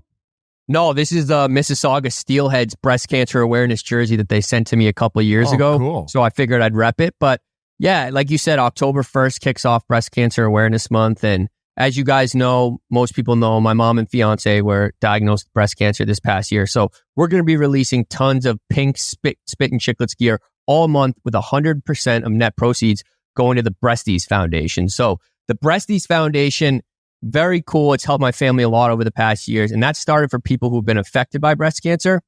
And it gives them a community of support, mentors, someone to talk to. There was a lot of times where, you know, I'd go into the bedroom, I'd look over at Alana, and she'd either be on the phone with someone, she'd be texting with someone, she'd be in some type of forum, and I'd be like, who are you talking to? And it was always the Breasties. It was the first place she went when she got breast cancer, and they've been here for her the whole way. So great cause. Breast cancer rates are skyrocketing right now amongst young women, and we need to give these ladies some support. So buy some merch, help support an amazing cause. It's very near and dear to my family, and yeah, I would love to sell a ton of merch this year. Gee, does some of that money also go to the wig that was provided for Alana? Like the wig situation? You said that they could be like $5,000 a pop. Are the Breasties someone that help with that as well? Yeah, the Breasties are actually who connected Alana with the wig company. So it's one of those things where right when you get breast cancer, that's where you go. And there's women who have been through it. There are spouses who have been through it that are in these group chats. And I think one of the things that Alana would always say is like, I just need a mentor. Like I need someone who's been through this, because what do I know? You know what I mean? I've never cut my boobs off. I've never gone through anything like this. So I think having an older woman who's been through it, even someone, you know, Alana got diagnosed at 28 years old. So being able to go on this group chat and find another woman who is 28 years old and be able to get on the phone with them and talk about everything they've gone through, having to freeze the eggs. There's so many things. And Breasties has been there for us from day one. The shirts are awesome. We have a ton of cool designs. So barstoolsports.com/chiclets is where you can buy it. And let's make a difference. I think it would, we've done this in the past. We've done breast cancer awareness merch, but it would be, it would mean a lot to my family and to me personally if we could raise a ton of money here. Let's do I it. love that. Fucking right, So G. everyone- Couple clicks for G. I know it's emotional, G, but No, you've couple been a clicks leader. for all the women that have to go through Yeah. this, man. It's like Yeah. the rates are skyrocketing right now, and insurance won't even pay for mammograms under the age of 45 years old. We have so much work to do in this field, and let's sell some merch and try to make a difference. A good Great, way to great. help out any way Yeah. you can. So be on the lookout for that on our socials, Instagram, Twitter, all that stuff.